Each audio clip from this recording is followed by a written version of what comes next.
The Glitch. The Glitches series. Book 1. By Ramona Finn. Narrated by Genevieve Kaplan. Chapter 1. It's my fault. The thought comes unbidden, and with it a flood of other things, like how the ground is hard and cracked beneath my side. Reptile skin? That's scaly, sometimes brown, sometimes green, or sometimes changing in color. Chameleon skin, which I've never seen. Or have I? Some reptiles have legs and arms, like me, 2 of each, and they ache. I'm curled in on myself, stiff, cold, shivering. Wetting my lips with a dry tongue leaves me thirsty. The shivering isn't just from cold. I don't remember where I am, or who I am. Fear coats me, covers me from head to foot, and leaves me curling in on myself even tighter, pulling my knees to my chest with my arms wrapped around them. It's my fault. Why would I think that? What does that even mean? Why am I here? With a breath, I sit up a little and stare down at myself. I'm burned. Sunburned. Light gray cloth covers my chest, my hips, and some of my legs. But everywhere else is screaming red. My skin throbs with heat. Above me, light beats down. A bright glow, brighter than anything I have ever known. But how do I know that, too? Pieces are missing, but one sticks. Sunburned means burned by the sun. But what's a sun? Is that the light glaring at me as if it never wanted me to be out? With a gargled sound, dried and cracked, I stretch my burned, tight, aching limbs. They're long legs and arms, I know that. And the relief from stretching is muted by the tightness and burning skin. Where? The word is only a whisper. The soft, gentle tone surprises me. It's my fault. But maybe not. Wincing against the too bright light, my hand can shield my eyes, but fingers distract me. I wiggle them. Long. Elegant. Is that the right word? I'm smallish and soft and strangely smooth. The sense of something wrong sweeps in like wind cutting through me, scattering the fragments. What is wrong with me? Something terrible? A screech tears through the air, both startling and familiar. The pain in that cry instantly settles in my gut. I'm screaming. I'm screaming and calling for her to save me, but she can't reach me. I'm disconnected. Everything I've known is gone. I've lost it. It's all my fault. The sound echoes, but not in my head. It, at least, is real. The memory, a fragment of me, retreats. But there is still a me locked inside, and someone else is screaming. Scrambling to my feet sets my head spinning. I stagger on shaky legs, my stomach gives a heave, and I almost fall to the cracked ground. I want to laugh. I'm as cracked as the ground. I stagger, and then walk, then I run. I don't know where I'm going, except toward that scream, toward that other. The need to get there fast beats in me, pumping blood and burning in my lungs. Rocks trip me, cutting sharp and hot, leaving me limping, skipping. Ignore it. The words come easy to mind, but I'm stumbling like I haven't used my legs in a long, long time. It's all my fault. The words beat in the same way my feet beat the ground, bright and brown. That's how everything looks. It looks wrong. To one side, a wall towers into the sky, impossibly tall, dull, and gray, leaving me wanting to beat on it with my fists. The screaming is getting louder. I'm close. The wall stops, opening up to a bare semicircle with a railing and what looks like a wide viewing screen, bracketed in lines of glowing neon light. The flashing green seems out of place in this dry world, just like me. The thought leaves my head aching, but I have no time for that. On the platform, a girl is slumped and screaming. She looks younger than me, small and fragile. Sparks jump out, so white they dazzle. It stinks. Something is burning. This something is the girl. Moving forward, I put my hand next to the girl's on the railing. The words leap into my head without my asking. Motherboard. Electronic connection. It's wrong. I don't know how I know any of this. My stomach gives another sickening lurch. I'm shaking all over, but I know what to do, and I do it without stopping to wonder why I know this and so little else. I plant one hand on the board. Connection. Secure. Tiny pinpricks jab my palm. A dozen of them. Connections spark. With a blink, everything is gone. We stand, this girl and I, inside a room dark and blue and soothing in a way the other place is not. We are here, but not here. How do I know this? A machine is on her back. It's a firewall. The word pops up. It has black arms and legs like it is meant to be a person coming out of an even blacker body, but it has no face, no skin, just power. Reaching out, I ghost a touch over the plate on its chest. Something clicks and code appears. 1,000 tiny messages are written in binary. It's clumsy. Why do I know that? Why does this make sense to me when nothing else does? Unease shivers through me, but the girl is still screaming. I pick out what I'm looking for and touch the lines to wipe them. The world snaps and breaks, and then we're gone again. The world is black for a frightening instant, but it comes back. The soothing room of blue and cool has vanished. I'm standing next to the girl. She's no longer screaming, but lies sideways on that semicircle platform.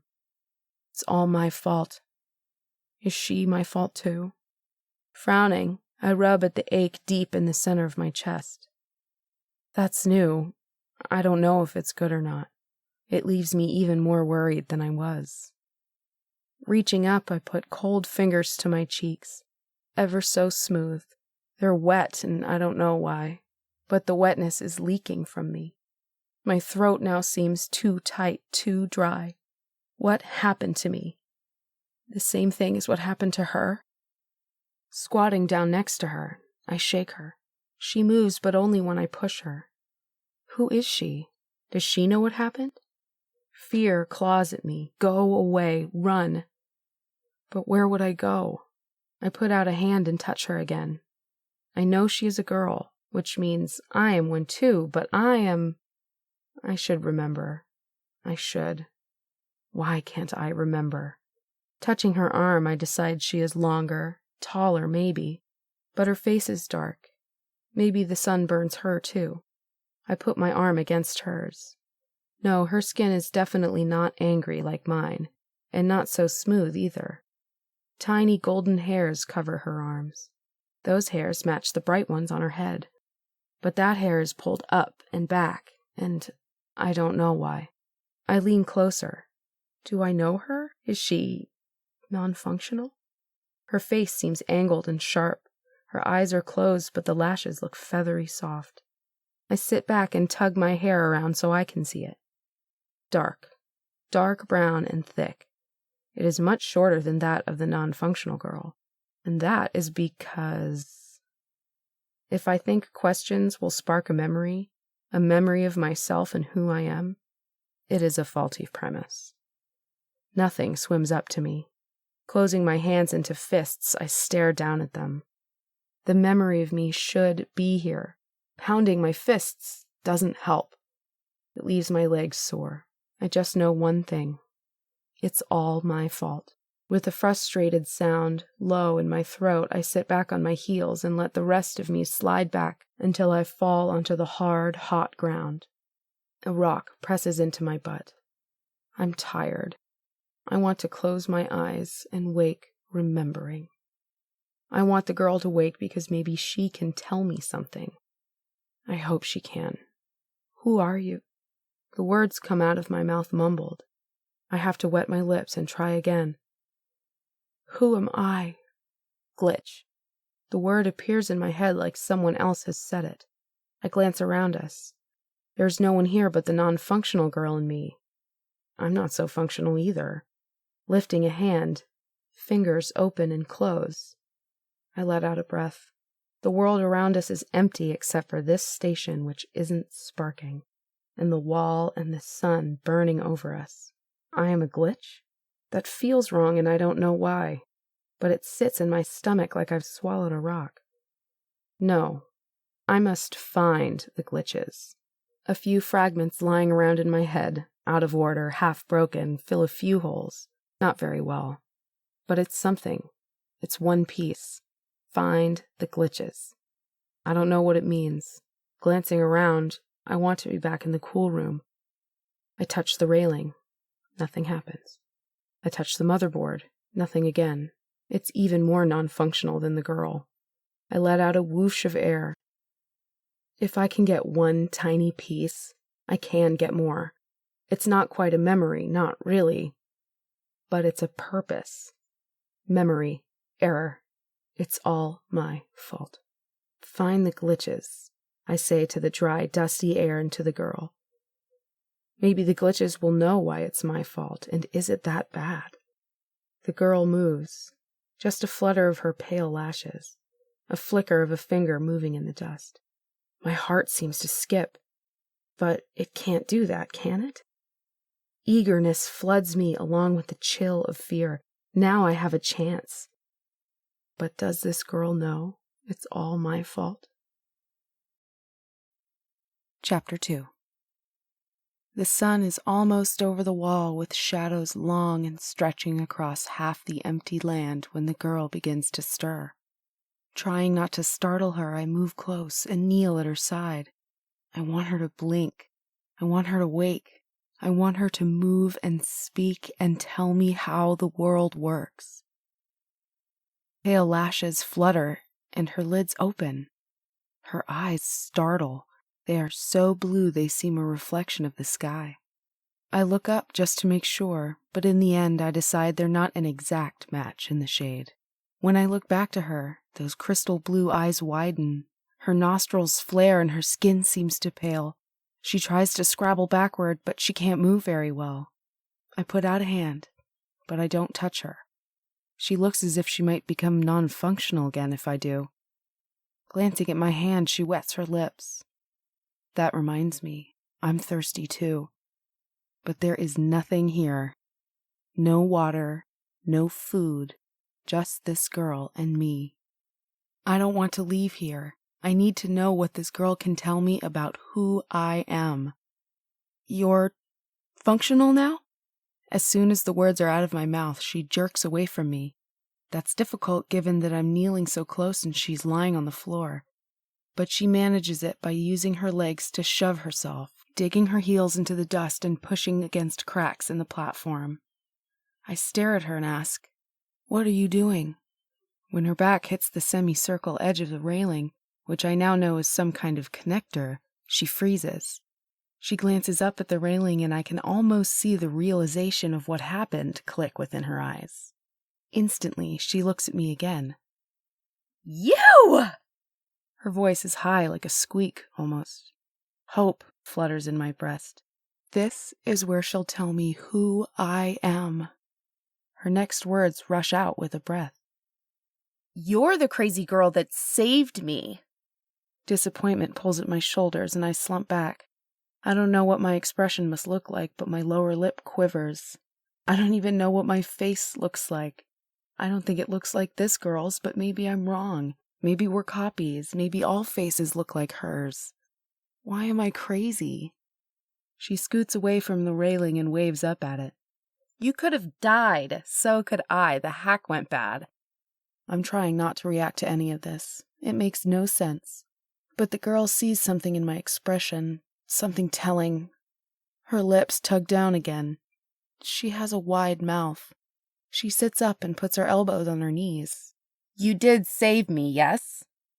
I think about her question. About the electricity, the room, and the firewall inside the Connect. It was a virtual trap. It wasn't real. But it was out to make her non-functional. Even as fragmented as I am, I know that much. So I nod. Yes, I did. Her mouth shifts up to a sudden grin. She pops up, onto her feet like it's the easiest thing in the world. Like she's strong, not recovering from being non-functional. Has she done this before?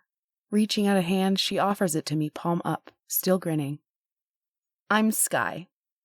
I stare at her hand and then look at her sky eyes again. On some level, I understand this hand-to-hand offer as a traditional greeting from, well, I don't know from where. I should take her hand with mine, but I find myself not wanting to.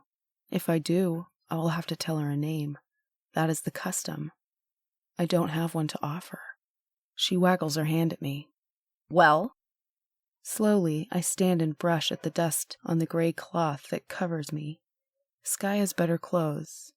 She has boots and cloth that covers her legs and arms as well as her chest and her hips. The cloth on her fits snug to her, while my cloth hangs loose as if it's not even mine. Crossing my arms makes them burn, but I keep them that way and ask, Well, what? She rolls her eyes, and for a second I wonder if she's going non-functional again, but it seems to only be a gesture. Hands flopping out, she asks, Are you going to tell me your name? Should I make one up? Something fitting. Nom for no memory. Less? My stomach knots. I don't want to. I don't want to lie. I don't want to start a connect with the only person in the world I know that way. Even more, I want the truth. Letting my hands drop to the side, I say, No, I don't. I can't remember. She tilts her head to the side. Her long, tied-back hair falls forward over one shoulder. What happened? Have you been walking around for 16 years like this?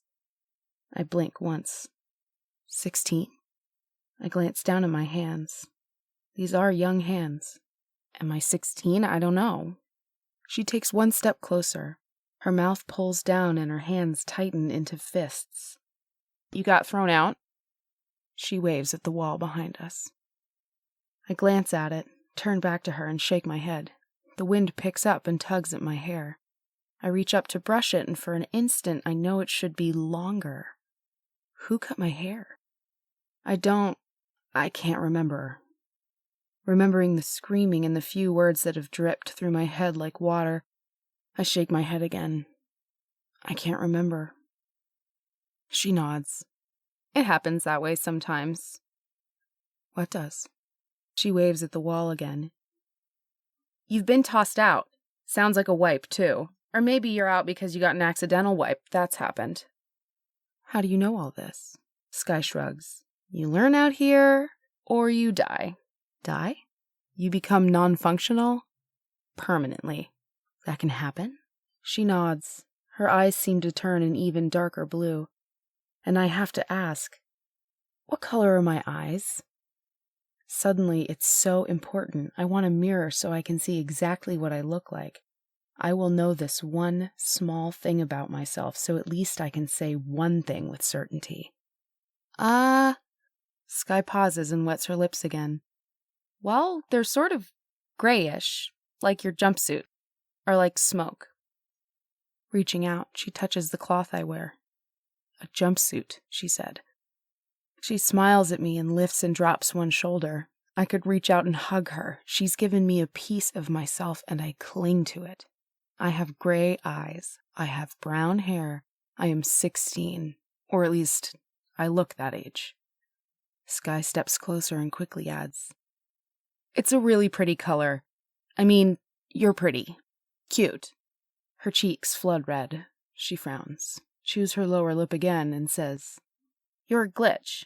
I mean, you would know if you were a rogue. And you're obviously not a tech, not anymore at least. Or not as far as I can tell. You being a glitch explains the wipe. All those words sound familiar, but I'm having difficulty parsing them. Struggling with them, images pop into my mind, flashing past so fast I can barely catch them. Happy smiling faces, people. Faces blurred, but I know they're eager to be near each other, eager to hold hands. Walk along the sidewalk, heads tilted close. How could anything be better? How could... The images snap off as if something has cut them off. I'm back on the platform, and Sky seems to have been speaking for some time. 'Cause they're the only ones that get kicked out. I blink at her. What? Glitches. She says the word slowly, as though I might be dumb. Maybe I am. No one wants to keep a glitch around. She looks away from me and shrugs her shoulders. She has lean muscles that stretch the cloth she wears. Her wide mouth pulls down, and I think I see something on her face that makes me think she's sad or upset about something. I frown, and then I realize what must be the truth. Are you a glitch? She nods, shrugs again, and shakes her head. Not anymore. The way she says the words, with a sharp bite like a slap, tells me something important. Being a glitch is not good. I think on her words. No one wants to keep a glitch around. Was I left here because no one wants me? A feeling like a tear inside my chest inches upward. It cuts deeply and I start to shake inside, but more fragments sweep up at the break inside. This time they aren't images but sounds, a cool voice so familiar, and yet I don't know who is talking. You are the most important thing. My greatest accomplishment. My lib. Lib. The word echoes in my head and the memory connects to something else. To my mother. That was Mother talking to me. Pride edges out the hurt. Mother wanted me. But where is she now? What's happened to her?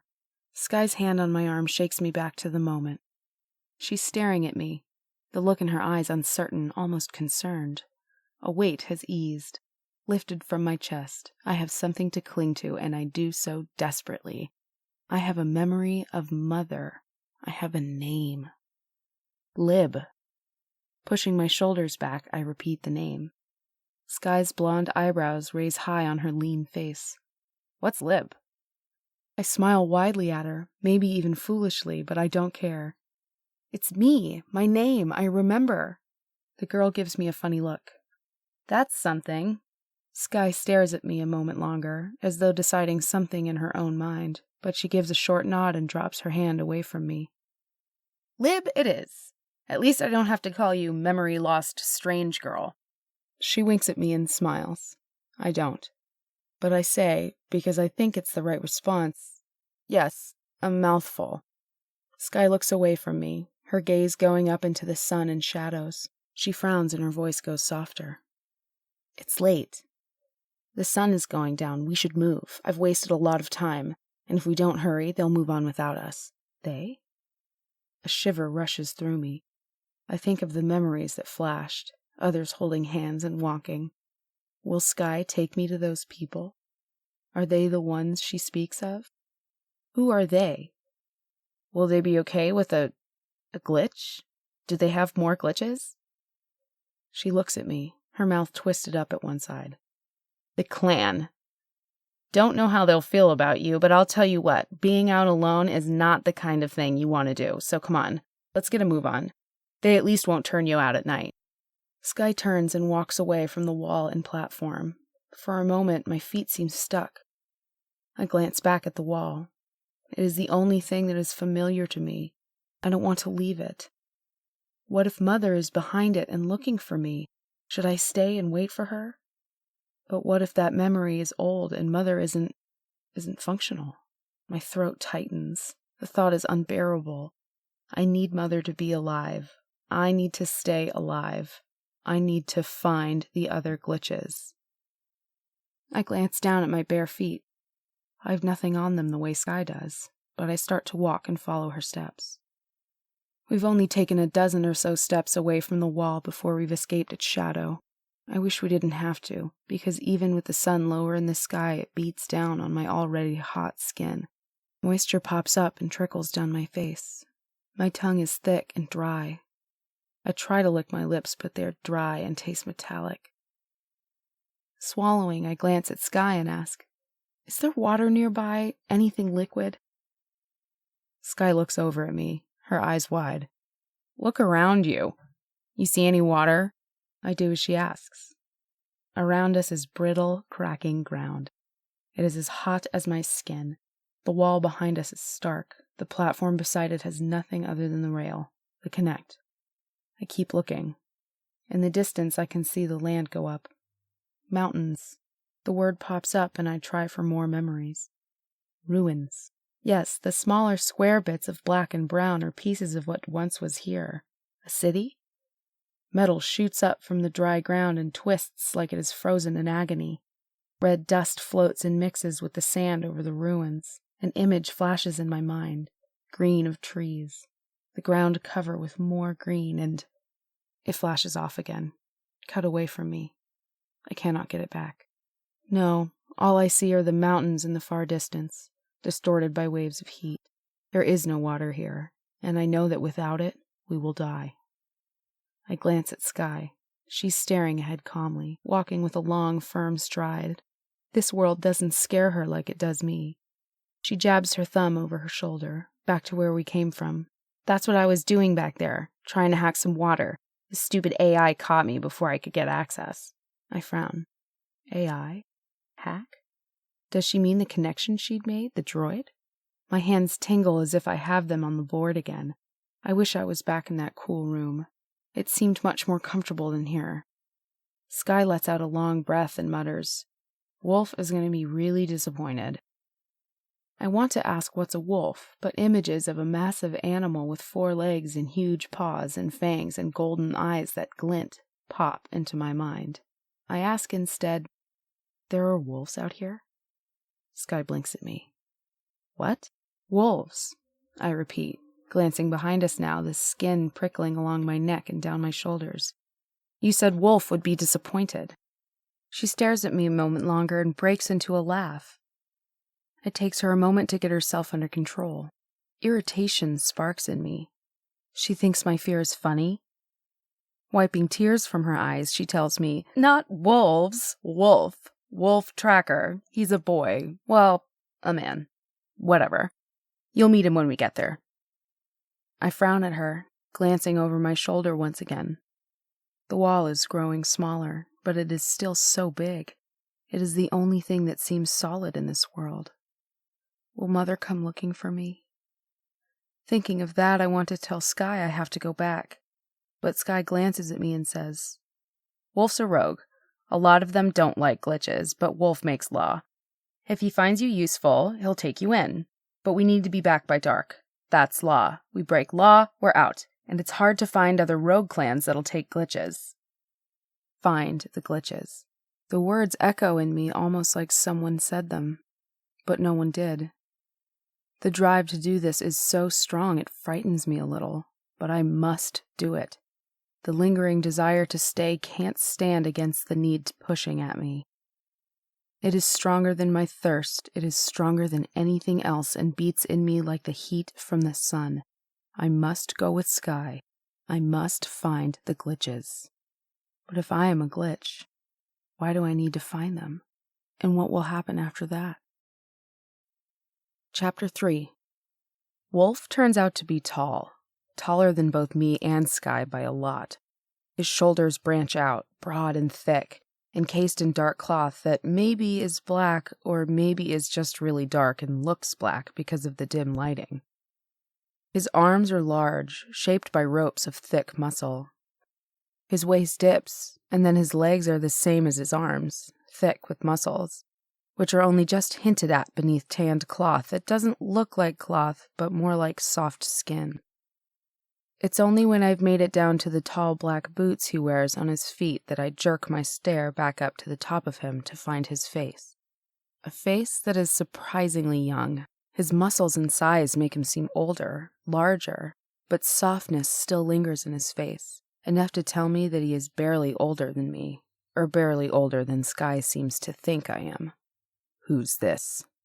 His deep voice washes over me in a wave that could be comforting, could be menacing, but is still too early to tell. "Lib. Glitch just tossed. Found her outside the norm. Sky led me across the stinking, blazing, hot sand. She said this is one of the better places, places where you can still grow some things and where you can find shade and water." The more I talk, the more Wolf's mouth pulls down. I brush at the dirt on the cloth that covers me. The jumpsuit, Sky called it. I'm dirty, tired, hungry, thirsty, and starting to not like Wolf. He's looking at me as if I'm trash to dump. I'm a glitch, and I'm not like Sky. I tear my eyes away from Wolf and glance at Sky. She stands beside him now. She's smiling, but she shifts on her feet and reaches up with one hand to tug her hair forward over one shoulder. Wolf's lips tug down even more. I realize with a start that he doesn't like me, and I'm surprised to find this disappoints me. A lot. I'm not sure why. He's not important. Are you a glitch? I ask with a stutter. His voice turns unfriendly, and he looks straight at Sky. You should have left her. The way you left me? Wolf, she could be useful. She helped me with the hack. Sky spreads her hands wide. Helped enough to get water access? Sky drops her head low and stares at the ground. We stand in a hole. Well, we came into this through a hole, but the place is both cool and warm. The walls seem smooth. Someone made this place. Light flickers, which is odd, and I don't understand how the light can jump as it does. It comes from a spot on the ground instead of from above. The air smells of smoke, but it is not a bad smell. Not like a circuit burning. That thought leaves me frowning, but before I can trace it back to where it came from, Wolf folds his arms across his broad chest, causing the muscles to stand out. You know law, Sky. You brought a stranger into the clan. Sky looks up, her blue eyes going bright. Where else will she go? She's a glitch and wiped, too. She saved my life. I know laws about that, too. That makes her clan. His gaze flickers to me and then back to Sky. Wiped? You sure? Sky shrugs. She couldn't even remember her name at first. I know wiped when I see it. Wolf glances at me. I want to tell him he can keep his laws and his clans, and I will go. But Sky's warning that no one should be alone at night echoes inside me. Sky calls it outside. Says all outside is bad, or most of it. Rogues know how to live outside. They use the glitches sometimes to access the norm and get water. And I have to find the glitches. Sky continues to stare up at Wolf, her lower lip pushed out now. Her eyes seem bigger and the blue in them shines in the flickering light from the ground. Wolf stares her down for a long moment, but eventually he gives a short nod. He looks at me. His eyes are darker than the world above right now. Law is law. For saving Sky's life, you can share the fire. He waves at the light on the ground. He turns and stalks down into the darkness, away from us, and from the fire. Sky turns to me, grinning. With a glance at her, I walk after Wolf. My skin is hot again and my breath's fast. My strides carry me quickly into the darkness that is not so dark. I catch sight of Wolf's broad back. Behind me, Sky calls. Lib, what are you doing? Before I can touch Wolf, he stops and turns so fast I almost run into him. Licking my dry lips, I ask, why are you angry with Sky? When he speaks, it's like a wolf growl. His white teeth gleam against his darker skin.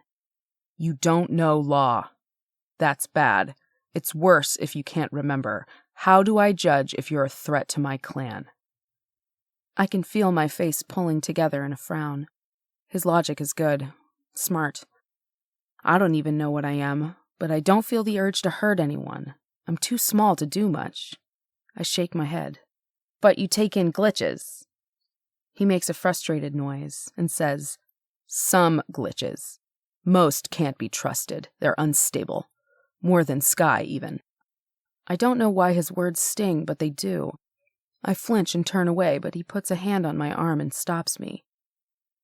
You come out from the norm and you think you're better because you've seen paradise, but you were tossed out. Tex decided you're broken.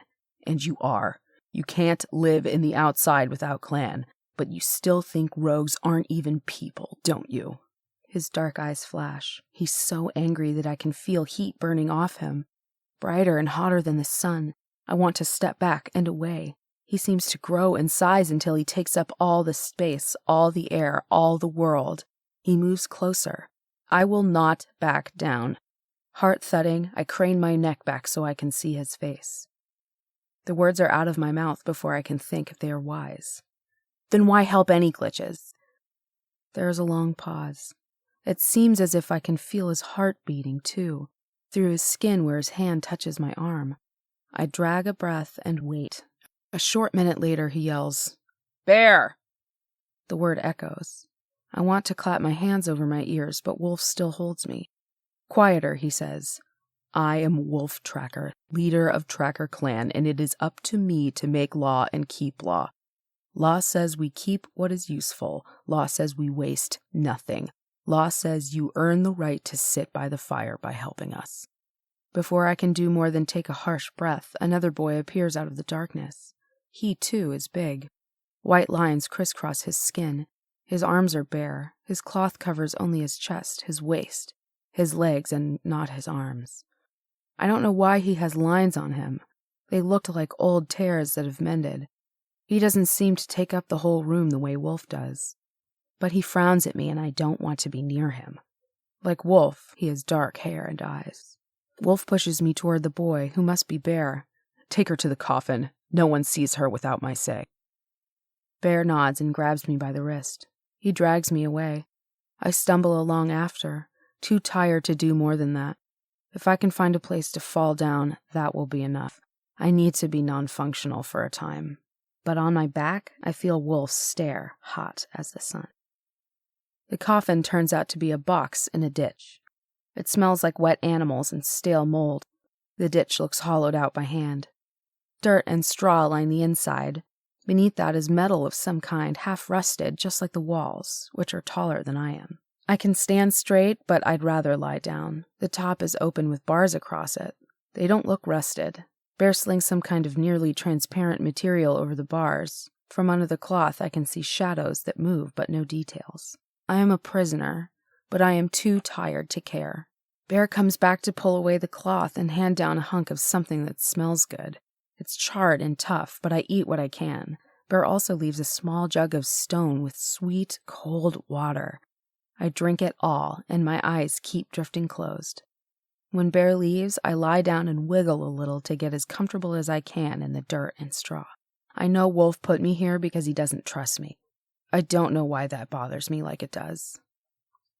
Eyes closing, I try not to think. It's not comfortable here, but it's not uncomfortable either. The straw itches, but I am warm. In fact, I could be non-functional anywhere right now. My mind starts to drift. That's when I hear a woman say my name. Lib. Has Sky come to help me? But the voice sounds wrong. The voice isn't really here. I know that, but I don't know how I know. Lib, this is important. Do you understand? Suddenly, I'm not in the hole anymore. I'm back in that cool blue room. I know this place.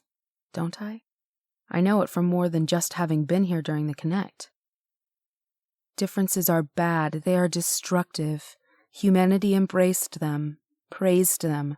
As a result, humanity failed. If not for me, the human race would not even be a memory. Her voice is soothing and so familiar in a way that nothing else could ever be. She cares for me. She is my everything. This is why glitches must be cast out. I flinch because the word applies to me now. A worming dissatisfaction crawls under my skin, but I am an important glitch. I am necessary, aren't I? You understand why you must go. I don't understand. I want to shout the words. I want to bunch a fist and yell and hit something. With a shout, I sit up. It's dark. I am still in the hole. That coffin. I am alone, and even the memory of her voice is fading. But was it a memory? Or something else? A wish? I am no closer to knowing the answer than I am to knowing who I am. But now my shoulders slump with the burden of sadness. It claws at me like something trying to tear me apart from the inside. The woman, the one speaking in my head, is important to me. Is she mother or someone else? All I know is that she cast me out. Lying down again, I shiver. I am truly alone. Chapter 4. At some point, I go non-functional again. I know because now I jerk into function sweating, my heart pumping and my breaths fast and shallow. Voices echo, but it is difficult to judge if they are close or a long way away. Just throw us in lockup. I don't recognize this voice, but it is deep and smooth. It is also male and angry. Someone makes a derisive sound, a snort of some kind. A second later, I realize that might be Wolf because he answers. Long as you live with clan, you listen to law. Law says I must do what is good for the whole clan. Sitting up, I wonder if I could climb the walls so I can peek through the material covering. Just moving leaves me aching. I don't know how long I've been non-functional, but I'm thirsty again. My stomach growls. I slump back against the cool, hard wall and just listen. And what is good? Good as throwing her away? Good as wasting a life? That's not law. If she was a rogue from any other clan, you'd have welcomed her. Whoever is talking sounds angry. I'm a little surprised he is challenging Wolf. Wolf sounds angry too.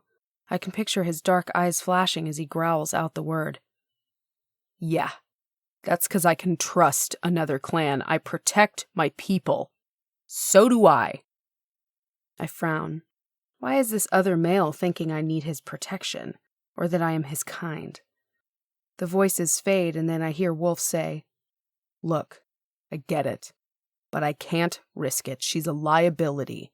Liability? The first voice goes high on the question. She's a glitch, like me or Sky. She's also just a girl. Putting my hands on my knees, I stiffen at this. I may be a glitch, but I don't need anyone else to defend me. I could do that. Still, I'm grateful that someone is speaking up for me, even if I would rather do it myself. Wolf's voice suddenly jumps louder. Why doesn't she remember anything? You ever heard of a wipe doing that? So what? We all come out of the norm messed up. Sky was like that. No, Wolf answered, his voice low and firm. Sky was out of it, and then she seized. When she came to, she remembered who she was and why she'd been tossed. Wolf, I know law too. You make sure we all know it. Law says you need a reason to keep her shut in. What's the reason? You just don't like her face? Watch yourself. Never mistake who is in charge. Never. Law says that. Law also says you can call counsel, and that's what I'm asking for now. I wait to hear more, but the voices have moved away. I strain to hear more, but the conversation is definitely over. I wish Bear would at least bring me more water. Non-functional seems to have some function. I close my eyes, but images come. Maybe they're memories. In my mind, I hear the woman again. I can almost see her face, too, but when I come to full function, all I have is a vague, misty image that fades too fast for me to hold. I am left sensing the same thing I knew before. She is important to me, but she is not here. Overhead, the metal bars groan and slide back. Frowning, I look up. Light makes me squint and my heart beats faster. I hadn't heard anyone coming. Scrambling to my feet, I press my lips tight. I don't want to ruin my chance to get out of here. Maybe it's Bear with food and water, or maybe it's Wolf come to throw me out, or Sky. The bars and cloth move away and a girl, younger than me, peers down at me. She is not someone I recognize. Her cheeks are chubby and her smile takes up half her round face. The effect makes her look very young, maybe 12 or so. Her nose is wide and flat like a large button, and her black eyebrows are heavy. Her hair looks wild, and bright ribbons of pink, greens, and blues are tangled into the frizzy black. The girl leans down. Ribbons flutter on the cloth she wears, which is tan like Wolf's pants. She grins at me, her teeth whiter against her dark skin. "Are you gonna come up or what?" she asks. Her voice is deeper, and now she seems older than I thought at first. I glance around. I'm not sure I can pull myself up and out. With a shrug, I tell her, I'd like to, but... I wave at the metal walls as if that will tell her everything. The girl rolls her eyes. She braces her hands on her knees. "Well, then come up already." "I can't jump that high, and I don't have wings. And why are you saving me?" The girl laughs. Saving. I like that.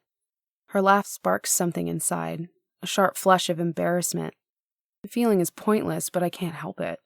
She doesn't have to laugh at me. "Sorry." She says the word, but it doesn't sound like an apology. She's still giggling. Turning away, she comes back and tosses down a flexible ladder. The word rope pops into mind. I eye it for a moment. This doesn't seem much better than climbing metal walls, but I grab one of the rungs and put a foot on another. The rope holds. And what's the point in being surly and staying stuck down here? When I get to the top, I scramble over the lip of the coffin and roll onto my feet. They hurt. My skin still burns a little, but I ignore it. The girl has her head tipped to one side and faces me. I'm Bird Sees Far. I blink at her. Is that a name or a function? She smiles, lifts one shoulder, and waves a hand as if that is an answer. You're Lib. Wolf should have told me sooner that you'd come. Irritation with her itches on my skin. Doesn't she ever answer any question? I try a statement instead. That's an unusual name. She folds her arms across her chest, which is small enough that it is nearly non-existent. She is definitely young. Glitches always think rogue names are weird, but who goes by Lib? I frown and a sense of uneasiness slips down my back like a trickle of cold water. How did you know my name? Did Wolf tell you? Bird Sees Far looks away from me, off to the side. You're the new Glitch. I overheard Sky say your name. It's a good answer, a valid one, but I still think she's lying about that. I don't know why, and I don't have a reason to push for the truth. Lib is a perfectly good name, and it's all I have. She gives a nod as if I just gave the right answer. It's better than a tech number. Did you choose it, or did the AI give it to you? What's an AI? She glances at me sideways now. That's right. You don't remember. Well, you should learn that we're named by our clan. I'm from the Seas Far clan, but I came to stay with the Trackers. Our names give us a spirit animal that represents our true selves. She grins again. I fly like a bird. I can't help staring at her. I don't understand most of what she's saying. What's a bird and, well, what's an AI and a tech? Her grin fades. You know more than you think you do, but don't worry. She starts walking away. She's taking the light with her. It's a small fire she holds on a stick. I'm torn between following her and just climbing back into where I was. It was safe there and warm. But I can't go back. I have to find the glitches. I start walking after her. She's surprisingly fast for such a small girl. Bird Sees Far glances back. I'll take you to the healer. He can fix up your feet so you'll be ready. Ready for what? She doesn't answer. I hurry to catch up with her, but step on a rock. With a wince, I stumble along, my skin even hotter now. I'm getting frustrated at being ignored. I mutter the words, and Bird Sees Far must hear, but she doesn't glance back this time. Even if she did let me out, I'm not sure I like her. Just what are rogues? I ask mostly to see if she'll ignore this question too, but I'm curious. The light is bright enough for me to see the walls are stone and marked with designs. They look all the same to me. Bird Sees Far glances back again, her dark eyebrows pulled tight. You know more than you think you do. I narrow my eyes at her, but she faces forward, her steps long, and then says, I don't know why we're called rogues. We just are. Anyone born outside the norm is born to one of the rogue clans. The norm, that big wall where you came from, remember? She glances back at me, her eyes bright. I make a noise, but something surfaces in my mind. It's a biosphere. The techs have to maintain it. See, you do know. Anyway, when a tech goes bad, goes wrong, the damaged ones become glitches, like you. Her voice is bright as she says this. I flinch. I don't want to be damaged, and I don't like the idea I was thrown away. This would mean Mother isn't looking for me. She wouldn't want me back. I can't bring myself to say this. I don't want Bird Sees Far to know what I feel, and I want her to keep talking. Her words jog memories loose from me. I'm greedy for more, so I ask, how many rogue clans are there? Oh, I don't know. We're pretty scattered. Larger clans bring danger, so we keep small and ready to move if we must. We have to watch for drones. I think back now to how Sky kept looking up the whole time we walked here. I don't know what a drone is, but it must be something that comes from the sky. Different clans have different law, but we also share some things. We're all outsiders. We're all human. I study the back of Bird Sees Far's head, the wild curls and the multicolored ribbons that flash in the light from the stick she carries. I don't like the way she said that word. Human. It is as if it means something different to her than it does to me. Like I am something different. What do you mean by that? The words come out sharp. Bird sees far doesn't answer me. We round the next curve and the tunnel opens into a wide room. I have to stop and stare. The room is tall and circular with several tunnels leading off of it. The walls are brightly painted with reds and oranges and some blues. I see shapes and the words leap into mind. Wolf, bear, bird, horse, dog, cat. So many images. The paintings cover the walls as far up as I can reach, and they make the room seem to come alive. At the very center of the room, a beam of light shines down. Looking up, I can see a hole far above me. The hole is perfectly round, and at the bottom is a circle of polished black rocks, and something that gives off smoke. Several people, dressed in tattered cloth, all stop what they're doing and stare at Bird and me. I don't see any blonde hair. They all have dark hair and dark eyes and closed-off faces. Sky isn't here, and no one looks friendly. Bird taps my arm with one hand. This way. The healer shouldn't be too busy right now. She heads across the huge room. I hurry to catch up with her. The looks others track me with leave my skin prickling. Catching up to Bird sees far, I ask, "What's a healer?" His name is Croc, and he's good at what he does, despite the name. She grins at me like she's sharing a joke. I'm not seeing what's funny. Bird turns to go down another tunnel, but a low, gruff voice stops us with one growled word. Bird? Turning, I see Wolf. His mouth is pulled down and he doesn't look happy. Just like before, he stops near us. He's so much taller that I have to look up to see his face. But I'm not going to let him bully me. I stand my ground. Bird sees far stops and turns to face Wolf. Her mouth tugs down in a small frown, but she gives a shrug with one lifted and dropped shoulder. I'm taking her to Croc. She keeps her voice casual as if this is no big deal. I slop a hip to one side and put a hand on it. If Wolf wants to make trouble, he's going to have to work for it. Wolf's stare strays to me. I meet the stare, and he turns away to look at Bird again. Who said you should? Did someone have to say her feet hurt? So does her skin. She needs care. Wolf's stare shifts to me again. Heat rushes through me, but I stare back. This time, I look away to stare at the dirt floor and the coverings on Wolf's feet. I wish I had those.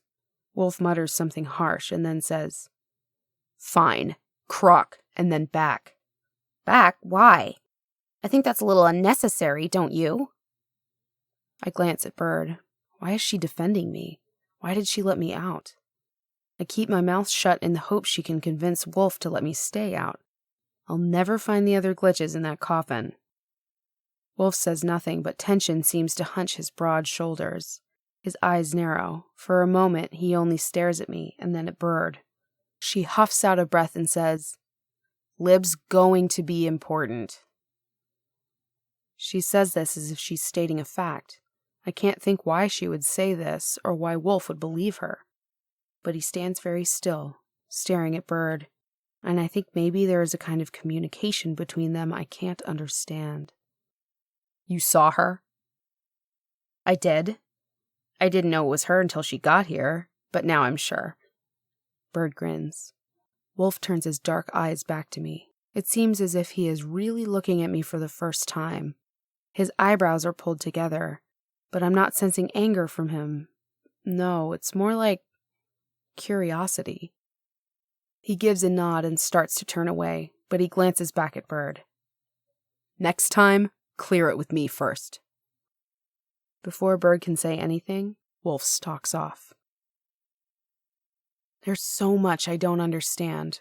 I turn to Bird, but she's already heading down the next tunnel. Come on, Croc's waiting. I follow, but if Bird won't answer my questions, I'm going to have to find a way to ask Wolf.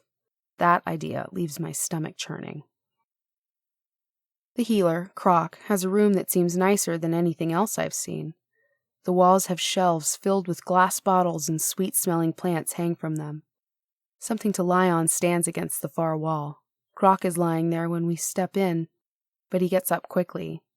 He looks older than anyone else I have met. He's not as tall as Wolf, but he has lines on his face and his dark hair is thin and moving back from his forehead as if he is losing it. He is thin and grumbles a lot. And he takes one look at my feet and curses. How did you let them get so bad? No, don't tell me. I never like what anyone gives me for bad excuses. Sit down, girl, sit down. Glancing around, I see a stool and a table. I sit on the stool. It is rough but sturdy. My name is Lib. Fine. Now let's educate you about taking better care of yourself, starting with feet first. Brock's voice is rough, but his hands are soft and gentle as he rubs something soft and moist on my feet, and then wraps cloth around them. The dull throb fades, and it smells good too, like... The memory of the smell fades. But I know I have smelled it before. Green flashes in front of me. A plant? I'm not sure, but I am incredibly grateful. Another woman comes in with a small person, a baby, who is crying. Grok tells Bird that's all for now, and waves us away so he can turn to the woman and her child. Bird leads me back to the main room. I see a flash of Sky's pale hair and relief floods me. A friend at last. I head for where Sky sits. She looks up and spots me. With a gasp, she stands and runs to me. Lib! Her voice squeaks. She throws an arm around my neck. It is a strange sensation to be touched like that. Sorry Wolf threw you into the coffin. He's been grumpy. I give her a shaky smile. It's okay. I point over my shoulder. Bird got me out. I turn, but Bird isn't there anymore. She seems to have wandered off, leaving me with Sky. I glance over at the boy who is sitting with Sky. He's standing now. He wears cloth that is more like Sky's. It's worn and faded, but he looks different from Wolf and the others, even though his skin and hair are dark like theirs. He shakes his head and says, Bird is different, but if she got you out, it's probably okay. I glance from the boy to Sky. Why is that? Sky pulls me down to sit next to her and the boy sits with us. Everyone's pretty sure Wolf will take Bird as his mate. She's going to be leading the clan with him. My throat tightens and my shoulders knot. I can't seem to move, though I'm not entirely sure why. I don't much care for Bird, so maybe she and Wolf deserve each other. But this still seems wrong to me. At least Bird got me out when Wolf would have left me there. Maybe forever. Looking past Sky, I stare at the boy sitting with us. His dark hair is short and curls around his face. His skin is very dark. So are his eyes. He's smiling at me in a way that leaves my skin hot again. Sky glances at him and nudges his side with an elbow. This is Raj. I know he's tall from when he was standing, but he seems thin. His body is almost lost in his loose-fitting cloth, but I can see hints of lean, wiry muscle. He's staring at me intently. You're Lib? His voice is soft. I recognize it immediately. He was the male arguing with Wolf. He's a glitch. Are these two the other glitches I was supposed to find? If they are, why doesn't this feel like success, like I've done what I need to do? Raj is a glitch, Sky says, stating the obvious. There aren't that many of us, only 2 others. I nod. This is why it doesn't feel as if I've done what I must. These are only some of the glitches. A lot of rogues don't like us, Raj mutters. I'm starting to understand that. I glance around the large room. When I do, stares shift away. Some of the rogues turn away. People fear what is different, Raj says. That reminds me of the memory I had. Was it a memory? In the coffin. Different is bad. I jerk my stare back to him. Isn't that why we're here, though? Because we're different? We're broken, and that's bad. He smiles. The expression softens his face. For a moment, he looks younger. His cheeks seem less lean. He looks good. Although I don't think that's the right word. Guess we're just the wrong kind of different. His gaze seems to sharpen, and he asks, What's wrong with you? I look away at the bowl of food sitting between him and Sky. I don't feel hungry, but I have to do something. I hate that I don't know what is wrong with me. It makes me feel as if it must be something terrible. "Don't be a waste of flesh," Sky hisses at Raj. She swats his upper arm. "She just got here. Her getting trashed was rough, but she dumped me from a bad connect." He straightens and looks at me, speculation bright in his dark eyes. Maybe he's thinking of apologizing. Before he can, others drift into the room. They come in from every tunnel, some chatting and laughing, some walk in silence, some come in by themselves, and some come with others. I count 20 in total in the room. The rogues head to the stones and spill of light from the hole in the high ceiling. One of the rogues, an older, thin man, kneels beside the stones and knocks what sounds like 2 rocks together. A spark flashes. Light kindles and grows in size. I can smell burning. But it's a nice smell, not like when wires are shorting. How do I know that? Before I can catch the memory, it is gone. The room fills, but I notice that the rogues seem to avoid Sky and Raj and me. Only 2 others, a boy with hair as pale and bright as Sky's and a girl who is very thin and small, join us. Other glitches? I can't tell without asking, but Wolf steps out from the other rogues. My stare goes to him. He is so much taller than anyone else. It seems impossible to look at anyone else when he is in the room. He fills up the space, not just with his size, but with his personality. Everyone else quiets, and Wolf's deep voice echoes in the big cavern. "Clan and clan guests." His stare sweeps over those gathered, but seems to settle on me. It doesn't stay. He looks away, and I'm left feeling strangely heated and bare. "We survive another day because we work as clan. We follow law. Without the clan, the one cannot survive. Without clan, we are nothing but shades. You are mine and I am yours. That is the law." The other rogues echo his last words. For a moment, something like a power surge washes through me. Do others feel this? There's no question in my mind why Wolf is the leader. His voice and his words command. I want to follow him too. For the first time, I want to stay. Wolf steps away, and the rogues break into smaller groups. Wolf joins one of the groups, and Bird is there, her ribbons flashing and bright. My mouth dries. I'm not a part of this. I am not welcome here. I look away, glancing at the other 2 glitches, who talk quietly together. I get the impression they aren't interested in making friends the way Sky is, or the way Raj might be. Sky jumps up and waves at me to stay put. She heads toward where the rogues seem to be gathering. Where's she going?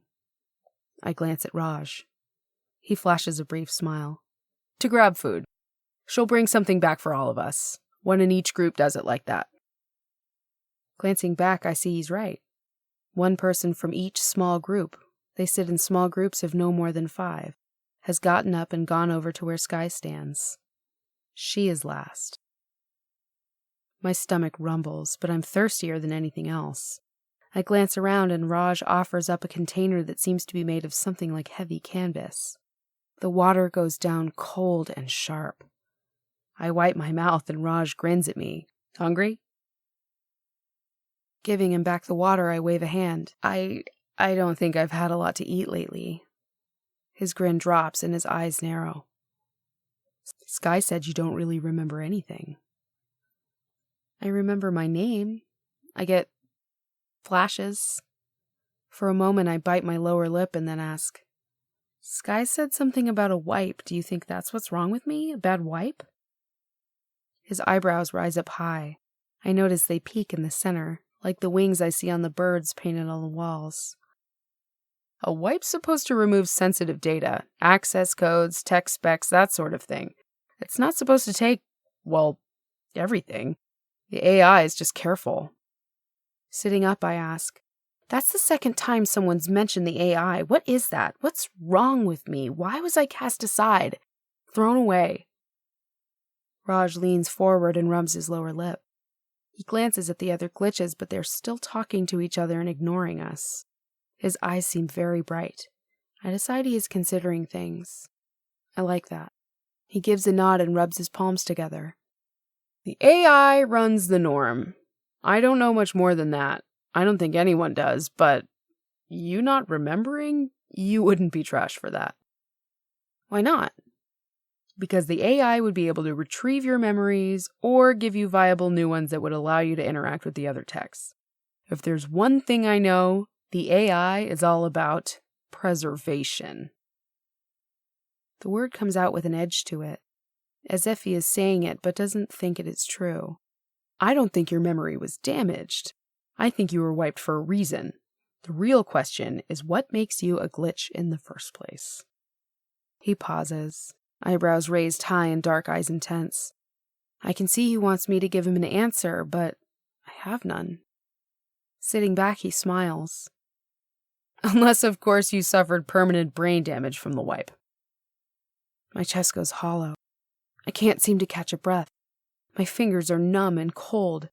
Now I know there may be something really wrong with me, and there might not be anything I can do about it.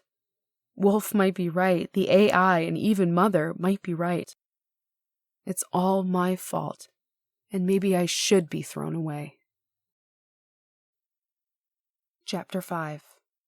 I manage to eat a few bites. Sky keeps telling me I have to eat, but all my hunger has vanished. I don't even know if I'm worth the food I've been given. Wolf comes over to us and tells me, Croc has to check you for other things. Standing, Raj's mouth pulls down. I can sense Raj plans to say something, but I stand between Raj and Wolf. Let's go. Without another word, Wolf turns and strides away. I follow. I have nothing better to do. The tunnels are dark, but I can find my way by keeping one hand on the stone. It's cool and smooth under my fingers. Croc seems surprised to see me again, but Wolf gives a nod at me and says, Bugs. Lights now glow in some of the glass jars, making the room seem bright. I have no idea what Wolf's words mean. Maybe if I wait, I'll find out. With a shrug, Croc starts to poke at me, running his hands over my head, behind my ears, and over my skin. Croc mutters about malnutrition, vitamin deficiencies, muscle atrophy, but the words mean nothing to me. I stick out my tongue for him. He looks into my ears and shines a very bright light into my eyes. He says the burns on my skin are healing much faster than he expected. Otherwise, I'm clean. He gives me something he calls ointment to put on my skin for the sunburn and tells me to drink lots of water, which earns him a scathing look from Wolf. There isn't a lot of water to go around. Wolf glances at me and back to Croc. Alternatives? Croc sighs, like this is something that happens too much. Cacti. Snake as Raj shall take it. The cacti hold water well and the blood in the snake will help. It's the best I can do.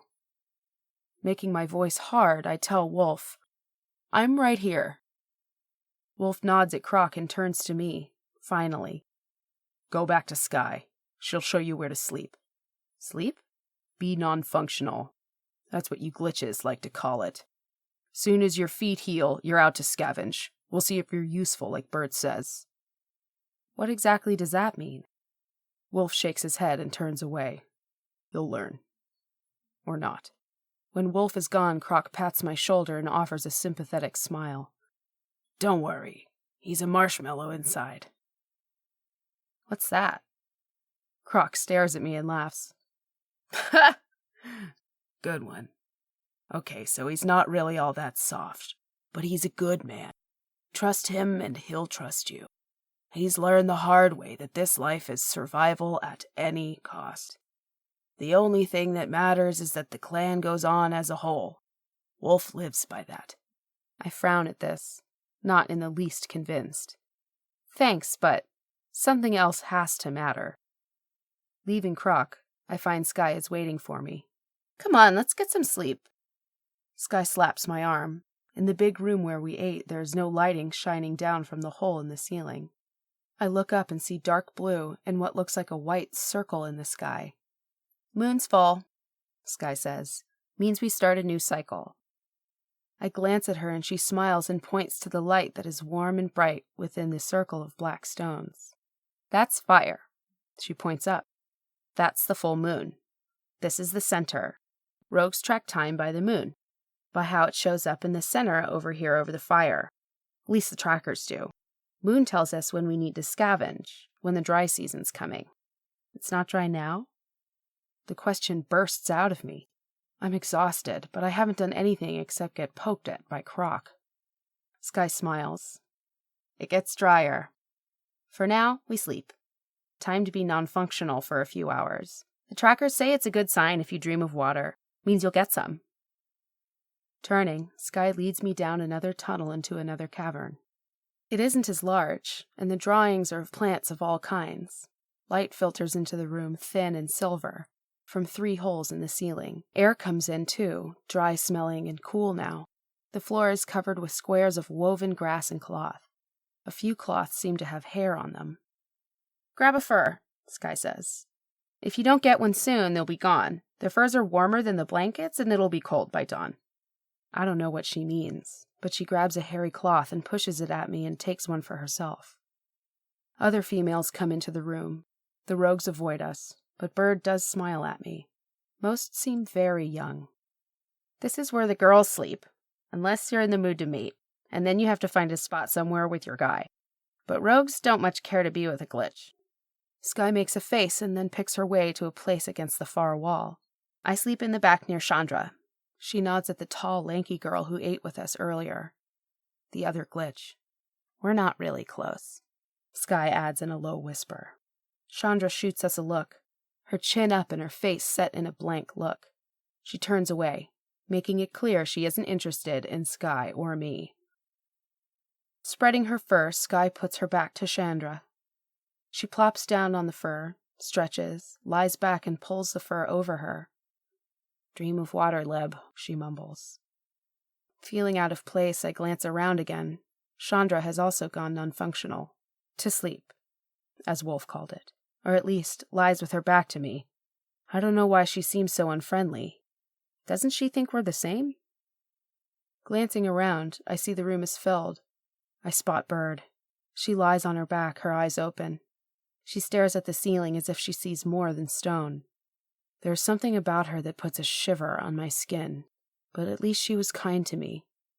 Right now, that goes a long way.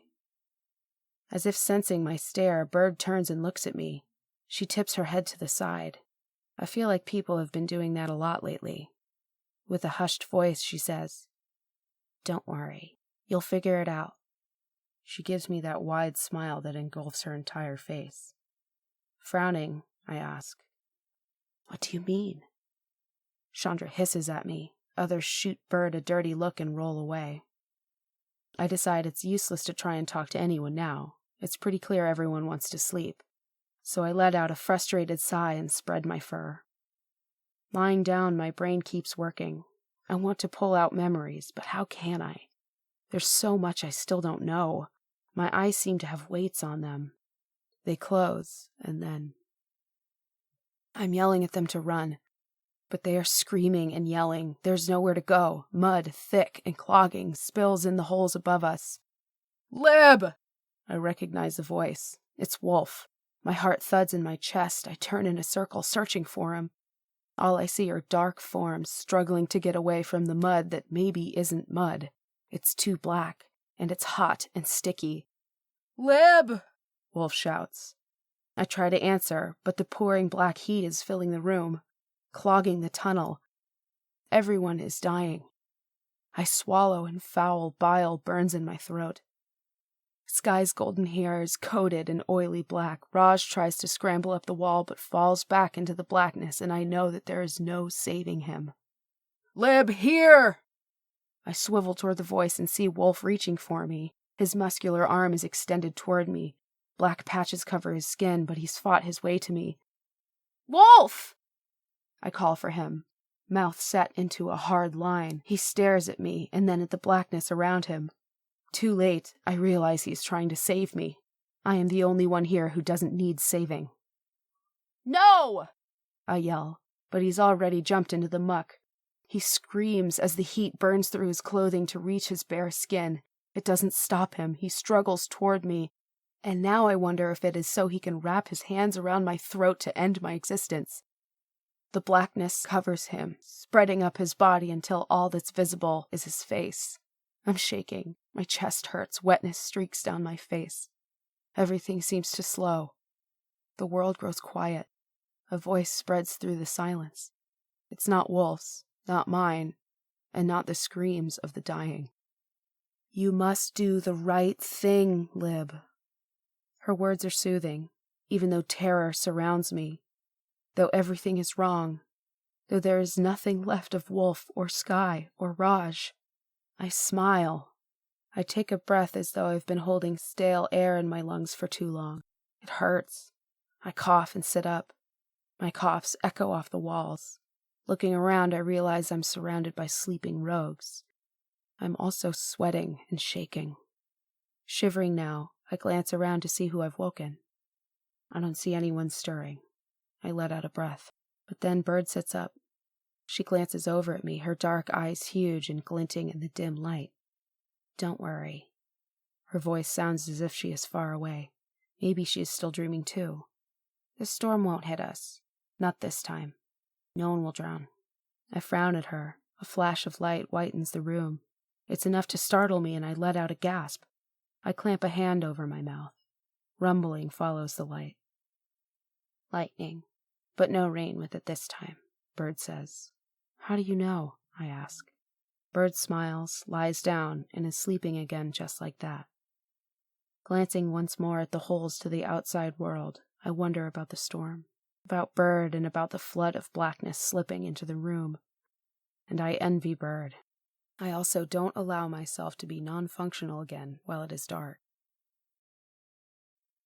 Chapter 6. Several days pass, and I keep myself busy enough that the dreams do no more than leave me weary in the morning. Life begins to seem more familiar. I never stray far from the other glitches, but Chandra and Mark have little to say to me. The only rogues who talk to me are Bird and Croc, and sometimes Wolf. He doesn't seem to like me. Or maybe that's the wrong way to put it. Maybe it's about anger or trust. He doesn't seem to have much to say to the other glitches either. Sky and Raj tell me to stay out of Wolf's path, but the caverns are small and there is only so much avoiding I can do. Sometimes during meals, Bird tells everyone stories of the clans.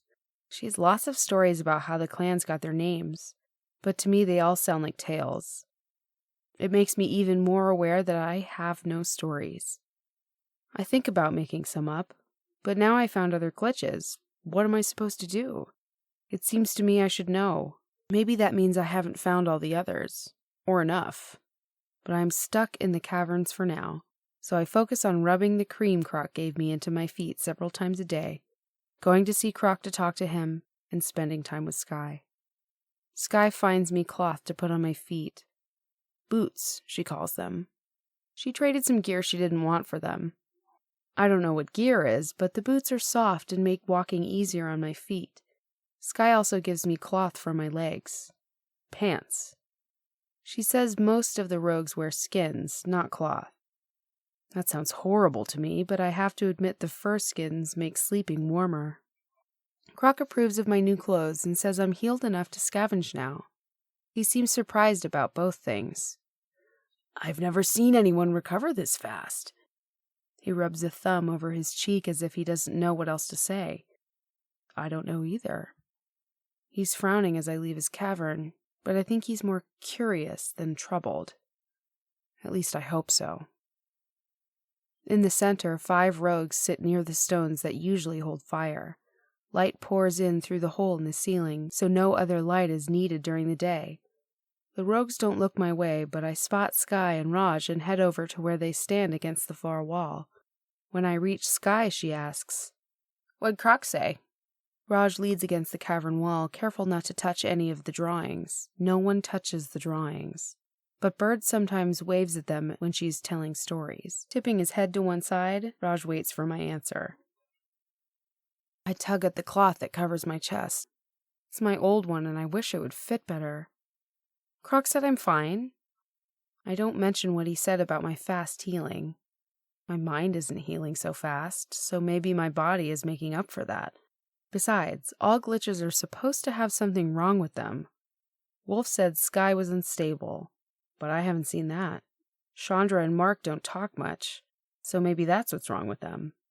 I have a bad memory, but Raj doesn't seem to have anything wrong with him. Raj pushes off the wall and nods once. Wolf wants to go out today. I glance up at the light pouring down the hole and ask, will it be hot? Raj nods again. Yeah, but we can keep to the shadows as much as possible. And you don't want to miss this. It's the way rogues survive out here. And we prove we're useful, Sky says. Enough that Wolf lets us stay. Raj's voice deepens with a bitterness I've not seen in him before. Remembering Raj's argument with Wolf my first night before, I decide they don't get along.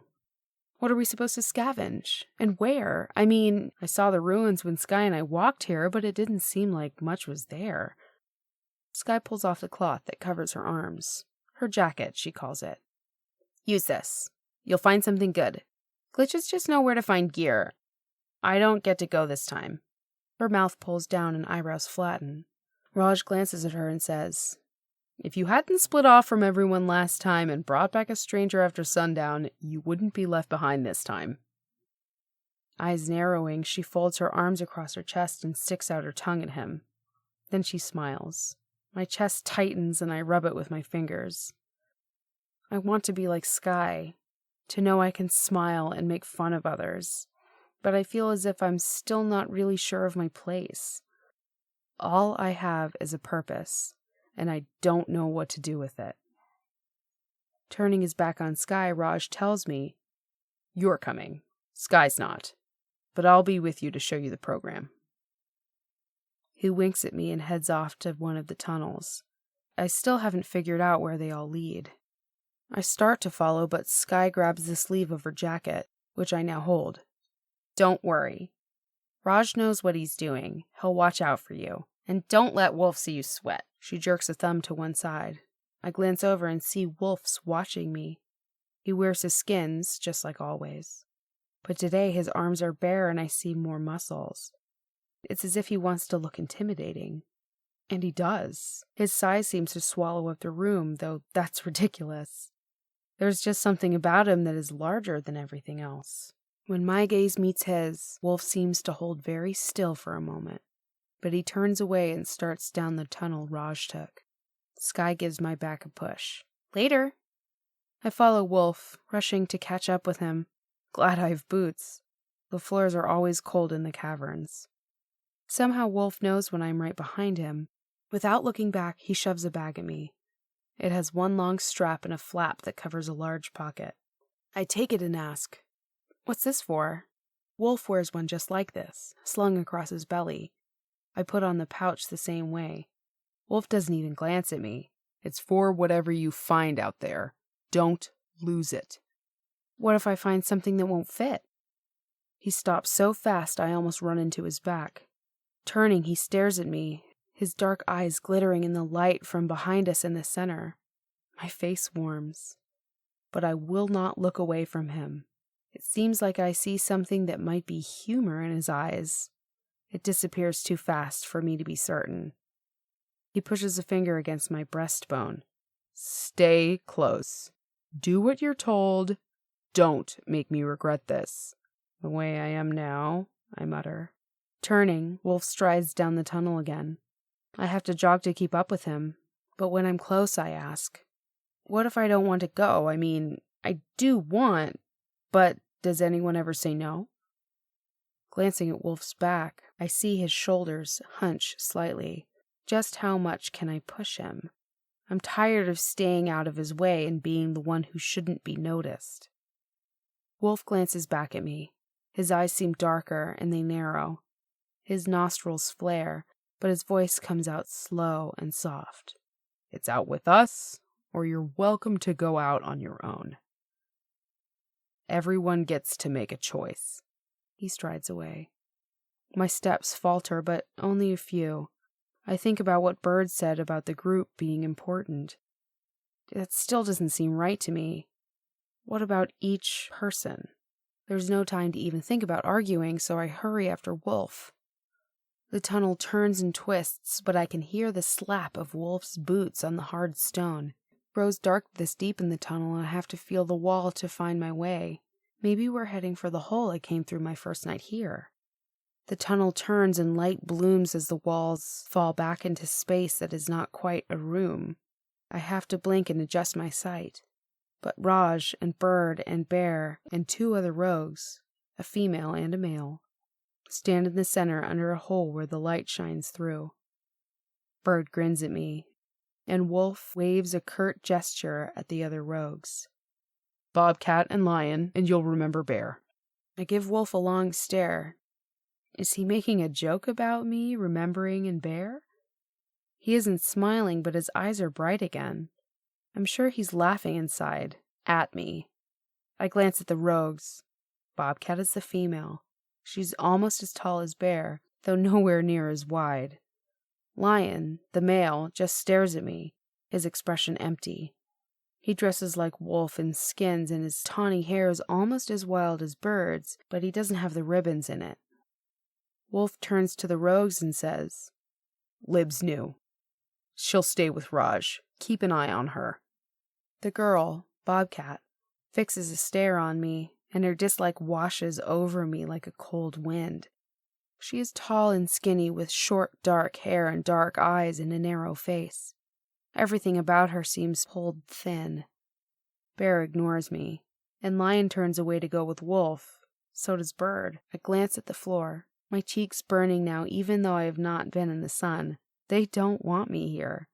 They don't like me. But I have nowhere else to go, and I am determined now to prove I can be useful. Then they'll want me here. Wolf strides down yet another tunnel, and the rogues follow. Feet dragging, I start walking too. Raj falls into steps next to me. Where are we going? I ask in a whisper because no one else is talking. Raj shakes his head and puts a finger to his lips. It seems we're not supposed to talk. The tunnel goes on a long way. It's dusty walking behind the others. I have to swallow to keep from coughing. It's dry and there's nothing here to scavenge. The tunnel darkens. Raj bumps his elbows into me every now and then to help me not walk into a wall. At least I see the light ahead. The tunnel widens once more. I have to squint. I'm used to seeing only darkness. The tunnel stops suddenly. Looking around, I just see walls and a hole overhead. Nothing else. Wolf steps into the circle of sunlight that leaks down from the hole. He reaches above him and pulls. A rope falls into the dust. Knots are tied at regular intervals and make the rope seem heavy. Leaning over to Raj, I whisper, I don't know if I can climb. Bear shoots me an annoyed look, but Raj puts his hands on my shoulder and squeezes. Sky said Raj would look after me, so I have to trust that. Wolf goes up first. He jumps up, grabs the rope, and goes hand over hand, quick and efficient. He makes it seem easy, and I can't help but admire his skill as he disappears through the hole. I expect another rogue to go up after Wolf, but they stand still, bodies tensed, staring into the light. I turn to ask Raj why we're waiting, but a rock drops down into the hole. It hits the dirt with a puff of dust. A second rock falls. Bear reaches down and sweeps up both rocks. He chucks them back up through the hole. This time, only one falls back down. It has to be a message of some kind, and I start to wonder what's outside that makes the rogues so cautious. With a glance upward, Bear grabs the rope and climbs out. Bobcat goes out next, moving even faster than Bear or Wolf. Lion grabs the rope, tugs on it once, and goes up, and Bird follows him up. She grins at me before using both her hands and her feet to climb the rope. Raj motions for me to go up next. He'll go last. I nod, glad that I'm not going to be the last one out and left here to struggle on my own. Grabbing the rope, I find it's rougher than it looks, harsh against my palms. Am I strong enough to climb? My stomach ties a larger knot than those on the rope. I gulp down a breath and look up. Closing my eyes, I see again what the others did. Jump, pull, wrap my ankles around the rope, get a boot on the knot, grab and pull and push. Opening my eyes, I find I'm already at the top. Sunlight beats down on me, warming my scalp. I swing there for a moment, and a strong hand reaches down, grabs Sky's jacket and the shoulder, and hauls me up and out. Wolf keeps hold of me. I'm on my feet now, but so close to him I can smell his scent. It's musky. I want to lean closer to breathe it in so I'll always know this.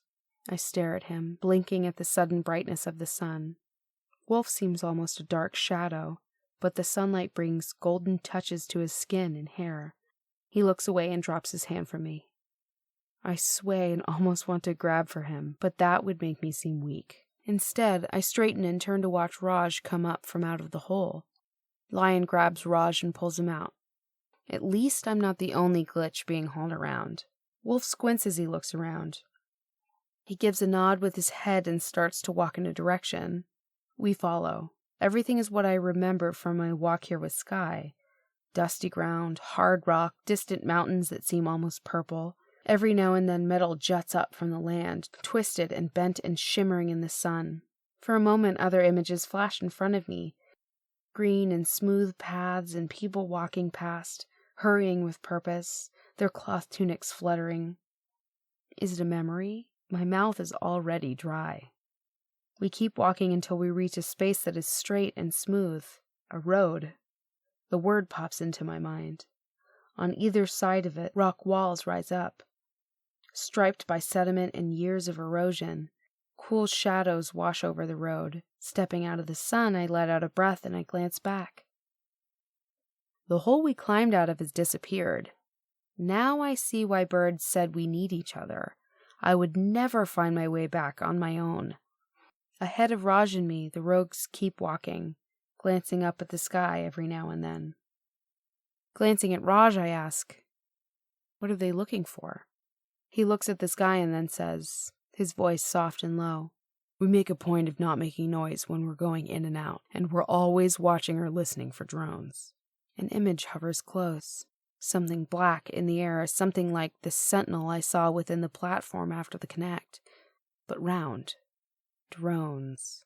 I let the word roll around my tongue, hoping it will stir more memories, but nothing comes. Raj gives a low laugh. "You really don't know anything." Pushing my shoulders back, I shoot him a sideways glance. "Hey, I know things." He actually laughs, and Bird glances back, her eyes bright as if she wants to be in on whatever is funny. Leaning closer, Raj whispers, "Right. You know your name." Raj doesn't smell as good as Wolf, but his scent is nice too. It stirs something in my memory, but it slips away too fast. Does he smell like electronics? Brushed metal? My cheeks warm and I put a hand up to shade my face. "I know your name too." He nudges my shoulder with his. Bobcat calls back, her voice a low hiss. "Keep up!" It seems we walk a long way, following this road that isn't quite a road, past rocks and sand and rocks. The ground starts to rise. Sweat beads on my forehead and slicks my back. I haven't breath to talk, so I focus on one foot in front of the other. Raj's boots and mine make a shuffling sound, but the rogues walk in utter silence. At last we come to a rise, and Wolf lifts a hand. Everyone stops.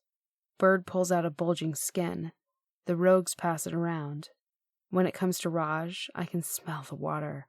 Raj drinks only a little and passes the skin to me. I want to drink it all. I copy Raj and only drink a little. I pass the skin back to Bird and turn away. In the distance, the wall rises up. I can't see the platform where I met Sky, but I know it must be there, dwarfed by the metallic gray wall that spans the horizon. I turn to Raj and ask, "Are we heading there? For water?" I lick my lips. That was what Sky said she wanted to get. Water. It seems to be the rarest thing in the world. Will going back to the wall or one of the platforms help my memory?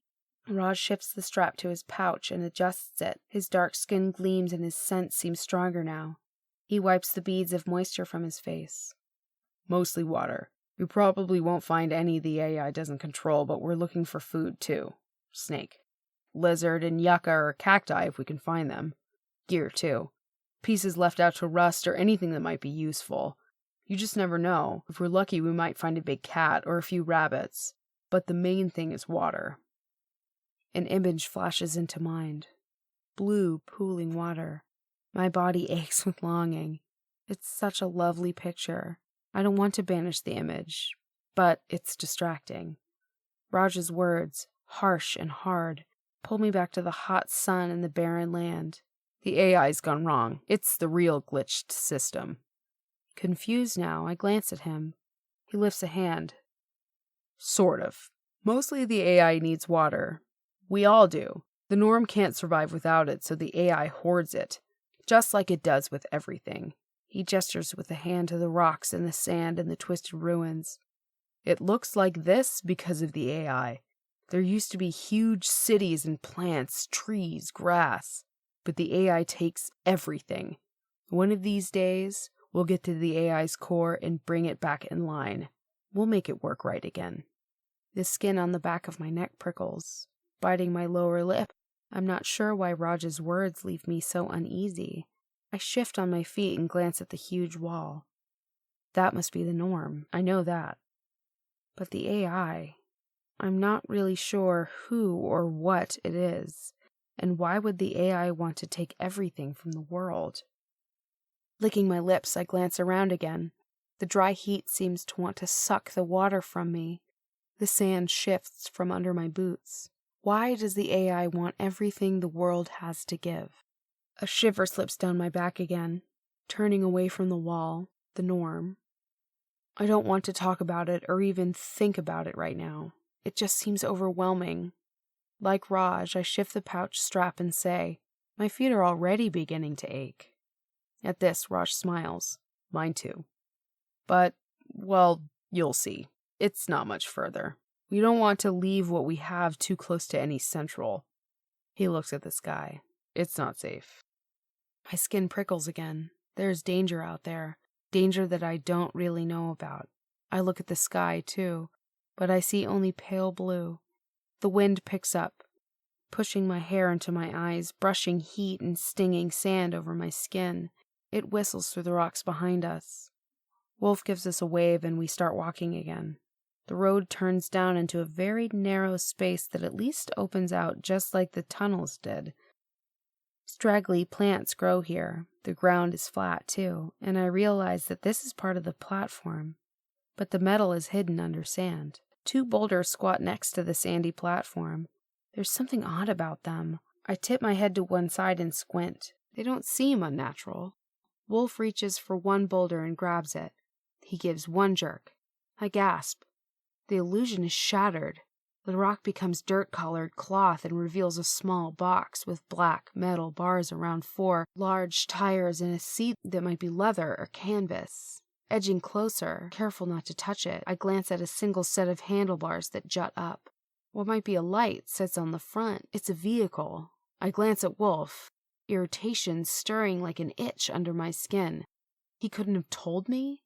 See? No more walking. Raj tells me and nudges my side with his elbow. I glance at him. You couldn't have told me? I'll let my irritation out at him. Raj's smile fades. I glance back at the vehicles. There are 3 of them, and 7 of us, and it doesn't look like these cages on wheels are designed to hold 3 people. That would leave 1 person still on foot. Bird rides with me, Wolf announces. He reaches into his pouch and pulls out something that looks like a bunch of wires. He untangles them and hands them out. I glance around. Others are putting them on their heads. Speak through headsets, but keep it short. Batteries don't last forever. Raj, you keep the new glitch. Lib. Raj says the word with a sharp bite in his tone. Wolf just keeps talking. Bobcat and Bear ride together. Lion, you're scout. If there's trouble, run. Use the supplies judiciously. Lion nods, but I'm still staring at the headset and trying to make sense of everything. Lion scrambles up and over some of the actual boulders and disappears from sight. That's why we only need 3 cages on wheels. I turn to Raj. I want to ask him more. Where did he... Lion's scout, so he'll stay here. If we don't make it back before dark, he'll run and tell the rest of the clan and they'll move. I want to ask him more. Where will they move? What about all the tunnels? Will they have to make more? And why wouldn't we come back? But Wolf has already climbed into one of the vehicles and Bird slips behind him, wrapping her arms around his waist to hold on. Bobcat and Bear are similarly paired, and Bobcat is in front with what looks like is the controls. Raj helps me put on my headset and motions for me to follow him. The headset has one part that sits over my right ear and something else close enough to my mouth to touch the skin. I figure it's something I can talk into and hear others through. Climbing into the vehicle, Raj does something and it wakes with a hum. I slide on. The vehicle vibrates underneath me. "Hold on," Raj says. I slide my arms around his middle, holding him only loosely. Wolf takes off in a cloud of dust. Raj makes the vehicle leap forward with a roar. I tighten my grip around Raj. He's lean and hard to hold. Wind whips into my face and I can see why we have headsets now. The wind makes it impossible to talk without them.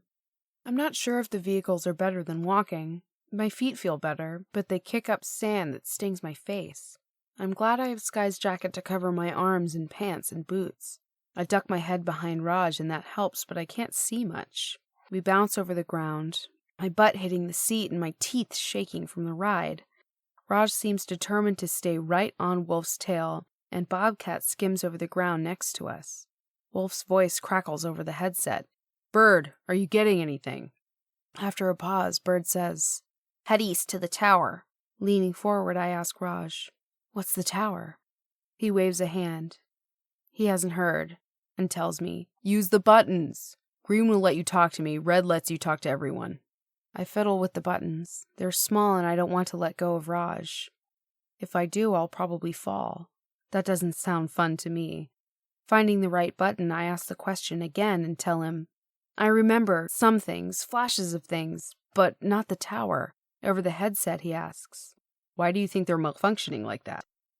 Malfunctioning? "Your memories." That's a weird question. My throat tightens and I think of how Bird has said human before.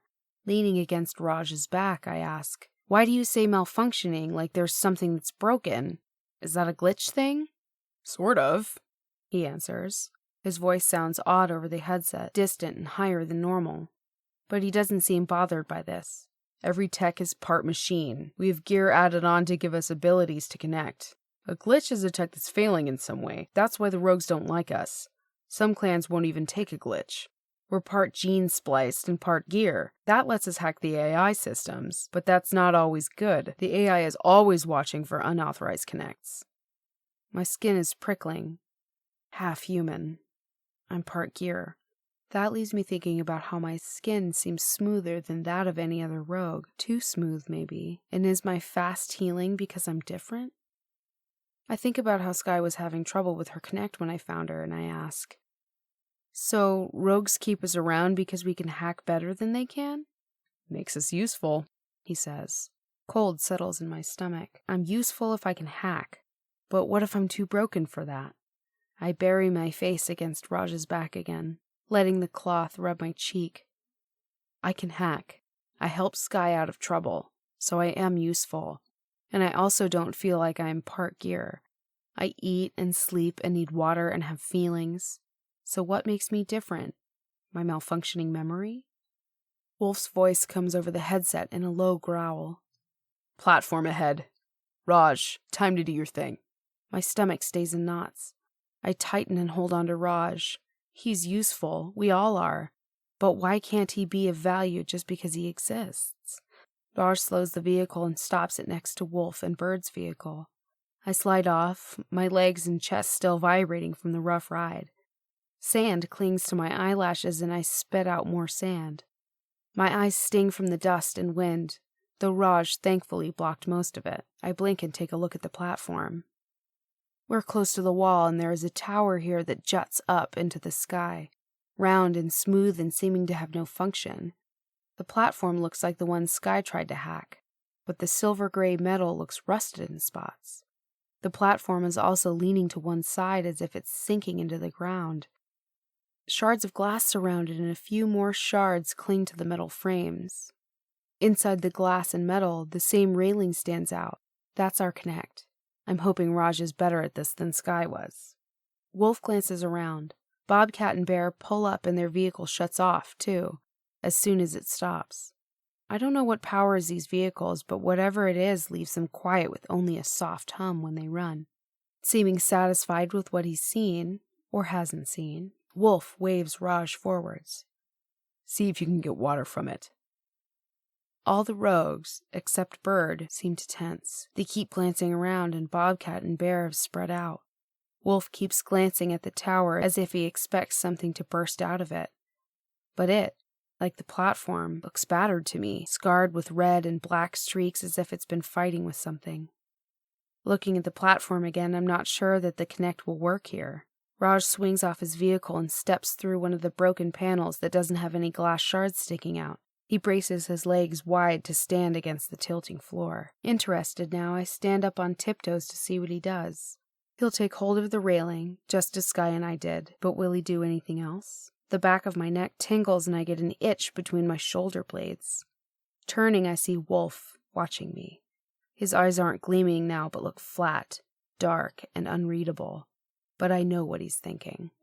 He's wondering if I'm too broken to be useful like the glitches. He's thinking Sky made up a story about saving her so he'd have to take me in. Lifting my chin, I stare back at him and say, my voice flat, I know how to hack. I just want to see if Raj has a different style. He huffs out a breath, turns and walks away to stand with his back to the platform, as if he's looking for trouble to come our way. Maybe the rogues are watching for drones. I'm not sure. I do know Raj may hit a sentinel inside the hack, just like Sky did. Turning back, I wet my lips and watch Raj. He brushes off the railing, clearing away the dust. He rubs his palms together and glances up at the tower once before putting both hands on the railing. And nothing happens. Raj stands still, his head tipped back and his eyes closed, but under his eyelids I can see his eyes moving. He's looking. He's someplace else. The way Sky was in that cool blue room. The wind shifts and starts to blow harder. Pushes sand into my face and eyes, and I have to turn my back to it. My hair slaps my face and the world smells dry and hot. The wind's hot too. Wolf shifts and moves back to sit on the cage on wheels. Tension stiffens his shoulders. To either side, Bobcat and Bear watch the sky. Bird walks over, her boots silent on the stand, and stands next to me. It always seems like a long time. Waiting, that is, Bird says. I lift a shoulder. I don't mind waiting. I look from her to Wolf. Bird seems to know him better than anyone, so I ask, is that why Wolf doesn't like glitches? We take too long to do things and he'd rather be hacking? Not that I care what he thinks. Bird glances at me, her eyes sharp. The wind flutters the ribbons in her hair, snapping them. You don't care? Really? Folding my arms over my chest, I keep my stare on Raj. His face is beaded with moisture now. Why should I? I'm only half human. She makes a sound that could be a short laugh or could be a snort, and she leans closer. Sometimes Wolf's just difficult. Aren't we all? I'm not really satisfied by this answer. I look at her and try to read her face to see if she's making a joke. It's as though she's looking somewhere far away and thinking of something else. Bird? I put a hand on her narrow shoulder and shake her a little. Bird! Wolf's voice makes me jump. What's going on? Glancing over, I see he's come to us and stands on my other side. I didn't hear him move. I shake my head. It's like she's in the Kinect too, or someplace else. Turning to Bird, Wolf lowers his voice and softens his tone more than I thought he could. What do you see? She answers in a soft, sing-song voice. Storm coming. Fast. Can't stay. She turns her face into the wind. I turn too, and see brown clouds darkening the sky. Beyond them it looks black. In the distance, a white line lashes down from the clouds. Lightning. The words pop into my head along with the danger. It's wild electricity, erratic and dangerous. This lightning could be what's wrecked the platform in the tower too. Wolf stares at the clouds as if he has seen more than I do, maybe even more than Bird. With a look at where Raj is still hacking the system, Wolf says, We need to get moving. You can't leave Raj behind, I tell him. Bird blinks once, twice, and seems to be aware of me now. She turns to Wolf and says, Send her in after him. Wolf gives her a sharp look. So do I and lift my eyebrows high. My mouth dries and my fingertips tingle. I want this, and yet I'm worried. I'm not sure I want to deal with another sentinel. Send her in. Bird makes the words firmer this time. Wolf is looking at me, not Bird. Bear and Bobcat are still out, staring at the sky and now at the clouds heading our way. I give a nod. I saved Sky. I can help Raj. Wolf frowns as if he's not sure he thinks I can do this, or not sure he wants me to. Before he can question my skills, I walk to the platform, slip in through the broken panel Raj used, and placed one hand next to Raj's with our littlest fingers touching. In a blink, I'm in. Chapter 7. The world inside the Connect seems just like the outside, but more complex. Making a connection, hacking, is like walking through a doorway for me. I don't know if that is how it is for all glitches, but that's how it is for me. I grip the railing, turn it, and push. Connection, secure. I walk into a room so wide and long I can't see the walls. Aisles of cabinets stretch out before me in a filing system of some kind. Here, I know things without having to know. It's as if my memories are here and flood back into me. In here, everything is calmer, cooler. The Connect is comforting in a way that is unlike anything else. The room is blue again and gives light enough to see. No sun is needed. The entire room glows on its own with a soft blue glimmer that is easy on my eyes, which really means it is my mind seeing all this. For a moment, I just want to stand and absorb. This is familiar to me. I almost forget why I'm here, but something nudges me. Find Raj. It's odd because it's as if Wolf spoke those words to me, but he's not here. Raj isn't either. Where is he? He's taking too long and a storm is coming. That flash of lightning I saw leaves me jittery inside. I do not want to be inside a Connect with wild electricity bursting around me. If it fried the tower, it could do worse to me inside a Connect. I know that with a knowing that lives in my bones. Scanning the room, I look for signs of where Raj might be. Last Connect, Sky stood right in front of me. Good news is that while Raj isn't here, no sentinels are either. I start searching. If Raj is looking for water, I should too. Time is different here. I know this. So is movement. I think of a place and am just there. I wonder if I could think of Raj and find him that way. I look at the filing cabinets. I need to speed this up. Not only is time different here, I am different. I close my eyes. When I open them, the world has changed slightly. Threads of thin light now connect the files and cabinets. Lifting a hand, light stretches from me to everything inside this world. I reach out and pluck one of the strings with a careful finger. Vibrates, sending ripples that quickly fade. One thread hits something that isn't a wall, but also is. A firewall. Behind the wall, I'll find a panel. I know this just as I know I can touch the threads of this world. The firewall doesn't hold me out. I slip through it, following more threads. Quantum, I think. More than just one state. Just like me. At the panel, I place my hand on it. More thread flows into my fingertips and code appears, writing the lines of light. The list isn't in a code language anyone speaks, but it is one I understand. Memories surface. But I'm looking for water and Raj. The two are linked. The code shifts into a fast blur. It's searching on my inquiry. The list stops. Yellow glows around a single item, blinking on and off like a heartbeat. That's what I want. Something rumbles. I glance around to see the cabinets are rotating. They turn and twist, and now I see Raj in the midst of the files. Raj clings to one cabinet. I call his name without calling it. He glances down at me when I call his name. Lib, what's happening? Why are you here? You're going to alert the sentinels. No, the water's coming to us. Why didn't you just request it? His eyebrows flatten over his dark eyes and his mouth pulls down. I think he's going to say something, but he just turns away and climbs down the files. The water pours down into a perfect cube. The edges glow and inside the water moves and ripples and waves. The cube rests in front of me. I place my hands on the surface. It glows brighter and the water disappears as though being siphoned off. I can't see where it's going, but I know I've directed it to come out of the tower port into a container. Raj drops down next to me. He stares at the cube and then looks at me. How did you do that? I blink and shrug. I don't understand your inquiry. But we have to disconnect. A storm is coming. It's got wild electricity. He pales a little. Let's go. I give a nod. I close my eyes and open them. Gone are the cool blue room and the cube of slowly disappearing water. I'm back in dry heat and a biting wind. Standing on a tilted platform. For an instant, longing almost chokes me. I want to go back. I want the Connect. I turn from the railing before I'm tempted to touch it again and go back. Glancing at Raj, I see his face is tight, and I think he feels the same as I do. We both want to be back inside, but we've been thrown out once. If we go back, we risk the sentinels coming after us. Wolf for once is grinning. Seeing his teeth gleam and his eyes glitter pulls me fully back to the moment and out of the lingering desire to connect again. Don't know how you did that, but it's amazing. Wolf slaps Raj's shoulder, pauses, and then slaps mine. I glance over to see Bear and Bobcat hauling containers from the tower and fastening them to the back of the vehicles.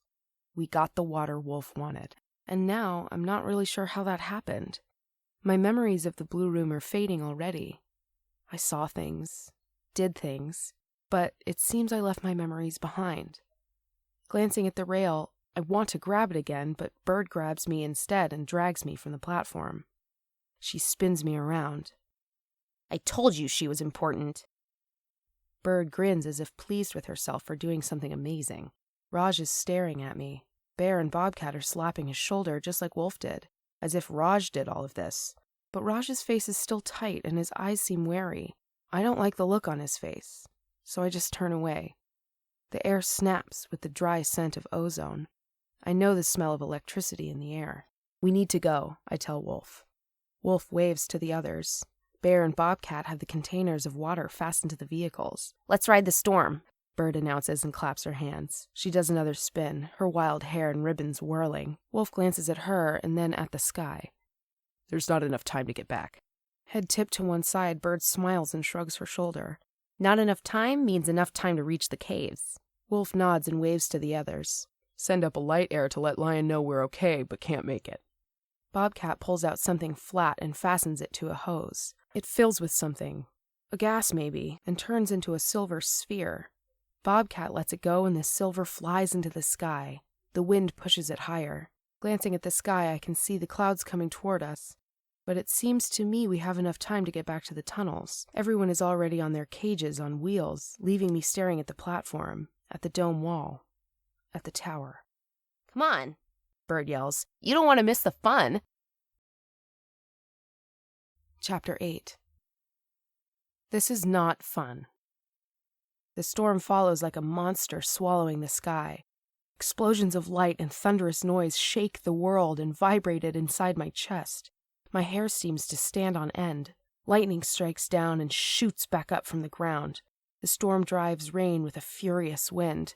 The whole thing moves so fast that fear seems a very wise reaction. Though Raj sends his vehicle over the ground at crazy speeds, a tightness wraps around my chest. I was wrong about having enough time. We're not going to make it. Ahead, little black holes in a cliff face seem to be where we're heading. We race over the sand, but it seems a long way to the cliff, and the storm is overhead now. Dust swirls around, choking me and leaving me almost blind. How do the others know where to go? Ice and pebbles spit at us, singing where they hit on my skin. It feels as if the world is turning inside out. I press my face into Raj's back and have to work hard just to breathe. Raj sends the cage vehicle faster. It's almost like he can sense I'm afraid. Or maybe his own fear of the storm is pushing him to demand more. Raj's vehicle stays up next to Wolf's. At time, I think the wheels will touch and lock, and we'll all end up eating dirt and spilling water. But Wolf always managed to veer away at the right time. I don't think this is a play for power between them, or either of them showing off. Everyone's faces are set into grim determination.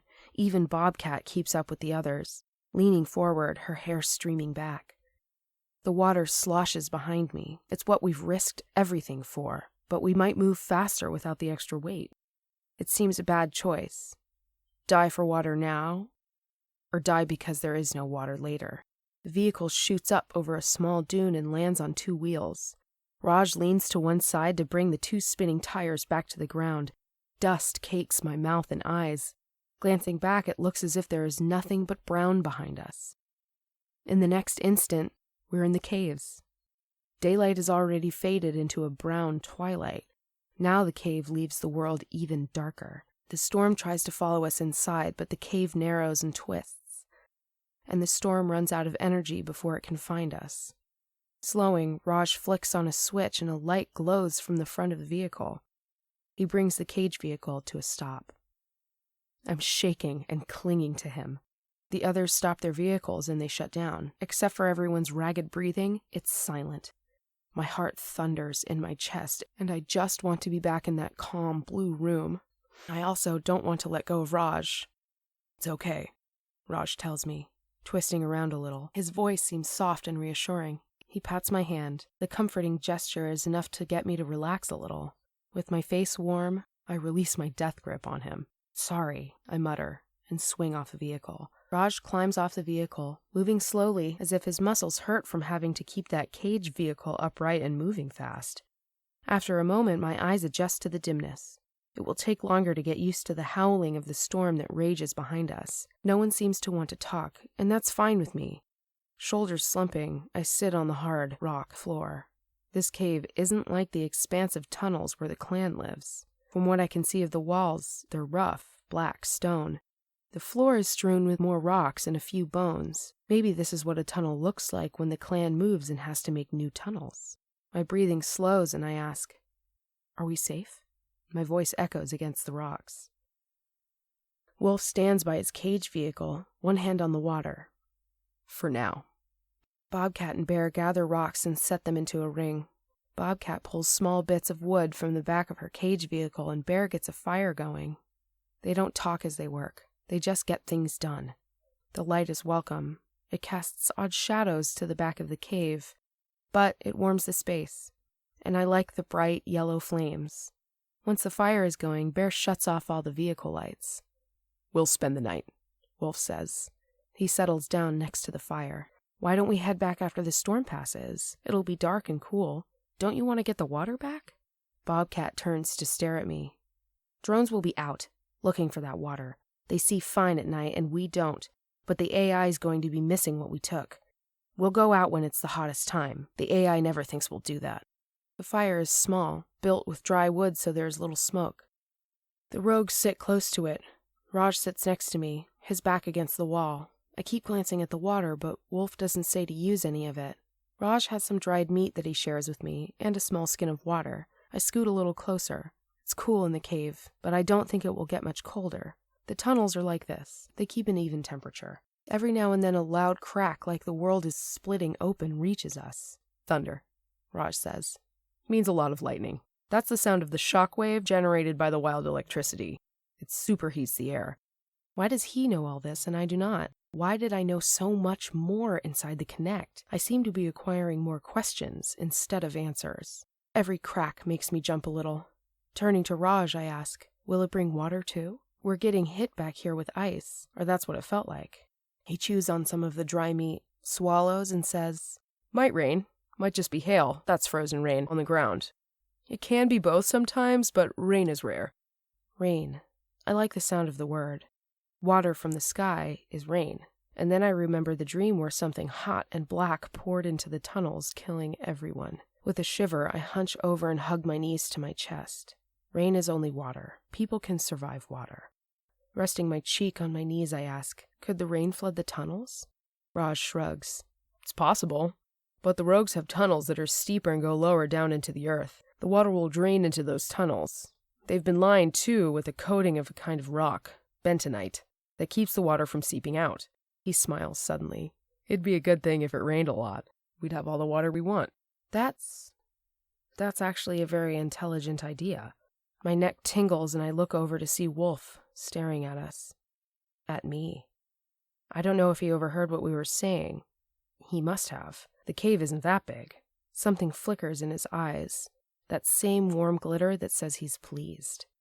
Well, he should be. He got his water. He might get more. A gust of wind slips down into the cave, bringing a touch of icy and cold. The storm screeches even louder for a moment, and then dies back. Seems to me I can hear another sound, a humming of a kind like the cage vehicles make. Is it another kind of machine? Everyone seems to sit still. For once, I don't want to ask what might be making that sound. The wind dies down and an odd humming goes with it. Bobcat lets out a long breath and Bear says, "At least the storm ain't as bad as it used to be." Mouth dry, I shudder. "Worse than this?" Bobcat grins. "Bad enough to sweep the whole world away with the wind and lightning that took out towers like they were toys to break." I frown at her. Sure she's exaggerating. Well, almost sure. Wolf stands and heads to the water on his cage vehicle. He pours out a small amount into something made of metal. Coming over to us, he holds out the metal to Raj, but he glances at me when he gruffly says, "You did good today. An extra cup of water." Raj waves the cup toward me, then says, the words almost seeming to be dragged out of him, "That was all Lib. I wouldn't have gotten the water without her." I take the cup from Wolf and our fingers brush. My whole body warms, but I don't know if it's from what Raj has said or from Wolf. Glancing at Raj, I see what looks like sharp suspicion in his eyes. Why? For what? I stare back at him, eyebrows lifted. I haven't done anything wrong. I drink half the water and almost drink it all, but that wouldn't be fair.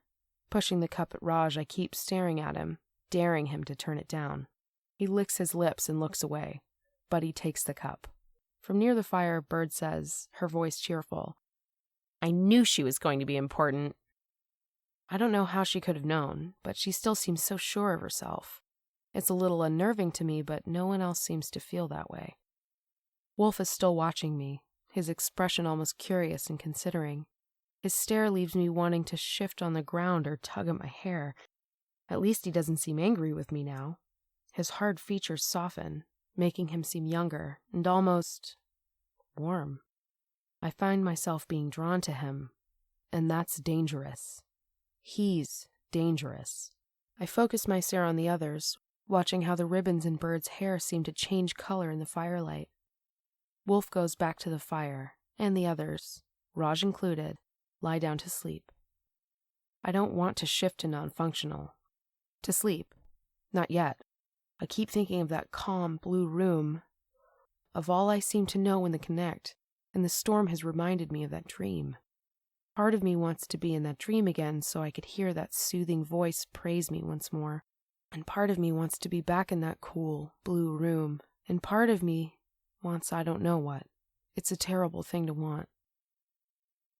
Cave is silent again, but Wolf is awake. He watches me with those intense, dark eyes of his. For once I don't mind. There's something new in his gaze, something I don't yet understand, but my skin warms and a pleasant shiver slips through me. I lie down, my head pillowed on my arm, thinking I'll watch Wolf back. But beneath his dark gaze, my eyes slip closed. There is no stopping the dream. It's the same as before. Blackness oozing in, death, destruction, panic. I wake with my heart pounding, breathless and sweating. My stomach twists. Wolf is asleep now. Everyone is. Except me. I turn and gasp against the cool rock floor, feeling like I have to spit up whatever it is in me. But nothing comes out. My stomach twists again, and I lie there, weak and dizzy and almost hating myself. Shaking, I lay down again. There's no word for the wretchedness inside of me. Because once again, a small part of me is grateful for the dream and for that voice that brushes over me like a soft hand. Chapter 9. Somehow, Wolf knows when it's morning. The lighting inside hasn't changed much except the fire is burned out. We use lights from the vehicles to see, but Wolf only wants one on at a time. It doesn't take long for everyone to wake, eat, and get ready to leave. I wake stiff, with the dream still clinging to me. It's hard to meet anyone's eyes in the morning. Raj is already up and has been checking over the cage vehicle. He glances over at me, comes over and offers me dried meat. I wave it away. I have no hunger this morning. He hesitates, like maybe he wants to say something, but in the end he just shakes his head and goes back to the cage vehicle, tugging on straps and kicking the wheels. I try to shake off the lingering remnants of the dream and head to the back of the cave to take care of body waste. When I come back, it seems like everyone else is ready to go. Bobcat and Bear sit on their vehicle, Wolf sits on his, and Bird is ready to climb on behind him. Raj is on his vehicle. All the cage vehicles have been turned to face the other way, the way out. Heading to Raj's vehicle, I sling my leg over and settle in behind him. Remembering how Raj looked at me yesterday, I'm not sure I want to wrap my arms around his middle, but I also don't want to fall off. I settle for grabbing his jacket and hanging onto that. I don't know why it bothers me so much, except I thought all glitches would stick together, and I helped Raj yesterday. But it seems I am different from the other glitches. and I don't know why. The engines hum into life. The sound vibrates up my legs and hips. Wolf leads with Raj behind him and Bobcat at the back. It doesn't take long before we burst into the open air. The outside looks the same as it did the day before. The storm passed over and is gone. I see rocks and sand, and in the distance stand the tall walls of the Norm, which seem to curve over and have no top. We're too far now to see the damaged platform and tower. It's difficult for me to tell which direction we take. It all looks the same to me. The sun is higher than I thought it would be, and hot. It's always hot. I cling to Raj's jacket. The fabric goes damp in my hands, and the wind from our speed brushes my face. Today I keep watching the sky. I don't see brown clouds or anything else, and I'm glad of that. Can't wait to be back in the cool tunnels. Moisture is already being pulled from my skin to dot my forehead and streak my back, making the cloth stick to me. It seems like we travel for a much longer time than yesterday. We aren't going as fast. I have my headset on, so I ask Raj, "Do we have far to go? Are we still on a scavenge?" At first, Raj doesn't answer, and I begin to think he isn't going to say anything. Is this more silence we have to keep? Finally, he says, "The storm changed path. We're taking the long way." Thinking about that makes me realize that vehicles must be like people. They can't just function without something to give them energy. But what do the cage vehicles use? And how much of it do we have left? Raj, is there a chance we'll run out of fuel? His body shakes a little, and his laugh comes over the headset. The ATs run on a source there happens to be an abundance of. The sun. AT? Are they like the AI? No, that's for all-terrain. AI stands for artificial intelligence. Frowning, I try to glance at the sun, but it is too bright. It makes sense to use the heat and light from it as energy. Things click together in my mind again. Fossil fuels were once used as power, but that proved to be a finite resource. Scattered memories come to me of reading about something called fuel wars, but I'm not quite sure what they were. I wonder what the AI uses for fuel. Sunlight too? Or does it use water or some other organic materials? I remember something called hydroelectric and geothermal, but the words are just words. I have no images or other memories to go with them. The scattered memories leave me feeling frustrated. I grip Raj's jacket tighter. He reaches back up to slap a hand over mine, and I loosen my hold, but I don't let go. We're not moving that slowly, and the AT bumps over the ground, its big wheels churning up sand and climbing over rocks that now litter the path. Every time I see a taller group of boulders, I think we've found the spot where we left Lion, but Wolf leads the group past. I start to try and use the distant ruins of twisted metal as a guide to help me figure out which way we need to go, and it is soon clear we are making a wide loop to get where we need to go. Wolf slows down his vehicle. Raj and Bobcat do the same. We come to taller hills and boulders. Wolf puts up a hand and waves it in a circle. He pulls under an overhang of rocks. Raj and Bobcat follow him. We come to a halt in the shade. It is at least cooler here. I expect we'll cover the ATs, but everyone just gets off and a skin of water is passed around. The others sit down in the shade. Bobcat and Bear crouch in the back, but Bird and Wolf stay near their vehicle. Raj sits with his back to his AT. I am the only one left standing. This is obviously a rest spot. That means we're still a long way from where we need to be. Raj pulls off his jacket and throws it over his face. His breathing deepens and roughens, and I know he has gone non-functional for a short time. I glance at the ATs and see they've been left with the front parts in the sunlight and the water in the shade. They must have been left this way so they can be non-functional to recharge. Bird hands me the water skin and I sip some. My mouth is dry and I want to drink all of it, but I have been watching the others. The rogues only drink a little water, as little as they can. Raj does the same. I must show the others I can do that too. Since there is nothing else to do, I squat down in the shade next to Raj. My calves begin to burn and my knees hurt from that, so I fall back to sit on my butt in the cool sand. Bird glances over to me, her ribbons fluttering in a warm breeze, and she asks, "Where's your heart, Lib?" For a long moment, I can't think of an answer. It's as if my mind has done a reboot and is waiting for a system restart. Licking my lips, I hand her back the water skin and say, "I'm a glitch. Maybe I don't have a heart." She shakes her head, setting her colored ribbon swaying. "I don't think that's true. Home is where the heart is." She says that as if it's something important, something someone has told her many times. I have no idea what this means. Raj wakes and pulls his jacket off his face. Something flickers in his eyes. Irritation, maybe. Or maybe he's just tired still. Home is wherever you can stick around the longest. The norm was once home. He sounds bitter again, and his mouth pulls down. Raj looks away, squinting as he stares across the dry, barren land. Is he trying to see the norm? His jacket lays loosely in his lap. The breeze flutters an edge of it, and I notice that the edges of cloth are frayed.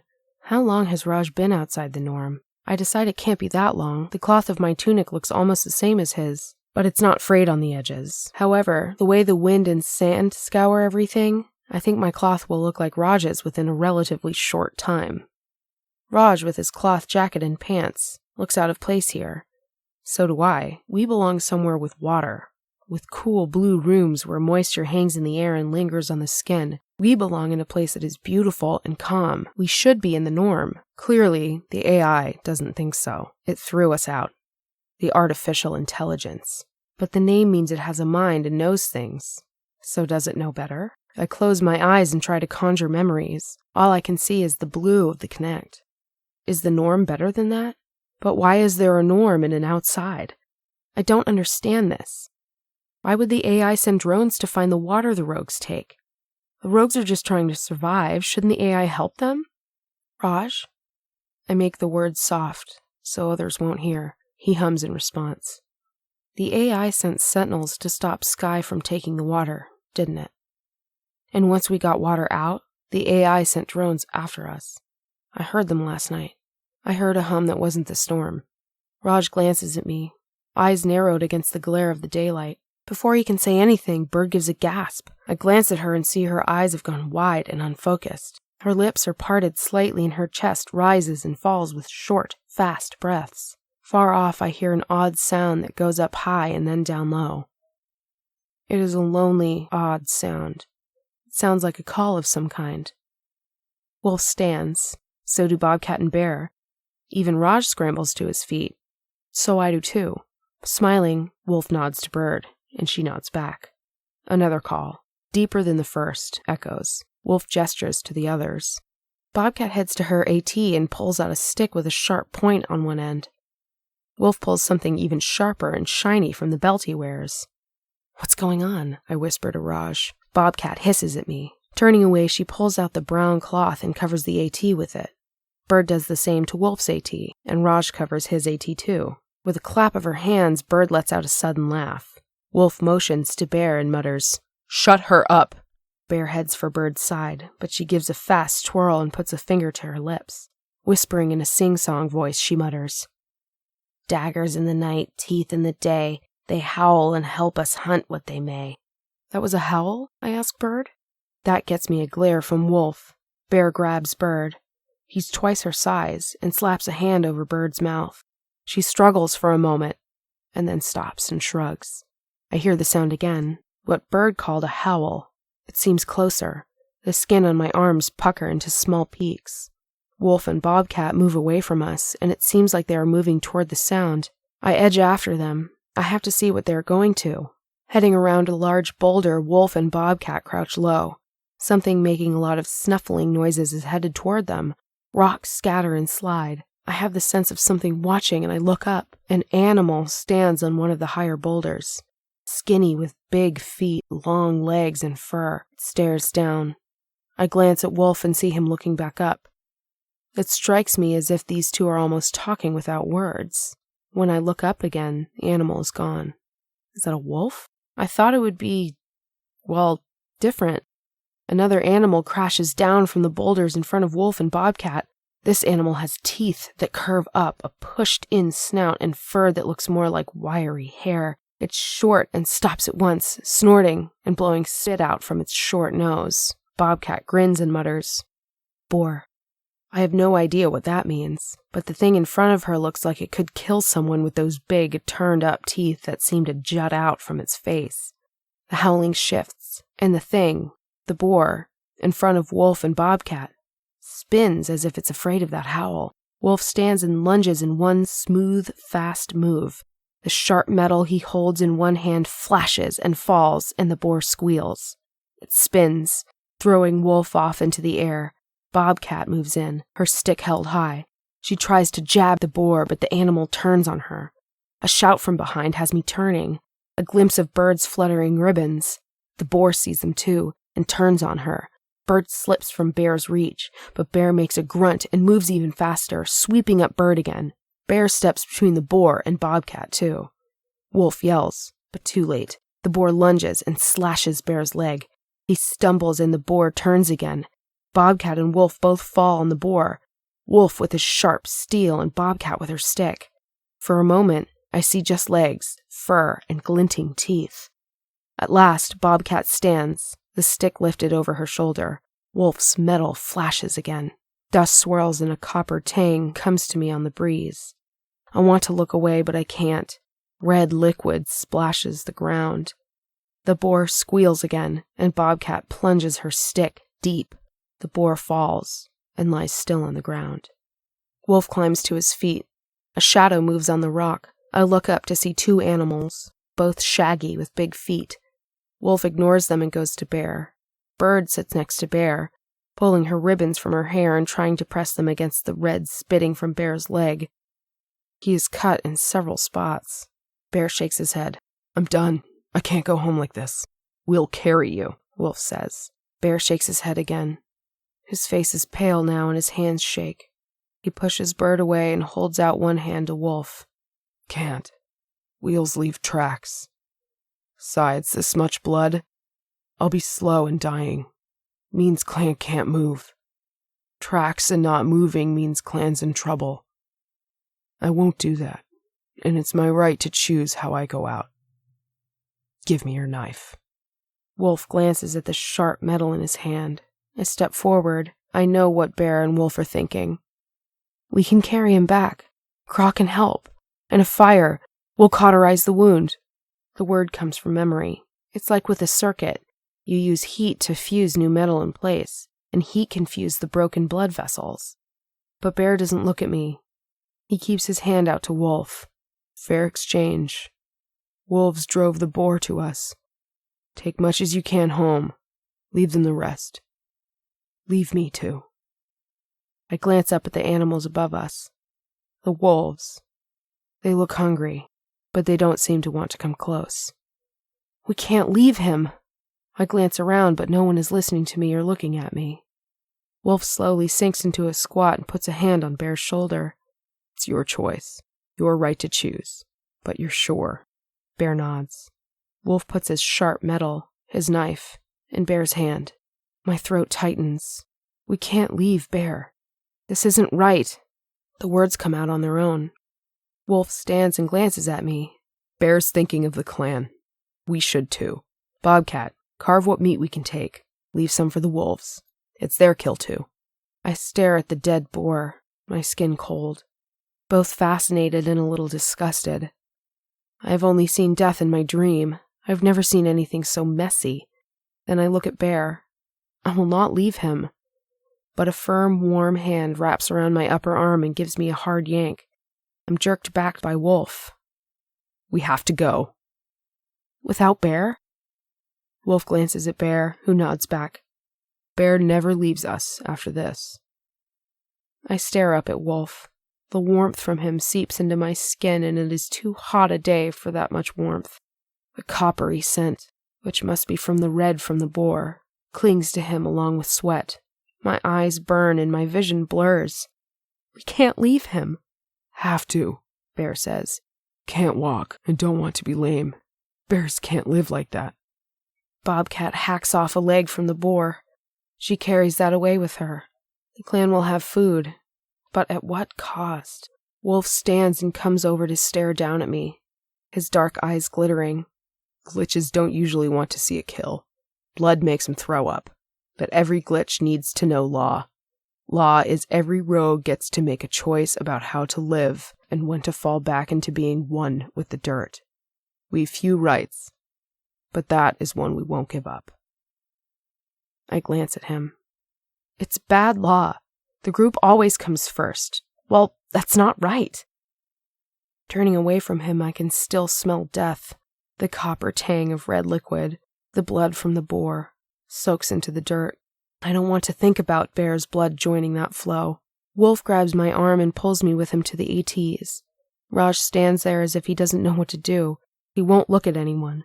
Moisture streams down Bird's face, leaving streaks. Raj's flare flickers to me. He is pale and his hands shake.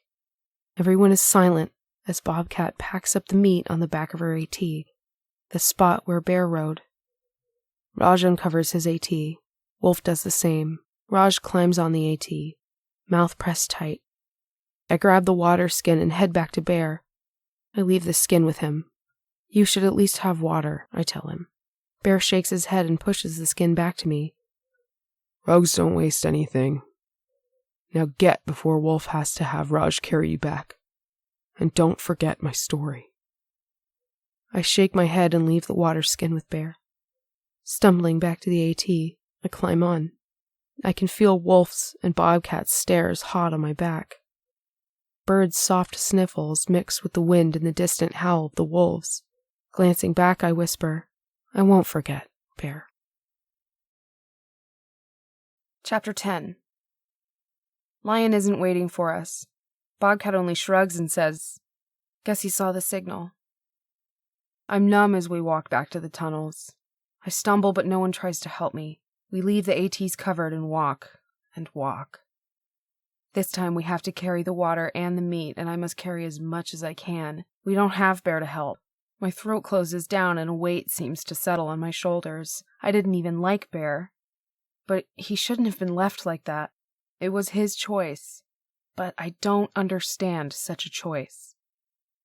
I am more than grateful to finally get down into the tunnels and drop the stinky meat Bobcat gave me to bring back. The room falls silent. I can almost see the other rogues counting. Bear is not with us. My chest tightens. Bear is probably dead. Guilt fills me now. We should have at least tried to save him, but how do you save someone who does not want it? Wolf glances at Bobcat. Call a fire tonight.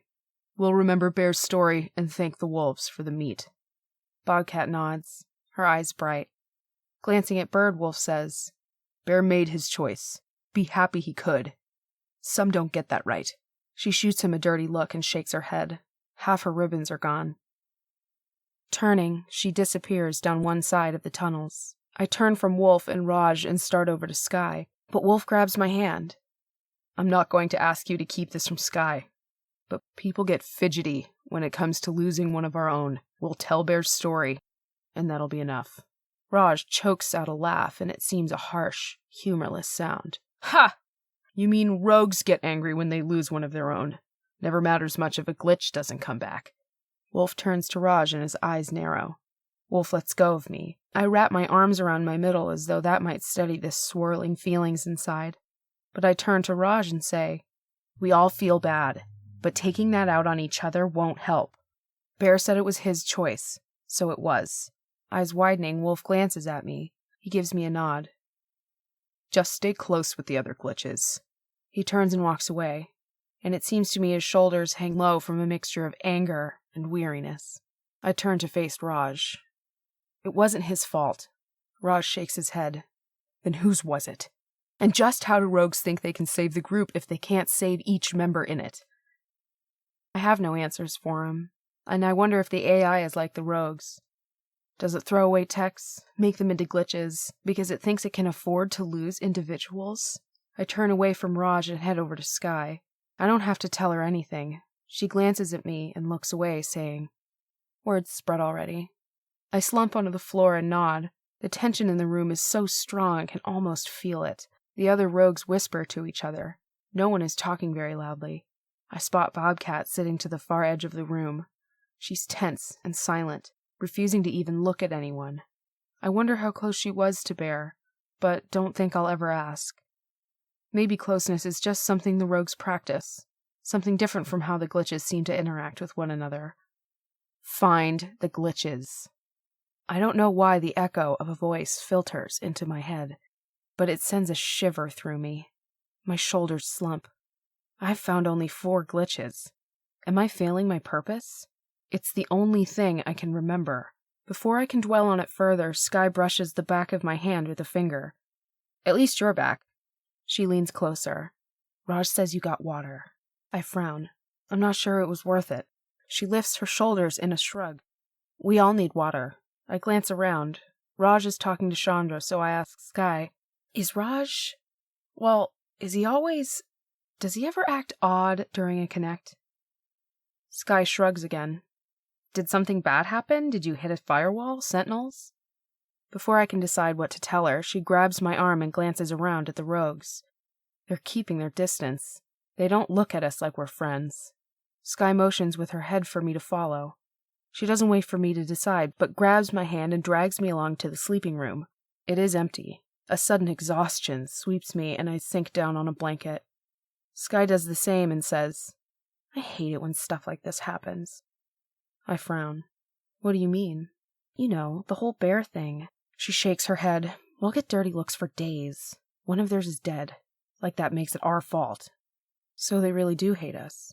After a moment of considering me, she finally lifts her shoulders and looks away, glancing at the ceiling, which has sunlight streaming through the hole. I'm not sure all of them, but enough. At least it wasn't a glitch. I suck in a breath but say nothing. When Raj told me about the divide between glitches and rogues, I thought his opinion was just his. Now I begin to understand this thought permeates everything. It startles me because isn't that what the AI is doing in the dome? Anyway, I'm glad you're not dead. She's grinning at me and her voice is chipper. It leaves me feeling just a little bit sick. I, too, am glad I returned. But I feel badly for Bear. The ache in my chest is made worse to know Sky seems to care so little. I lie back and turn on my side, curling away from Sky. You need sleep? She asks. I nod. My throat is dry and something is lodged there. She pats me on the shoulder. You did good today. Get some rest. I'll wake you up for the meal. When she leaves, I stare at the far wall. I don't know that I like it here, but what choice do I have other than to stay? Or choose to be non-functional. Forever. Sky comes back and shakes my shoulder. I haven't been sleeping, but I feel as if I have. My body seems sluggish. I don't complain as I follow Sky down the tunnels to the main room. The rogues do shoot glares at us and narrow-eyed glances, but no one stops us or says anything. Sky leads the way to our small group of glitches. Chandra and Mark are sitting apart from each other. They aren't speaking, not even to each other, but it's clear they are far more comfortable and familiar with each other than any others. Raj is essentially alone. He looks up at us but frowns and looks down again. I instantly feel unwelcome by everyone except Sky at this point. But I follow her over to Raj. Where else am I going to go? I sit down next to Sky, so I'm not next to Raj, but Chandra and Mark still have their space. They haven't started yet, have they? Sky asks Raj. He rolls his eyes. No, Wolf's still being all leader of the pack. I can hear the venom in his tone and his words, but Sky just brushes it off. I wonder now if his bitterness doesn't bother her. Started what? The meal? I ask. Sky looks over at me, and Raj sighs. He says something under his breath. Sky leans her elbows on her knees. The stories, she tells me, her eyes shining. It's sad that we only hear them when someone goes back into the ground, but everyone has a story. It's their way of remembering. It's a waste of time, Raj says. He sounds condescending, but his voice is a little tight, like maybe he feels badly about this. Or maybe I just want him to. Sky shakes her head. Raj thinks the stories will be told until they get corrupted over the years. I think about that. It's true in a sense. Sharing things orally has an inherent complication in that each time you tell the story, it can change slightly. Memory shifts until the people have corrupted the original so much that it doesn't even resemble the original story. Why don't they just document it? I ask. Raj snorts. Ha!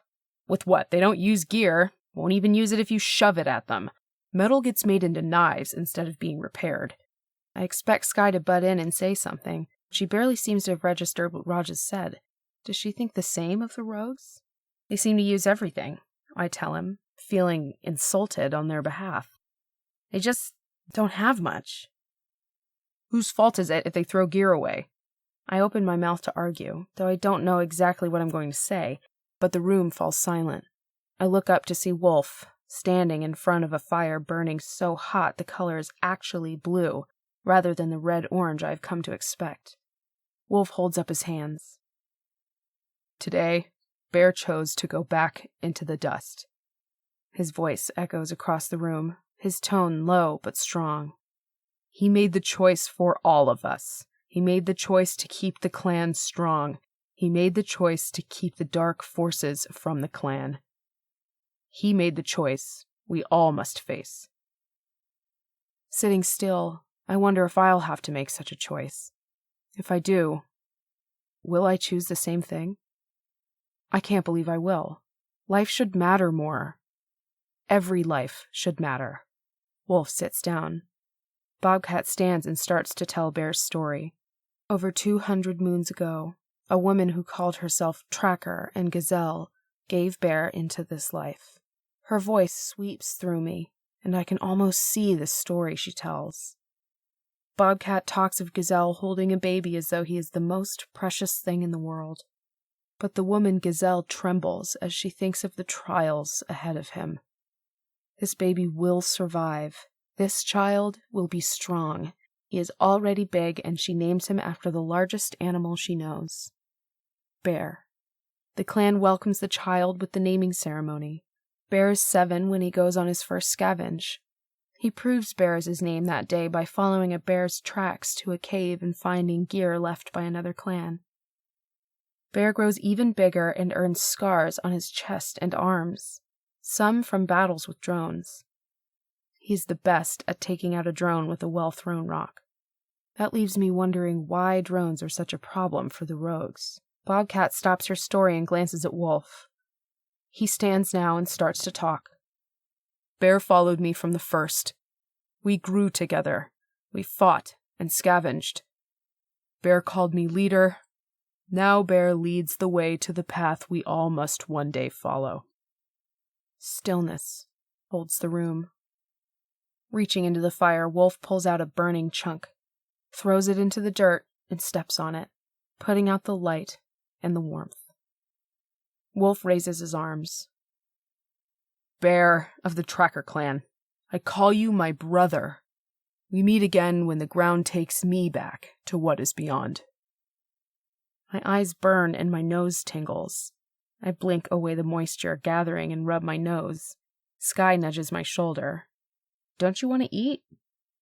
I glance over to see her holding out a wooden plate with cooked meat, the boar that killed Bear, and was killed in return. My stomach twists and a sour taste surges to my mouth. Shaking my head, I push the plate away and look back at the rogues. They don't seem to have any trouble eating, and they sit close together, talking and sharing stories of Bear. Staring at the fire, I wonder if I should stay. Will the rogues expect me to die for them if I stay? I can't imagine such a thing. Slowly, the rogues finish eating and head to the sleeping rooms. They go off one at a time or 2 and 3 together. The glitches, like always, are the last to leave. It is as if we have to stay close to the light as long as we can. But Sky stands, so I do too. At the entrance to the tunnel that leads to where we sleep, I stop and glance back at the fire that is almost out. I wish I didn't have to tuck myself so closely to everyone else. Turning, I find Wolf standing in front of me. His voice is soft and as deep as it was earlier in the night. Lib, some say you bring bad luck. What's luck? He lifts one shoulder and then one hand, as if he wants to touch me, but won't. Bad luck? Good luck. There are ways to make the world seem like it makes sense. With a nod, I frown because luck doesn't make sense. You mean ascribe random chance with rationality. He huffs out a breath that almost sounds like a laugh. You're new. No one knows you. No one trusts you.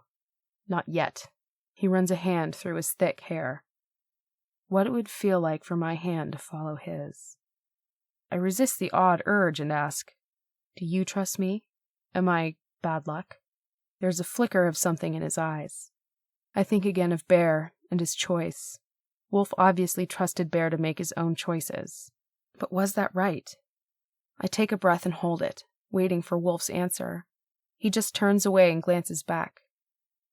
Stay low for a time. Be useful. That feels like a slap.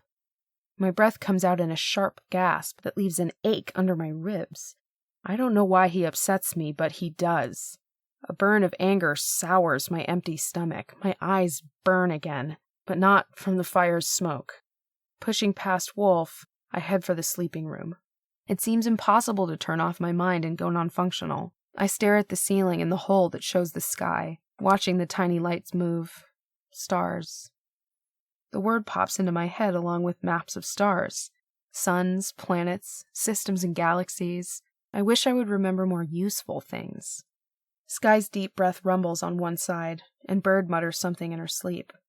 Glitches don't sleep. Or do we? Is non-functional the same as sleep? Nearby, Chandra lies totally still.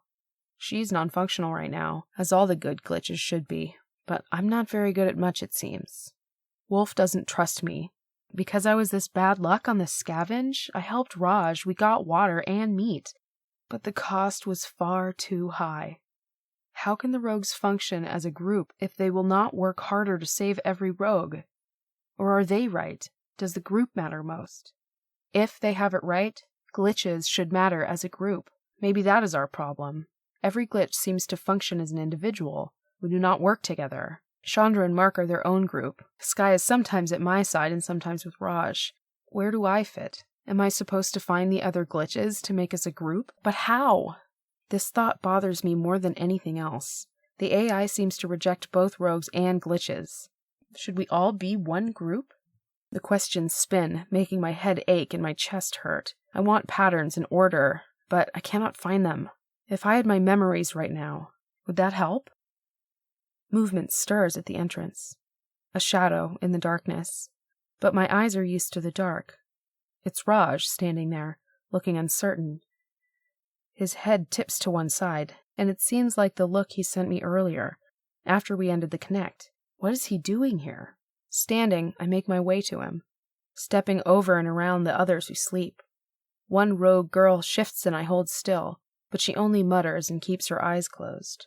Beside Raj and outside the sleeping room, I whisper, Shh! He hisses at me and clamps his warm hand over my lips. He glances over my shoulder, but no one wakes. Pulling his hand off my mouth, he takes my wrist and pulls me with him deeper into the tunnel. Now I cannot see him, but I hear his breaths, short and uneven. I can feel the heat of his body and something like excitement that almost seems to fill the tunnel. What are you doing here? I get the question out, making my voice so quiet that he won't hiss at me again. His voice is even lower as he says, I need you to come with me. You can help, like you did with the Connect. Come with you? Where? He takes my hand. His skin is rough on the tips of his fingers, and I hear a small tremble in his voice. We're going back to the norm. Chapter 11. I stare at him even though I see only a darker shape in the dark tunnel. The norm, the place we were kicked out of? The AI kicked us out once, which means we won't be welcome back. Or will we? I have no memories of the norm, so I have no idea. But everything inside me says this is a bad idea. Bad luck. Wolf's words echo in my head. I shake them away. You don't need me to remind you of all this. His words tumble out, quick and low. You can help me. I know you can. I knew it as soon as I saw you in the Connect. I've never seen anyone that good before. You can get us back in the norm. Confused, I think back to his reaction in the Connect I made. Wait, you didn't think I'd done something wrong? You're not unsure of me? What? No, of course not. He sounds like he means this. Gone is the cool bitterness from his voice. Energy pours off him as if this is something he's been holding inside for too long. But why wait until now, when everyone else is asleep or non-functional? I glance back to make sure no one is awake. All seems still in the sleeping room. Looking back at the dark shadow that is Raj, I ask, why are you asking me this now, in the middle of sleep cycle, when we should be non-functional? You think Wolf or any of the rogues would like us leaving? They want to keep us and use us. They wouldn't want us going back. And Sky, the other glitches. He shifts on his feet. I feel the movement more than I see it, and hear the soft squish of dirt. Now I'm not just confused, but sure this is not a good thing to do. Wolf already established he thinks little of me. If I'm gone in the morning, what happens then? And why isn't Raj thinking of the other glitches as well? After huffing out a breath, Raj says, "This is good for all glitches. Or it will be." He tugs on my arm as if to pull me with him. I jerk away and cross my arms over my chest. "I'm not going anywhere until you tell me why." I've been thinking for a long time about a hack. The perfect hack. We have to fix the norm, the AI. If I can get in, I can set it right. When I was in the norm, that was what I did. I handled hack corrections. I bite the inside of my mouth and shake my head. Isn't a connect from here a hack? That's what we do here to survive. Even as I say that, I realize it can't be true. I knew how to connect. I just knew. What do you mean, what you did? And fix what? Leaning closer, he whispers, his voice so fast I can barely follow his words. In the norm, every tech has a designation. We're genetically coded for aptitude, intelligence, and function, and then trained to fulfill that function. It's all very practical. Mostly, it works. Except when we glitch out, I mutter. That's not important. What matters is that I know the internal information highways. My family had 4 generations of data manipulation skills. Family, that word isn't familiar to me. As I say that, I know it is true. I have a mother. That word is in memory and echoes inside me, like a word said in the large central room.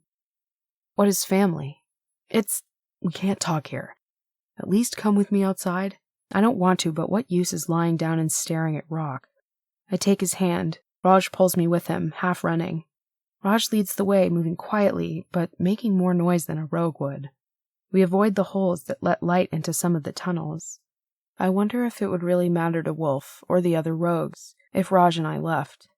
They would still have Sky and Mark and Chandra. I follow Raj as he darts down yet another winding tunnel. The tunnel ends in a small room I haven't seen before, but it is familiar, with the hole at the top and the rope. Light seeps in, and I can see it is almost time for the sun to come up.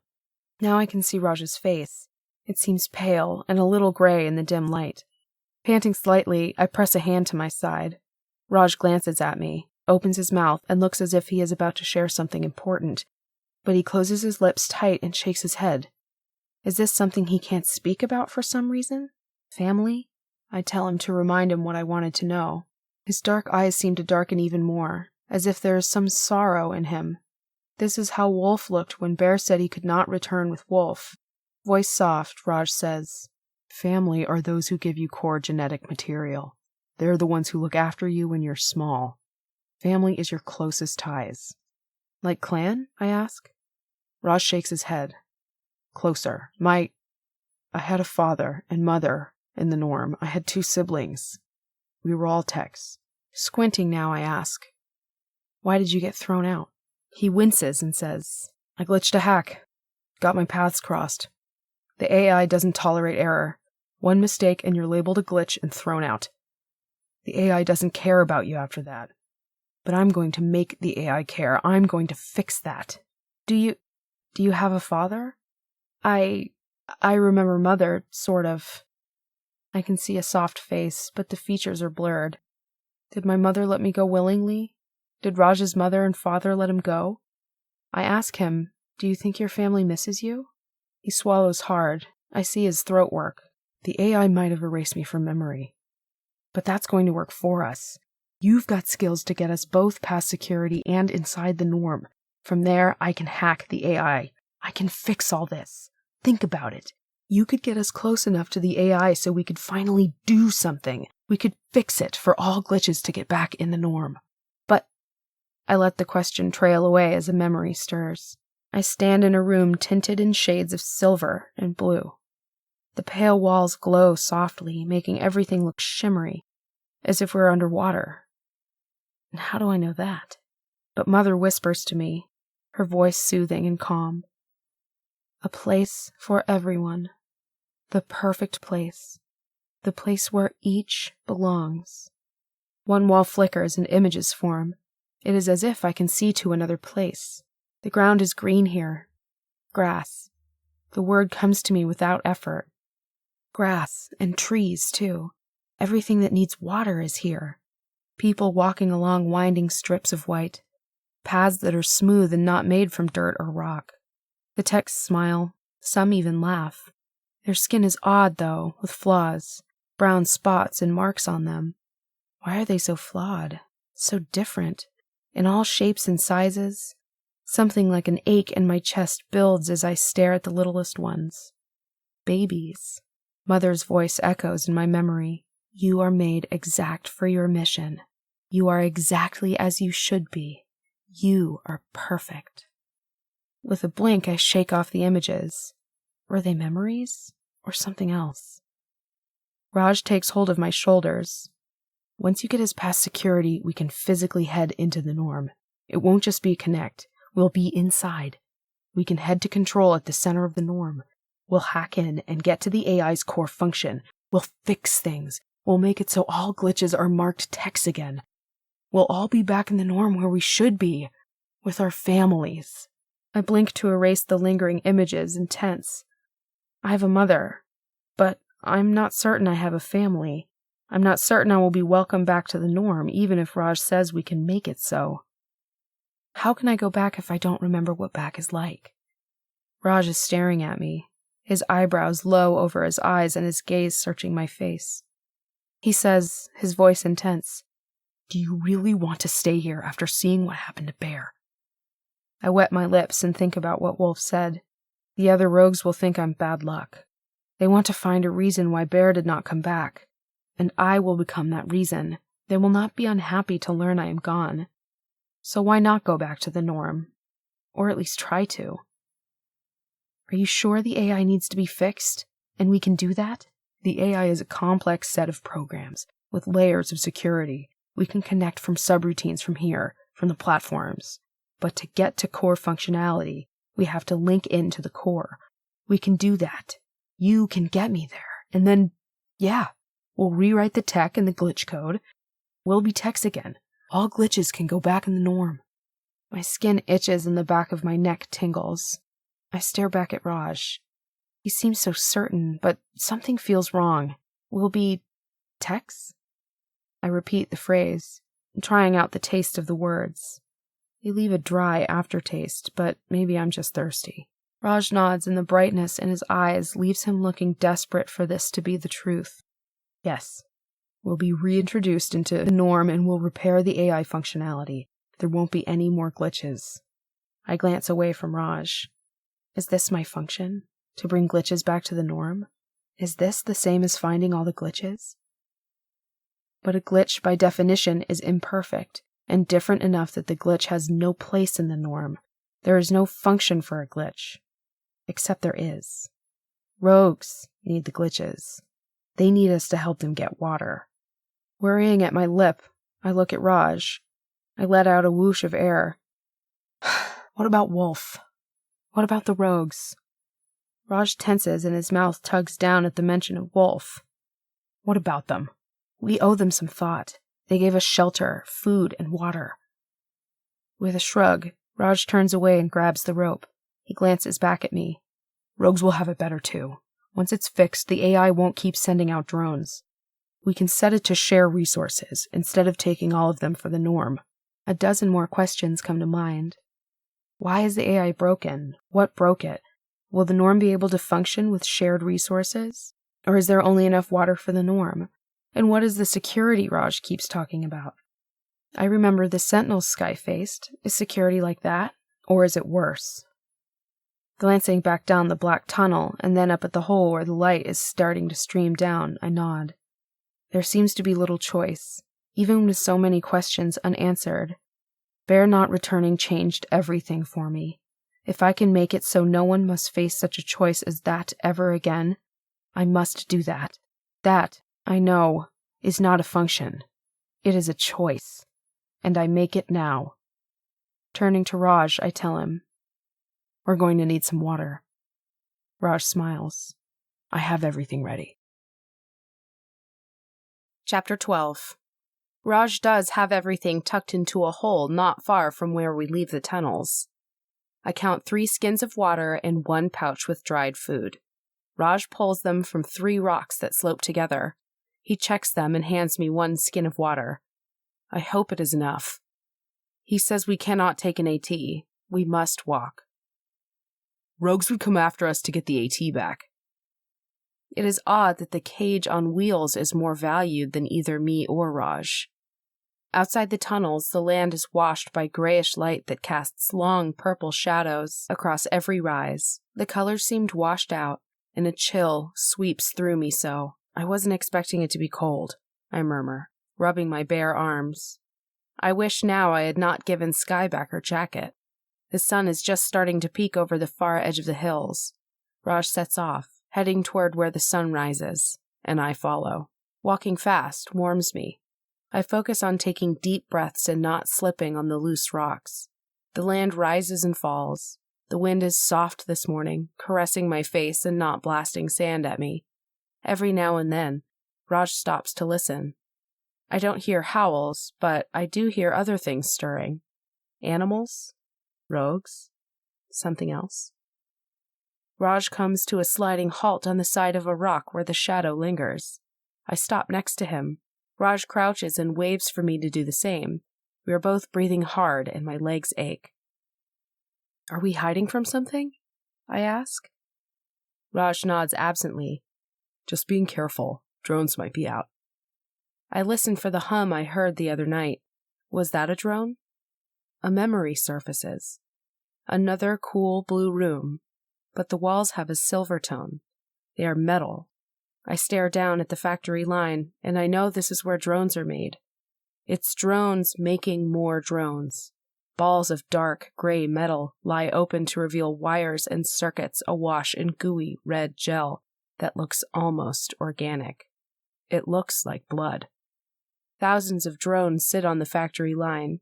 The finished drones hover, perfect spheres. Tools jut out as they are needed. I sense Mother is here, and her words seem very soft. Growth is a sign of life. Always grow. The memory cuts off, leaving me shaking. I glance at Raj. It is light enough to see the worry lines around his mouth and eyes. He fears the drones, but Mother's voice had pride. Are the drones good in the norm and bad here, or have they gone wrong, like the AI? Raj flashes a quick smile, as if it's more to reassure himself, not me. The AI uses drones to search for resources. They scavenge too, I say, and it's not a question. That doesn't sound so bad. Raj shoots me a hard look. The AI runs the drones, and drones don't scavenge like the rogues. Drones remove anything that comes between them and a resource. I've seen drones kill rogues. My skin chills, even though the sun is coming up. Fear washes through me and my stomach tightens. I remember Bobcat's story of Bear, that he was good at taking down drones with well-aimed rocks. I also see the drones again, tools out, and weapons too. The drones are meant to defend themselves, and the AI. The drones will not welcome us back into the norm. Come on, Lib, we need to get moving. Raj stands and skirts the large rock we were crouched behind. I glance back, wanting the safety of the tunnels again, but I will never find my way back on my own. I am with Raj on this, no matter what. That pushes me to my feet. I run after him. There is no going back. The drone finds us outside the wall of the norm. Raj says the wall stretches up and over the norm like a dome, like an upside-down bowl. He says the wall goes for farther than any rogue can walk. I believe him, but right now we hide in the rocks, holding very still, hardly even breathing. The drone seems intent on something. It hovers over something. An animal, I think. The drone seems to be waiting for something. Orders? Or something else. Raj shifts and jars a rock loose. The drone heads for us at once. I try to crouch lower. Raj is sweating now and breathing hard. Remembering the story about Bear and the rocks, I close a fist around stone. I don't want the drone to see me, so I throw the rock from our hiding spot. It misses the drone and lands on the ground. Instantly, a bright orange beam shoots out from the drone and hits the rock, which vanishes in a puff. The air smells like burnt circuits. I drag in a breath and hold still. but the drone is distracted now. It heads back to the animal it was hovering over before. This time, the drone dips down. An animal cry splits the air. I glance at Raj, but he is staring at where the drone was. A moment later, the drone lifts up and leaves. Red spatters darken the gray sphere. We wait for several long breaths, and then I have to see. I stand, and Raj grabs for my arm, but I pull away. It's gone. It may not be safe. I have to see. I head over to what the drone was scavenging. Behind me, I hear Raj scrabble out of the rocks. I crest a ridge and start down. My boots sink into the sand, causing little piles to roll down the slope below. With each step, I send a little more tumbling down and think that if I start sliding, it will be very difficult to climb my way back up. Next to me, Raj sinks into the sand, and then he's sliding. He's managed to stay upright. When he reaches the bottom, he turns. I walk down the slope and wave for him to follow me. He shakes his head, but I turn and head for the thing I now see lying on the ground. It looks like an animal of some kind, but not like the boar or the wolves. I don't want to end up like Bear, so I step as quietly as I can. I glance at Raj and see he looks braced to run, but he steps closer to me. We both stop near the animal. It is not moving. It seems to be non-functional. Dead, Raj said. The drone killed it. What is it? I ask. A deer, I think.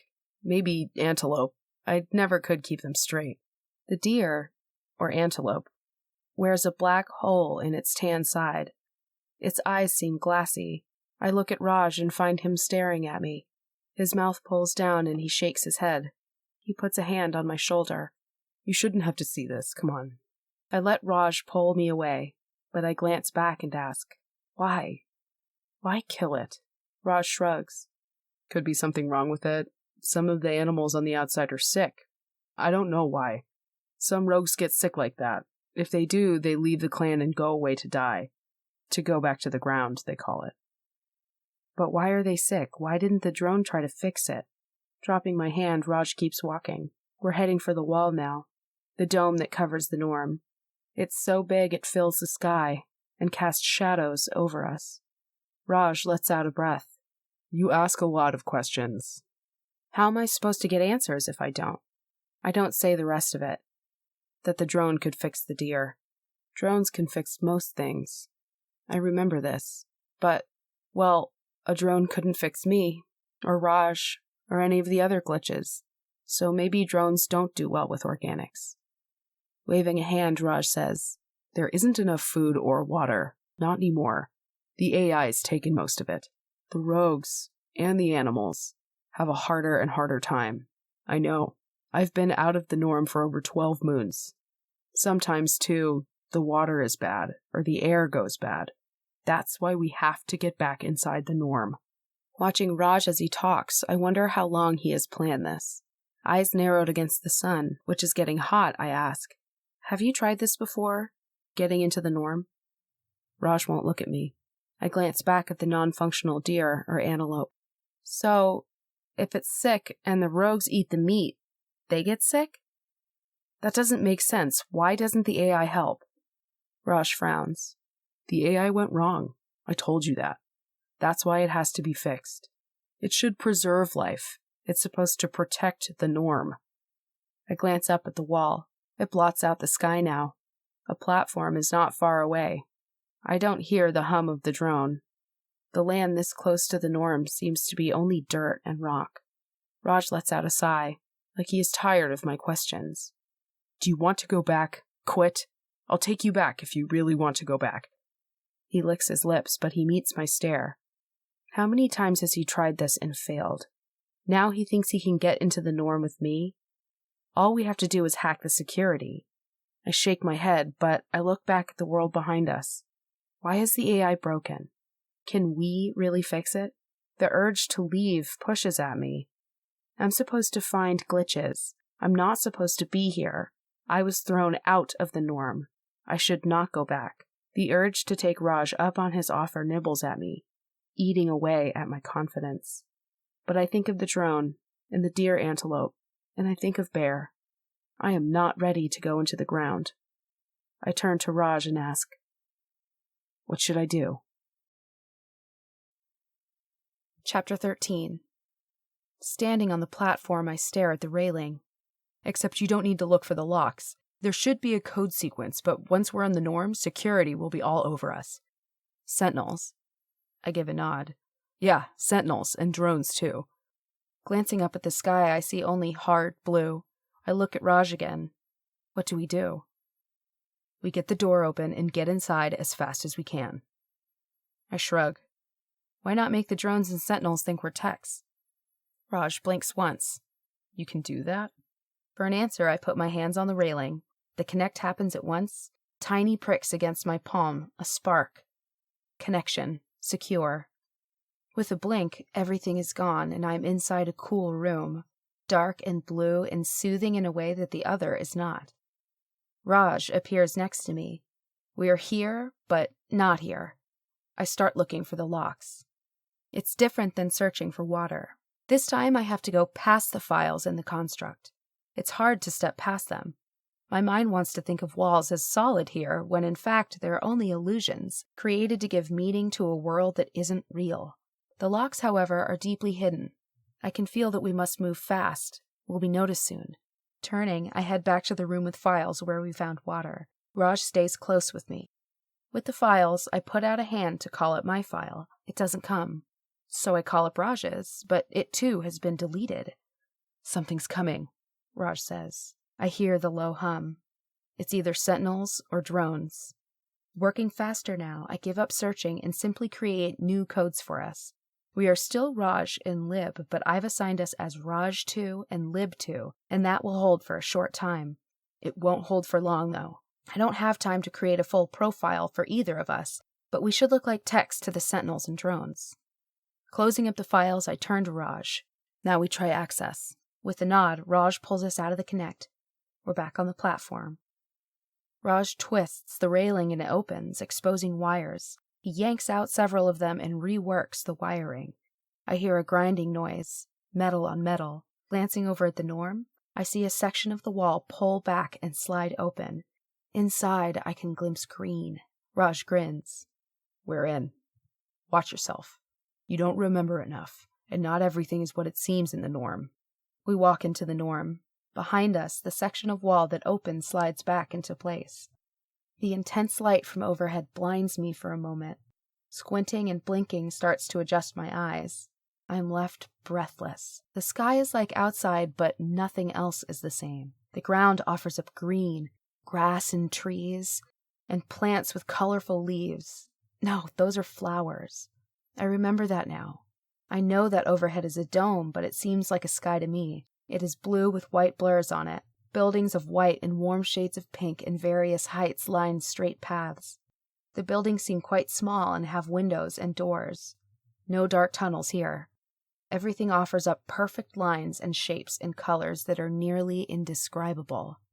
Come on, let's get moving, Raj says, glancing left and right. Techs stroll past us, not even noticing us. We step onto a path that is hard like rock, but clear like glass. Beneath the glass, lines of fiber optics stretch out. They must allow for a lighted system or some connection to the AI. I avoid the fiber. So does Raj. He strides ahead of me, and I hurry to catch up with him. We pass more trees. Everything seems so very green. Some of the trees have flowers, some have round spheres, and I remember now that this is fruit. It can be eaten. The fruit comes in shades of red, purple, and yellow, and I know these colors mean perfect ripeness. My mouth waters, so I grab one, then another, filling my pouch as fast as I can. I can't carry too many, however. The pouch bounces against my hip, and a sweet smell blooms in the air. Ahead of me, Raj turns a corner. I push myself, running to catch up. I round the corner and smack into Raj's back. He stumbles but twists around to catch my arms. For a moment, he holds me tight. I can smell his sweat, but it's not unpleasant. He smells of dust and something elemental. I jerk my stare up to meet his. He looks startled, his eyes wide. I can see the pulse beat in his throat. Sorry. He puts one long finger to my lips and holds very still. as if he's trying to look just like another building. I am too aware that we don't look like we belong, not with our boots and tattered cloth. I glance behind Raj, trying to see what has him worried. Off to the side, the door stands open to one of the buildings, which are all starting to look too much alike to me. A woman wearing white cloth with silver stripes stands in front of the open door. Her cloth does not cover her legs, which are bare and pale. She doesn't wear shoes. The cloth looks a lot like my tunic. The woman's hair is a light shade of brown and long enough to fall down to her waist. She smiles, but the expression seems fixed, and her eyes seem flat, the gray a dull color. She doesn't really seem interested, but she is scanning the area as if looking for something, or someone. She doesn't look like a threat, but the back of my neck tingles. Cold sweeps over my skin, and I look away because I don't want this woman to look at me. Raj's words echo in my head. Things are not what they seem. I know with utter certainty that this woman is not what she seems. Sentinels can take form in this world. In the virtual construct, they're black and odd, but here they can look like humans. The woman turns back and goes inside. Closing the door behind her, I let out a slow breath and look at Raj. Did she see us? He takes his finger from my lips, which tingle at the absence of his touch. It looked just like a regular status scan. He jerks his head to the side, and I take it to mean it is safe to move again. We start walking, and Raj says, AI control is at the Norm's hub. All paths lead to the hub. Paths extend out, like the spokes of a wheel. It's all organized and logical. We just need to make sure we don't get noticed. I think of the woman and her bland smile. We'll only be thrown out again. He gives me a wry smile, but his eyes don't brighten. Maybe. A glitch isn't supposed to get back into the norm. Maybe the AI will decide we're not just glitches. We're threats. My throat tightens. We stride down the paths. I'm thirsty and hungry, but I don't want to stop to eat, and I don't want to do anything that would get us noticed. Pulling out a skin with water seems a good way for that to happen. We start to see more people, more techs, which means we must be closer to the center, or that's what I hope. The path seems to help us move. It moves with us, so we travel faster than we did outside. A few techs glance at us but look away again. Most ignore us. As I glance at Raj, I see his jaw twitch. His stare keeps searching the faces around us. I wonder if he is looking for his family. But these techs seem nothing like Raj or Sky. Everyone wears similar cloth, tunics in white and silver, no shoes or boots, no jackets. The techs do remind me a little of Chandra and Mark, because no one says much to me. Am I like this? Do the rogues look at me and see an almost empty face? Maybe becoming a glitch means you wake up from this. The faces do look different, however. I see different colors of skin and hair and eyes, and different sizes. Every now and then I see small people, children. There aren't many of them, and now that I think about it, I've only seen a few young ones with the rogues, too. The children give us the longest stares, but say nothing. As we keep walking, the world shifts. I no longer see children, and the expressions on the techs' faces shift. They start to watch Raj and me. It would be easy for a sentinel to hide with these techs. I start to see why Raj hasn't been able to get close to the AI. Everyone is watching out for the AI. The buildings become closer, and now there are no trees, no grass, just the glass path and techs. Now they stop to watch Raj and me. I think it must be clear that we don't belong. I wonder if we look dangerous. Do we look too much like rogues? Sweat slicks my palms, and my breath shortens. We press forward, and the techs watch us. Groups of techs start to clump together now. Raj and I have to cross to the other side of the path to avoid them. Some point at us. Some only stare. Soon it seems like we have to weave through groups of techs that are so closely packed, it is impossible not to bump arms and shoulders. The back of my neck tingles. I want to turn around and go back the other way, but Raj keeps walking. The techs stop suddenly. Raj and I have to stop too. We can't push through them. The techs all face us now. My heart is pounding. I move closer to Raj. This is bad, isn't it? Yes. Raj gets the word out before the nearest tech, a man, reaches for him. The tech grabs Raj by his arm and jerks Raj forward. Raj tries to pull back and stumbles. I reach for Raj, trying to help him up, but the techs close in, cutting me off from Raj. Raj, what's happening? We have to get out of here, Raj yells. But I don't know where to turn. Techs crowd in closer. I can see them pulling at Raj, trying to drag him in every direction. I'm forced back and away. Using my elbows, I push back, fighting to get to Raj. I expect the techs to start grabbing me, too, but they don't. They turn from me to focus on Raj. I find myself facing their backs, watching as they swarm him. Raj! I call out again. I can hear his grunts and see his hands flying as he's trying to shove the techs back and away. Around the edge of the circle of techs, 2 of the women stumble and fall, but they simply stand again and press in closer. Raj shouts as they grab at him, pulling at his clothing until I hear it rip. I try to shove my way back to Raj. I shout his name again and again. It's not doing any good. The techs ignore me, and I can't make it to him. He shouts my name from deep within the heart of them, but I can't even see him anymore. My heart is thudding hard, and I'm breathing even harder, and so fast. I can't leave Raj here, but what can I do? And then Raj shouts, Lib! They're hooked up! Chapter 14. Raj, what's that supposed to mean? Raj's voice is strong at least, but I hear a touch of panic in his words. Hooked up? Grabbing at a woman with short black hair, I drag her back. She stumbles away, but 2 men who look barely older than Raj, and 1 woman who could be Raj's mother, pushes in towards Raj. Hooked up! Raj yells at me again. Just as I'm about to yell back that I don't know what that means, memory clicks. Hooked up, they're linked, like in a Connect. The AI has wireless connects to text to assign tasks. The AI realized we're here and altered the text to block access. Raj was right. Nothing in the norm is what you think it is. I thought the AI only controlled the drones and sentinels, but the AI seems to control everything. For a moment, I'm overwhelmed by all that I don't know. My fragmented memory may get Raj trampled. I feel useless. Not completely useless. I can connect. Raj, hold on as long as you can. Don't let them get you on the ground. Hold on.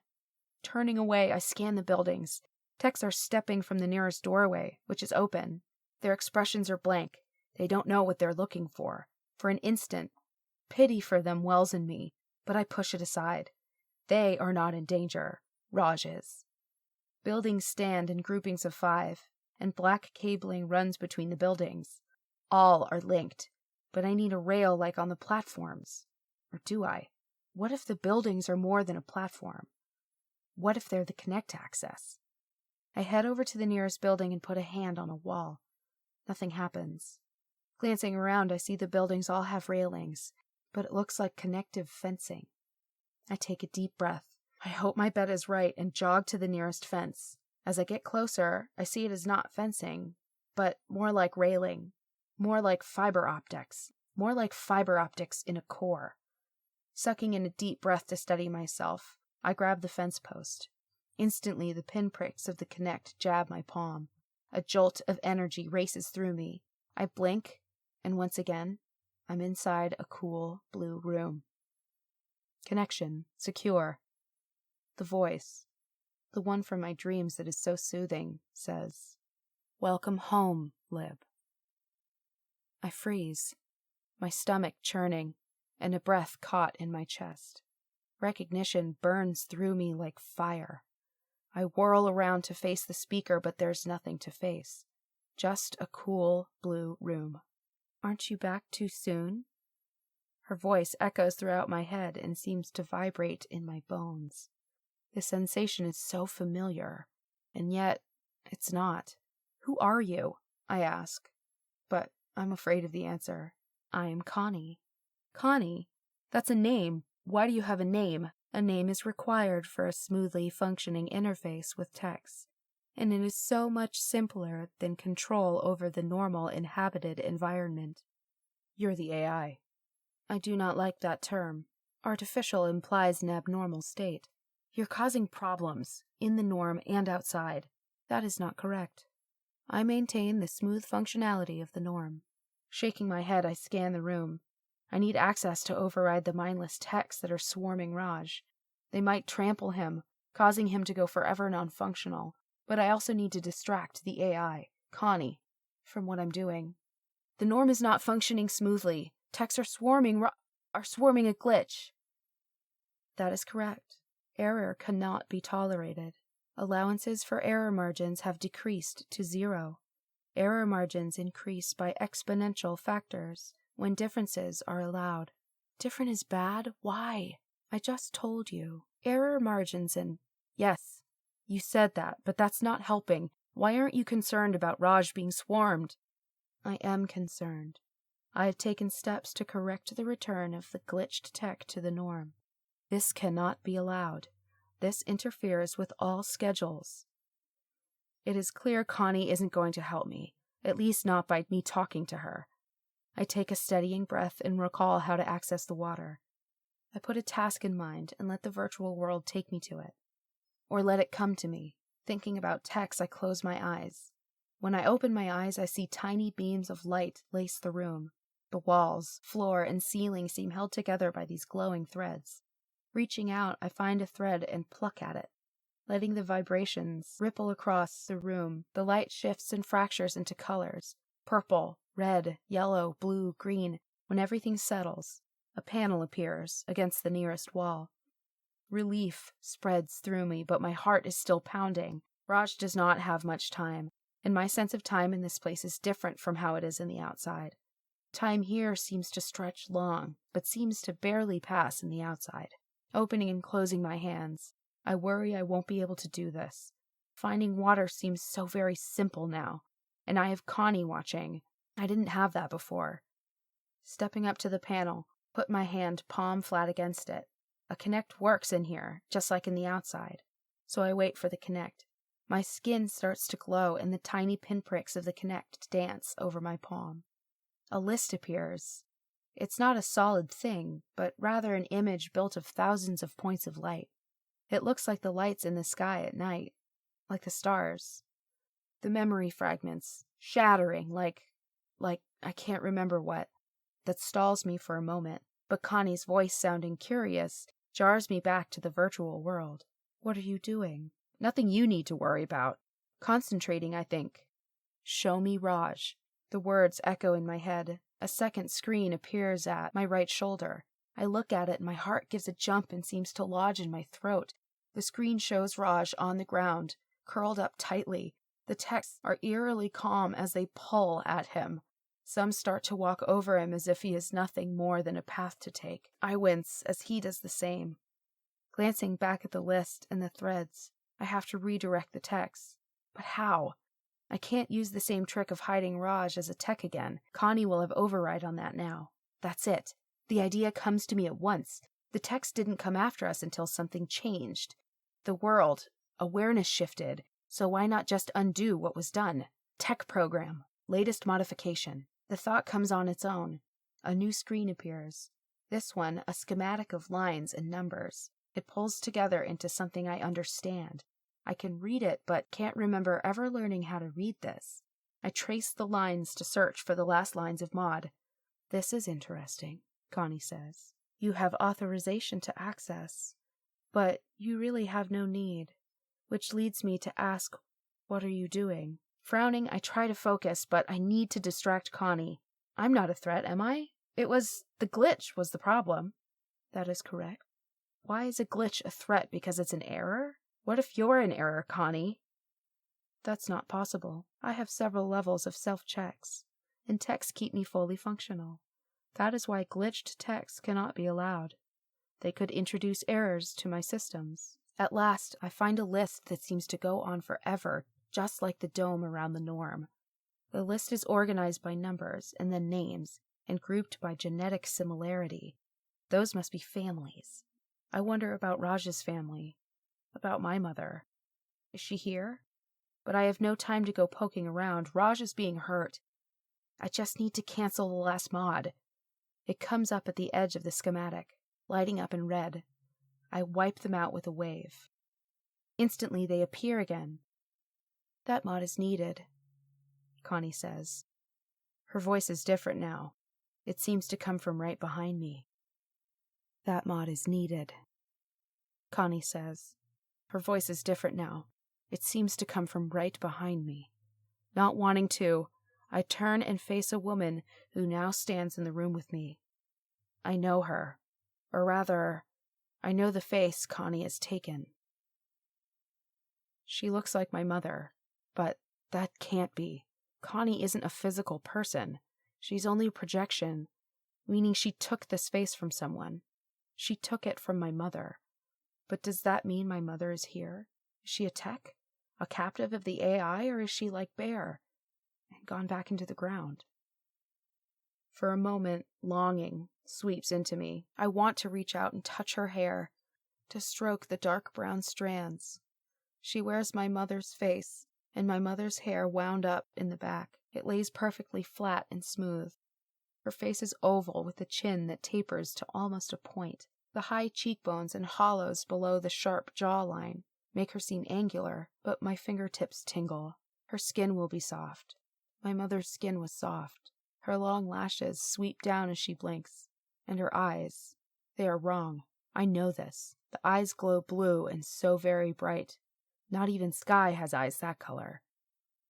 That is where I see this is really the AI. No one's eyes look like that. I swallow and push my shoulders back. I'm helping Raj. I'm supposed to find the glitches, but I can't do that without him. I keep my voice firm and even. She tips her head to the side as though studying me. But this is a projection. She is a machine, and I know the AI is trying to manipulate me just as she does the text. Of course you can. No, I can't. One glitch leads to another. I need this glitch to find the others. This is a gamble. I do not know the AI sent me to look for glitches, but the AI seems to have reason to want me around. And why else would the AI send texts after Raj, but not after me? I very much fear the AI is the one who gave me a purpose. Glancing at the screen, I can't see Raj. Just a swarm of texts. Forcing myself to look away from that image, I look at Connie. If he becomes non-functional, the task of finding glitches fails. Is that what you want? I know if I try to override the AI controls over the text, Connie will undo my work. But I am getting frustrated. I bunch my fists at my side. Nothing I try is working. I glance at the screen. When I look back, Connie is gone. Will it work now? Hands flying, I call up the schematic. It changes, and it's not my doing. Connie's voice echoes in the virtual room. You have 1 cycle to leave with the glitch. Glancing at the screen, the one projecting Raj, I can see the tech freeze and then slowly back away. Raj sits up, red dripping from his nose and from gashes on his face. He is holding one arm close. I have no idea how long 1 cycle is, and I don't have time to worry about it. I unhook the connect and step away from the building. I'm back in the norm. Turning, I hurry to Raj. The techs stroll away. They don't even glance at me or Raj. Kneeling down beside him, I put an arm around him and urge him to stand. Get up. The AI gave us 1 cycle to leave, and I don't think that's a long time. He staggers to his feet and leans heavily on me. I don't mind. It's easier than I expected to shoulder his weight. Which way is out? Shaking his head, he tries to turn and pulls against me. Can't. So close. You were so close to permanent non-functionality. We go. Now. This isn't open for argument. Lib. His voice is pleading, and so is the look he gives me. But one eye is swelling shut and turning purple. His cloth is torn, and one arm hangs at his side as if it hurts to move it. You're hurt, and we're on a clock to go. You want to see me end up non-functional too? It is an empty threat. I know this, but Raj doesn't. The AI wants me functional. Connie wants me to find the glitches. I don't know why, but I don't think it's for anything good. I'll worry about that later. Right now, I need to get Raj, and myself, out of here and back to the tunnels. Raj's mouth pulls down and his eyebrows flatten. But the techs start to turn back to face us. His resistance drains out like water onto the sand. Okay, but we will come back, he tells me fiercely. I nod. We will, but we need a better plan. Much better, I think. Chapter 15. The desert heat hits us like that blast I saw from the drone. It is so intense I stumble and sink to the ground with Raj. After the norm, the outside seems stark and brown. The wall slides closed behind us. My side aches from running and my shoulders burn from half carrying Raj outside. He slumps on the ground, the cut on his face, bleeding sluggishly now. Dried blood cakes his nose. The Norm was beautiful, so cool, but I don't want to think about it. I don't want to think about the AI. I just have to get Raj and me away from here. For a moment, I can't move. My arms and legs have no strength. But we can't stay. We lost the water skins. I still have my pouch and the fruit from the Norm, but I want to keep that in case we're out here for more than a day. For now, we need to get out of the sun. I tug at Raj and tell him that. He nods and struggles to his feet. Pulling his arm over my shoulder, I take some of his weight on me. At least he's light enough I can manage with him. I glance back behind us, and the wall of the Norm is smooth again. Seamless. Will the AI send drones after us? It's possible. With that in mind, I stagger with Raj to the platform. It at least gives us some shade. Leaving Raj leaning against the platform, I make a connect. This time, I know what I'm looking for. Drones. It's easy to find the line of light that leads to them. Even easier to pluck the light that sends them all for maintenance and recharging. I slip out of the disconnect as fast as I can. I don't want the AI to notice me. Connie probably will, eventually, but I want to be far from here by then. I glance back at the Norm, and a twinge of regret pinches in my chest. I'm leaving again. It is my choice this time. Was it mine before? Is the purpose I thought I had, to find the glitches, really the AI's purpose for me? I no longer know what I am. All I can hang on to is that I am Lib. For now, that has to be enough. I'll deal with the questions later. Turning away from the Norm, I glance at Raj. He wipes the red from his face with his sleeve. You're just smearing it, I tell him. He makes a face. We should wait here until the sun's lower. I look at the sky. I can see the sun is halfway up and halfway down. I look at Raj again. I sent the drones to maintenance. That won't keep them away forever, and I don't trust the AI not to come after us again. After you. That's what I think.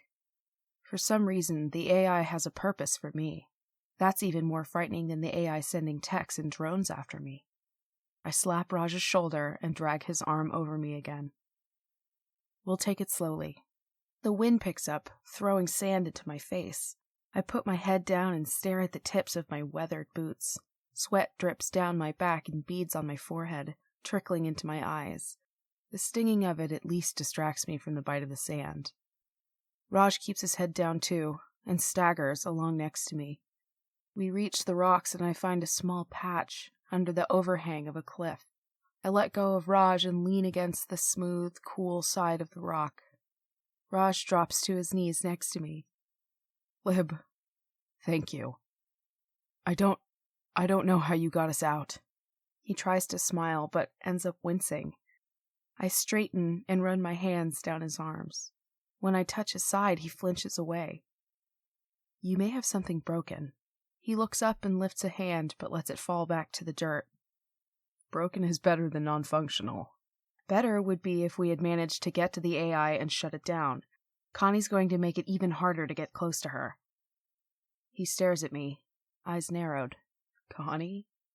Long story. Do you think any of the plants around here have water? He nods. The ones with spikes on them. You need a knife to cut them open and to get to the liquid inside. I scoot deeper into the shade. The sun is moving and this spot will soon be in sunlight again. I think about Wolf's knife, the sharp metal he gave to Bear. It makes me more determined to get back to the tunnels. I put a hand on my pouch. The fruit is still there, but should we eat it? Will we need it later? Raj's hand falls on my shoulder. I shouldn't have tried this. I owe you. I shake my head, but I'm too tired to argue. And he is right. We shouldn't have tried this. But now I have a few more memories and a lot more questions. For now, we need to get rest. Raj slumps against the cliff. We will wait until the shade is gone, and then start walking. I close my eyes for a moment, When I open them, the shade is gone, and it is time to move. I struggle to my feet and nudge Raj's shoulder with a hand. Then I hear the soft hum. My heartbeat thuds louder. It could be a drone, but it seems to echo from the rocks and ahead of us. Raj, do you hear it? Raj mutters but doesn't wake. I climb up on the rock that was shading us and put one hand over my eyes to try and see better. A column of dust rises up in the distance. The hum is getting closer. Squinting, I can just make out what looks like an AT, the cage glinting a little in the sunlight. I scramble back to Raj and lean down to shake his shoulder. Raj, wake up! Someone's coming! I help Raj to his feet. I don't know why a single AT is out. Maybe it's a scavenge. I just don't want to miss whoever it is seeing us. Raj and I stagger back up onto the rock. The AT is closer this time. I let go of Raj, and I wave my hands over my head. Raj gives a shout and waves with one arm. The AT shifts course slightly and heads toward us. I scramble down from the rocks, my palms scraping on a rough edge, and Raj follows me. Relief mixes with anxiety. Will they stop? What will Wolf think of us when we return? Will we be in more trouble? Do they have water? The AT hums to a stop, and Bird pulls down a cloth she has wrapped around her mouth and head. This AT is bigger than the others, with what looks like 4 seats in it, though it is skeletal, and the metal looks streaked with red and half-rusted. Bird? My voice is so dry it cracks. I head over to her and put a hand on the AT, slumping against it. What are you doing here? She glances from me to Raj and back, and then says, I was looking for you. Wolf let you? I didn't think anyone would come after us. Well, he was worried. She looks away when she says this. A flush of heat washes through me, but it cools at once. There's something here Bird is not saying. How did you know where to look? Bird's mouth hangs open. Her eyes widen. She glances again at Raj and pulls at one of the loose ribbons in her hair. Letting go of the ribbon, she waves her hand wildly and then says, We have to get Raj to the clan. He looks like he needs Croc. That isn't an answer, but she is right. Bird swings off the AT and comes over to help Raj into the back seats. Bird gives a sniff and says, You stink. That's not going to be a help. With a groan, I settle next to Bird. Help with what? Bird smiles, tugs the cloth back over her face, and gets on the AT. She turns the AT, and after that there's no asking questions or answering them. She doesn't give me a headset, and the wind whips away my words. And I keep thinking one thing. What aren't you telling us, Bird? Just like with the other ATs, we leave this one covered, a long walk from the tunnels. But Bird has water she shares with me and Raj. Riding gives me time for my muscles to tighten up. I seem to be sore everywhere. Raj must be even worse off. When the AT hits a bump, Raj bites off a groan. Leaving the AT is hard. I want to take it all the way back. But with Bird on one side of Raj and me on the other, we get him and ourselves back. And Bird is right. Raj stinks of sweat and blood now. Inside, we take Raj to Croc. Bird pushes at me to leave. Go. Clean up. I glance down. My tunic is dusty. So are my boots and pants. More dust and sand cakes my skin. With a tired nod, I leave Raj to Croc and Bird. Just as I step into the main room, a large hand reaches out and grabs me by the upper arm. I'm pulled around to face Wolf. My breath catches on a sharp gasp. His dark eyes bore down into mine. I swallow.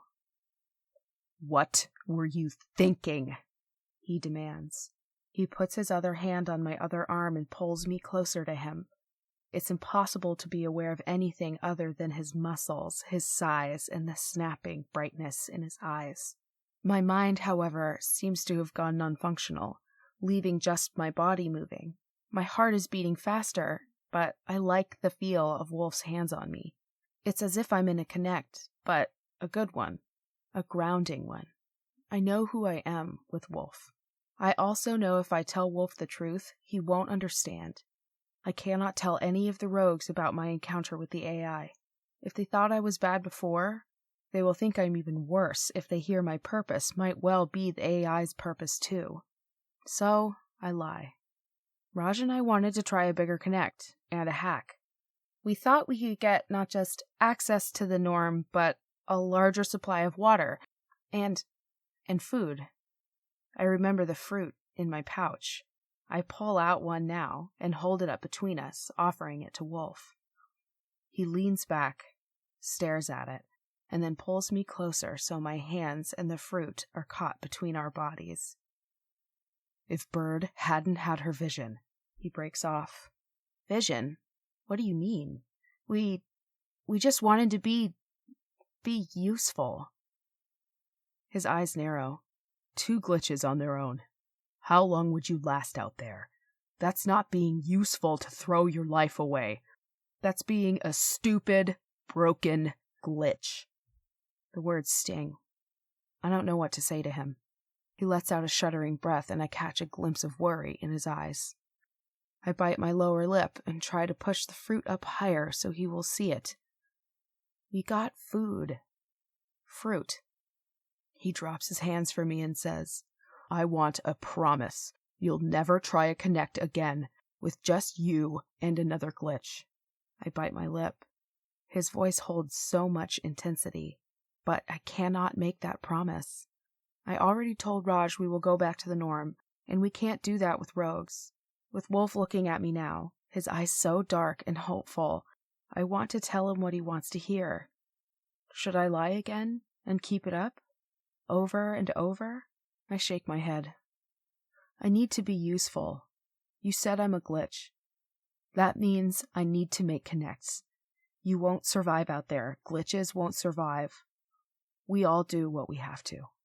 He shakes his head, but the corner of his mouth lifts into the tiniest of smiles.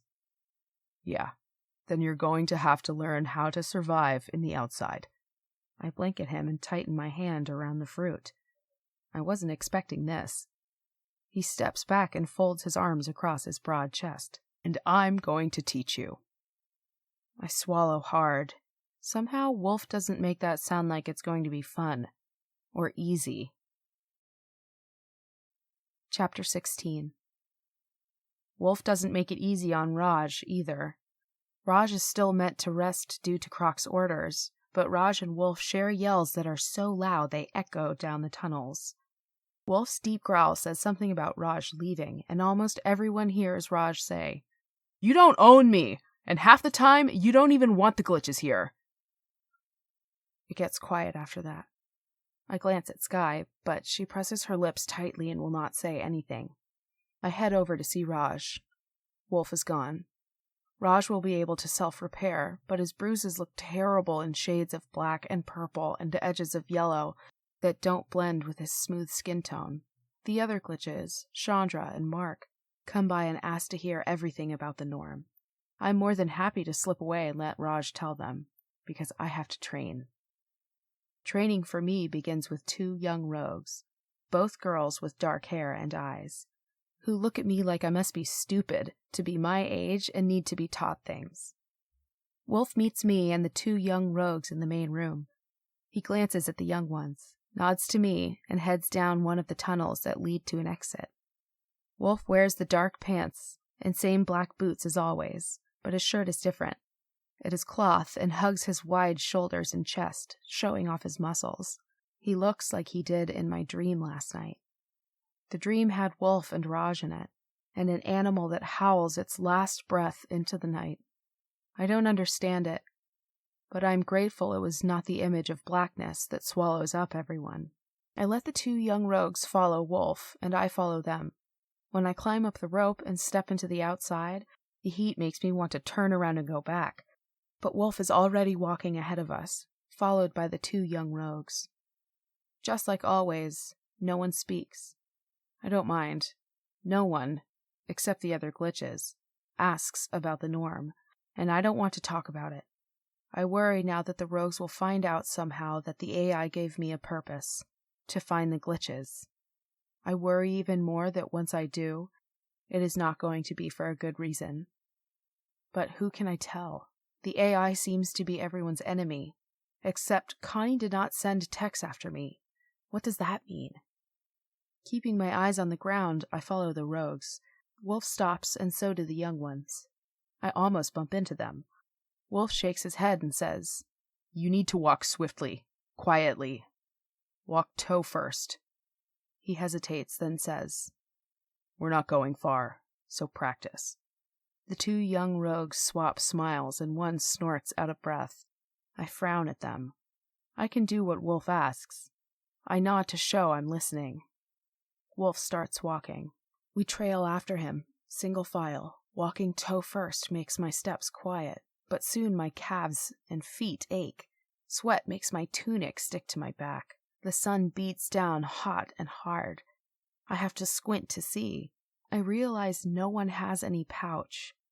No one has any water skin. Looking up, I call out, "Wolf! Did you forget the water?"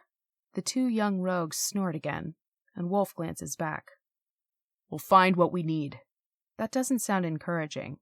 What if I find nothing? We reach the boulders, and I know what to expect now. Wolf pulls the cloth off one boulder, turning it from a huge rock into a cage vehicle. An AT like the one Bird rode to find me and Raj. Wolf rolls up the cloth rock and stuffs it into a bag strapped to the back of the vehicle. I won't have to hold on to Wolf like I'd had to do with Raj, and disappointment creeps into me. I shake my head. I don't need this attraction to Wolf, and neither does he. Wolf hands out headsets that we all put on. Once we're all in our seats, Wolf starts the AT and heads off, making his own road, it seems. His voice sounds metallic over the headsets. "The wastelands are just what they sound like. There's little but waste in them, and they don't forgive you for wasting anything either. The norm uses up just about everything. Water, plants, animals for food. But the AI's drones miss things. They see nothing but rock and sand. And they look for us." This comes from one of the young ones. I try to ignore them, but Wolf nods and says, "That's right, Mouse. Sometimes they're so busy looking for us, or for water, they miss the animals that know how to hide. They fly over the plants that hoard water like we do. Everything you need is here, if you know how to find it." That is a very large if, I mutter. The headset picks it up, but Wolf just grins at me. It's the first time I've seen a grin on him. He is enjoying this. I stiffen my back and stare straight ahead. I am not going to keep asking stupid questions. Wolf stops the AT near yet another outcropping of rocks. This one seems to be some distance from the norm. I cannot see its walls. He pulls the rock-colored cloth from the bag and covers the AT. Glancing at the rogues and then me, he says, "A drone looks for what doesn't belong. We need the AT to look like a rock. We need to look like we belong too." "What about the tracks?" I gesture back to the lines left in the dust by the AT. Wolf straightens. "Watch." As I do, the wind comes up. It slips across the line left by the AT. In a short time, there are no more tracks. Frowning, I glance at Wolf. If the wind does that, why not leave the ATs closer to the tunnels? Why walk so much? One of the rogues, Mouse again, I think, says, "The drones don't just look for tracks. They'll scan for power sources, too. If they get hit off an AT, we don't want it to hear us. It has to look abandoned." Wolf nods and puts a hand on Mouse's head. "When are drones out?" "Night," I answer. Both young rogues give me pitying glances, and the other one says, "Mostly night. But the AI isn't stupid. If drones aren't finding us or glitches at night, it'll start sending out drones in the day. We have to keep changing it. Keep moving. Law is we protect the clan." With a sharp nod, Wolf smiles. "That's right, Mole." Wolf checks that the cloth is tied down over the AT so it can't blow away. He straightens, glances around, and checks the sky before motioning for us to follow. He slips down a rocky slope, half sliding. Mouse and Mole follow him, as if it is easy. I scrape my hands and hear cloth tear, but I get my boot on the ground. Wolf crouches low. Mouse and Mole copy him. I do too, but I crane to see why we are doing this. Grabbing the hem of my tunic, Wolf tugs me even lower and over next to him, so we are shielded by low rock and spindly bushes. He points ahead with his other hand and whispers, "See it?" His breath tickles my ear. It's warm and sweet. I want to shift away, but I can't. Next to me, Mouse and Mole each nod. I squint into the bright day. At first, I see sand, rocks, more bushes as brown as the ground. Irritation claws at me, mixing with disappointment. I'm failing, and it is too early to fail. But a flicker of movement, a quick shift in the tans and browns, catches my eyes. I stare at that one spot. My eyes start to water. I can barely breathe. Moves again. A small, skinny animal of some kind, with a tail and 4 legs and its belly on the ground. I see it, I whisper. A touch of pride flickers through me. Wolf keeps his voice low and soft. That's just a small thing, a lizard. But the lizard is clever. He comes out in the morning to drink dew from the plants and find shade during the day. Then he finds bugs to eat at night. Mouse nods and says, Lizard is determined. My brother's name is Lizard. Her voice startles the lizard into running away and disappearing into a hole. Mole slaps Mouse's arm. Wolf stands and puts his hands on his hips. Lizard is smarter than you, Mouse. Lizard knows to lose his tail to keep his life. He changes color to blend in with the world. Turning, he holds out a hand. Look not just with your eyes. Be like Lizard. Smell the world. Taste the wind. Listen for what moves. Slowly, I stand. I brush at the dust and try to do as Wolf asks. But how do you taste wind? I only taste dust. How do you smell things? I look around us until my eyes sting. My throat is dry. I kick at a rock with my boot. I don't see anything. I see a tree? Mole says. Mouse nods and points. I look, and behind the scrubs there is a tree. Its bark so pale that it seems dead. It has twined itself between the rocks until it looks more like lines on the rock than a plant. I remember the fruit trees in the Norm. They were tall and straight and dark green. Nothing like this. I shake my head. I say, It's dead. No, it's not. Mouse gives me another of her pitying looks. It takes everything in me not to reach over and pull at her dark hair. It's a great trick, Mole says. Look dead and no one looks at you twice. Wolf shakes his head. Not everything. We scavenge. Others do too. Some animals are happy to clean up the dead. Crossing my arms, I glance at the tree again. If it's alive, it needs water. I know this much is fact. The trees and the grass in the Norm are alive because the AI takes the water. That is why it is so green in the Norm. But why does the AI need all the water? A smile tugs on Wolf's mouth.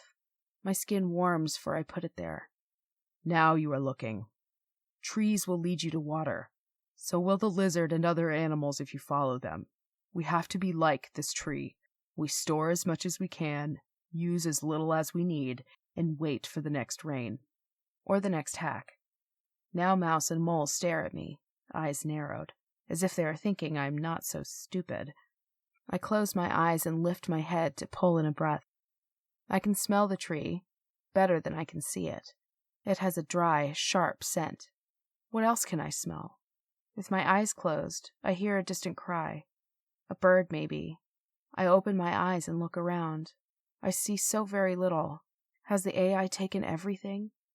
Why does it need so much? Wolf leads us from the lizard to another area and points out more survivors. He uses his knife to cut open a cactus for water. It tastes funny and it's warm, but it wets my lips. Now I want a knife like Wolf's. I see that Mouse and Mole each have their own knives, and they dig out white flesh from inside the cactus and eat it. Wolf takes us to a rabbit den. We wait for a long time, but nothing comes out of the small hole. An animal that looks like a wolf, but smaller, pads over to the rabbit hole and looks in. Wolf calls it a coyote. When the coyote leaves, we follow its tracks. Mouse tells me that a coyote is clever enough to live off almost anything, plants or animals. Rogues are like coyotes. Wolf stops us near more rocky hills, but still a distance from the AT. I wait, sweat on my forehead and upper lip, looking around, trying to smell and hear and figure out what Wolf sees. He stares at the rocks. Mouse and Mole edge closer to each other. The back of my neck tingles, and I look up a little. An animal that is like the wolf, but not at all like it, sits up on the rocks.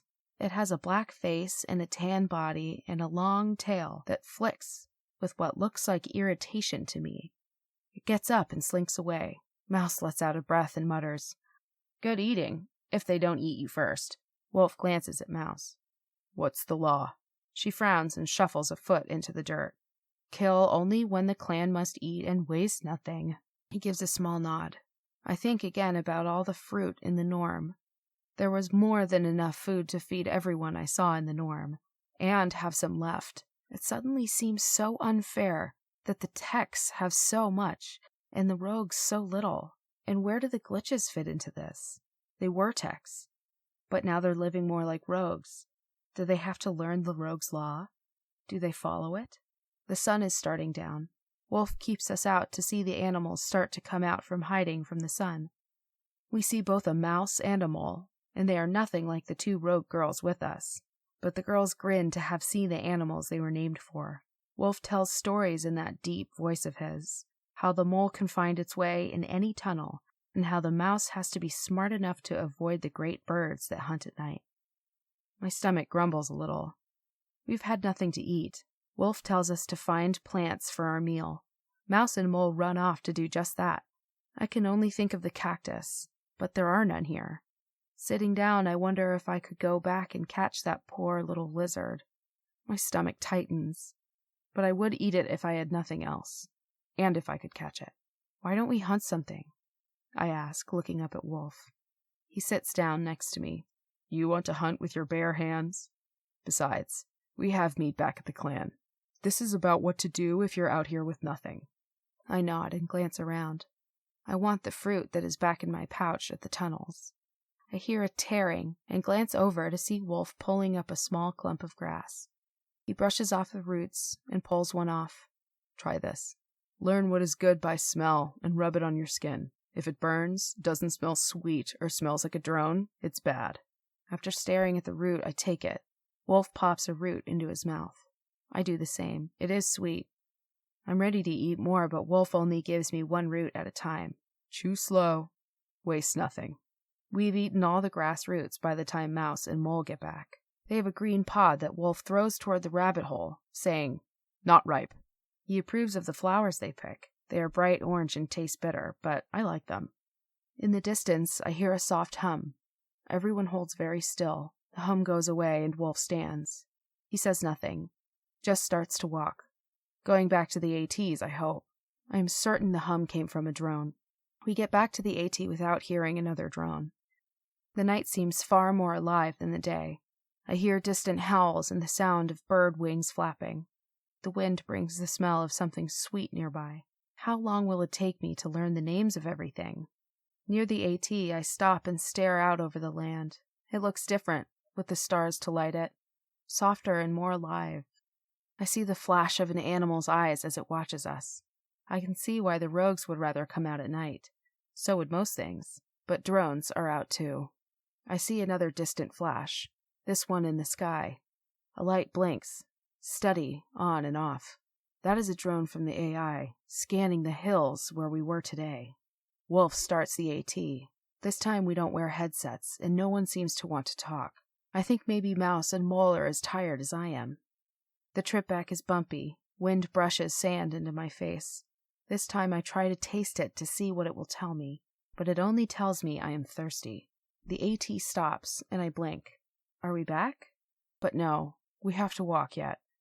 Wolf covers up the AT, and then we walk back to the tunnels. I am too tired to practice being silent, and I hope Wolf is too tired to notice. But he glances back at me now, and I am certain he is frowning, even though I can't see his expression. I make a face at him and hear a muffled giggle from Mouse. She makes a face back, so I make one at her again. That gets us both another glance from Wolf. Walking, staying a couple of steps behind the others, I watch Wolf's back. His stride is long, but not so long that Mouse, Mole, and I can't keep up. He is making sure of that. He's so big. How can he be so quiet? Sometimes, like now, he seems so much older than me, but he's not. It is only when he gives that rare grin that he looks young. But I can see why the rogues follow him. I feel that pull, that desire to please, to get one of those smiles of his. Heading down the tunnels, Mouse and Mole run ahead of us. I hear the patter of their boots on the stone of the tunnel. Wolf stays with me. When we walk into the main room, it seems as if the rogues all glance at me. Is that suspicion in their eyes? Did they hear about me and the AI? Do they know my purpose is to find the glitches for the AI? I shiver and wrap my arms around myself. Wolf's large hand rests against the small of my back. Startled, I look up and see him staring back at the rogues. He seems to be saying something. The others look away. I don't know what this means, but the warmth of Wolf's hand spreads through me. But my purpose is to find the glitches. That thought pushes at me, and I push back. This is helping me fulfill my purpose. The need to do what the AI wants me to do fades. For now, I have it under control. How long would that last? Chapter 17. Wolf shakes his head and says, "Move faster!" I'm panting and sweat trails down my back beneath the thin shirt I borrowed from Bird. She tossed it at me when she heard Wolf was training me. That was now almost 1 full moon ago. Sky stands on a rock nearby and yells, "You can do it, Lib!" It is early morning, so very early the sun is not even visible. We stand on top of a hill.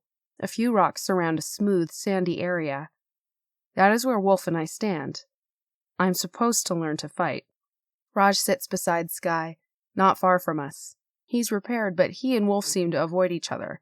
However, Raj watches now as Wolf tries to teach me to defend myself. I massage my left shoulder. Wolf punched me there. I can be strong when I am threatened or when I must do something seemingly impossible, but this gift does not come alive when I am training, because it isn't real. Well, a connect isn't real either, but it is far more dangerous. A connect is live currents that can kill. Wolf could too, but the blow to my shoulder only stings. It has half the force of what it could have, maybe less. Ignoring the way Bird's shirt sticks close, I lift my hands again. Bird is much smaller. Her shirt stops just above my waist, showing my navel and the bones of my hips where my pants hang loosely. It is comfortable to have air on my belly, but I am used to my tunic. Wolf comes at me again, moving fast. Power is speed, he keeps telling me, and I'm beginning to understand, but the reverse is not true. But I am fast. Speed is my greatest ally.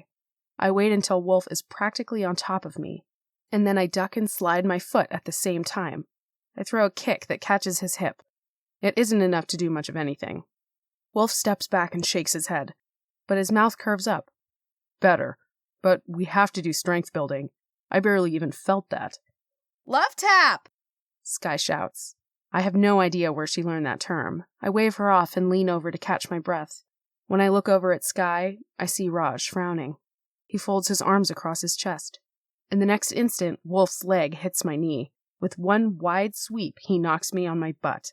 I hit and let out a gust of air. Standing over me, he says, "Don't get distracted." He holds out a hand. I take it, and he pulls me back to my feet. I don't really know why this is important. Am I supposed to fight animals or something? I wet my lips and think of the techs crowding Raj. Would this have helped me then? But there were so many. I couldn't have fought them all. Wolf leans down and picks up a skin of water. He unstops the top and hands me the skin. I sip at it. Waste nothing. Use only what you need. Wolf is also teaching me law. Do you expect me to fight? I let the words trail off. Do I have to fight rogues? Glitches? Uneasy now, I shift on my feet. He gives me a sharp look and then takes a breath. Does he still think I know so little? I am learning, and while I still dream, they do not leave me shaking. I also control my urge to find the glitches. This will help my purpose. The thought is one I cling to. But will it work forever? Wolf frowns and says, "Rogues don't fight within the clan." Meaning clans sometimes fight other clans? I ask. He shakes his head. Life is hard enough, but not all glitches come out like you or Sky. He glances at Raj, or even Raj. Raj gives a loud snort, and Sky cries out, "Hey!" Wolf ignores her. Glitches have tried to hurt people. Some have even been spies sent by the AI. It was obvious because they asked too many questions. It's why rogues don't trust them. My throat tightens. I swallow, but it doesn't go down, so I bite my lower lip. Am I a spy? But my purpose is to find glitches, not rogues. And then I glance at Wolf. Them. I mutter the word. Wolf said them, not you. But if I am not a glitch, what am I? I open my mouth to ask more questions, just what Wolf said a spy glitch would do. I snap my mouth shut and turn away. Bobcat appears behind Sky and Raj. She gives me a sideways look and turns her full attention to Wolf. You're needed. Wolf nods. He starts to follow Bobcat and then turns to me. Strength. He grabs my arm and squeezes the muscle. I flinch. More strength. He follows Bobcat, heading for the tunnels. I walk over to Sky and Raj. She bounds up to her feet. You're doing great. I wish, but I'm glad you think so. We head back to the tunnels. Raj seems too quiet. Once inside the cool darkness, I let out a breath. It is almost chilly since I'm still sweating. I need a cloth so I can wipe down. Sky skips ahead of Raj and me, saying, I'm going to see if I can scrounge up something to eat. She wrinkles her nose. And sage to rub into your skin. You smell. Before I can swat at her, she runs off. I glance at Raj to ask if he is going to eat too. The look in his eyes, it seems like pain, stops me. What are you trying to do? Give up being a glitch and become a rogue? I blink and step back as if his words were punches. I'm trying to learn, and what's so wrong with fitting in? He gives a frustrated growl and steps closer. He leans down. I see spots of gold in his otherwise dark eyes.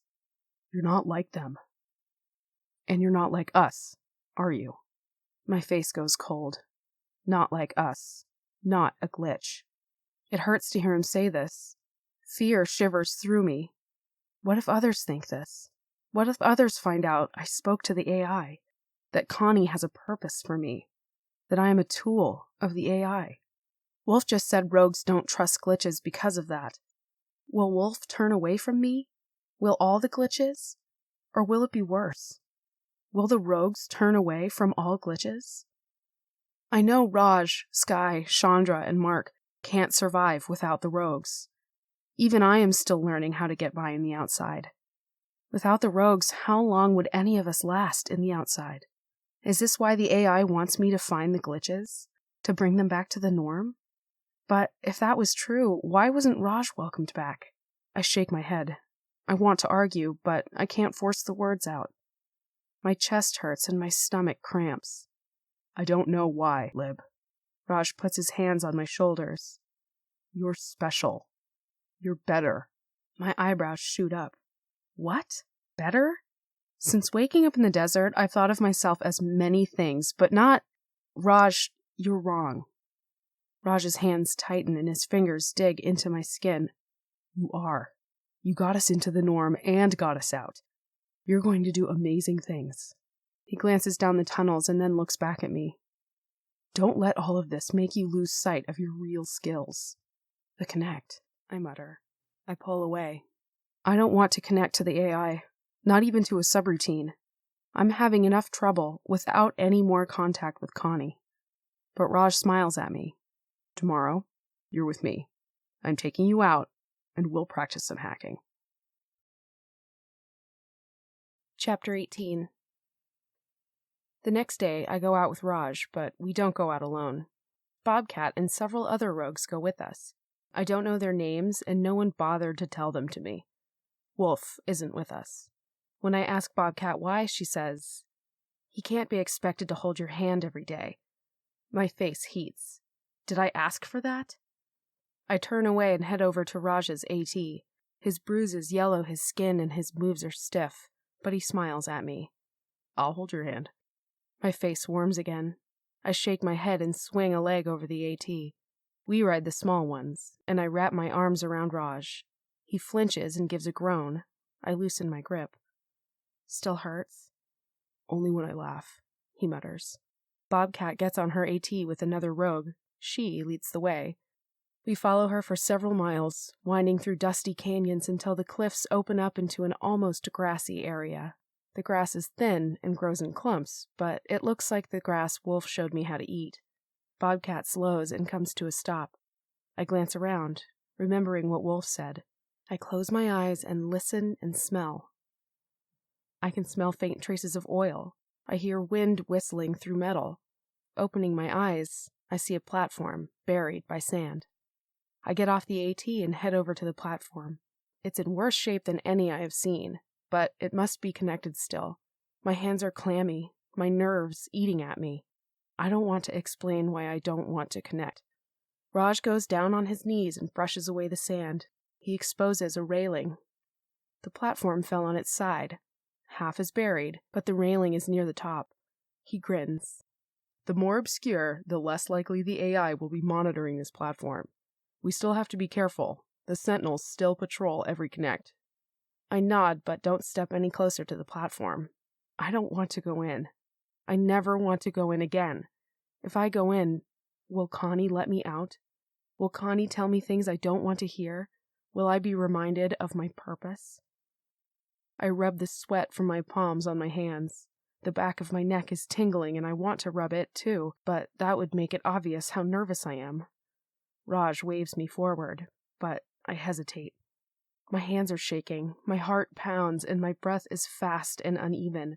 I'm scared of going in there. I can still remember the AI and I don't know why she helped me, or why she has my mother's face. For all I know, she has my mother somewhere in the norm. Maybe she holds my mother hostage to use to force me to do what Connie wants. These are things I'm not ready to deal with yet, but I don't have a choice. I can't tell Raj about any of this.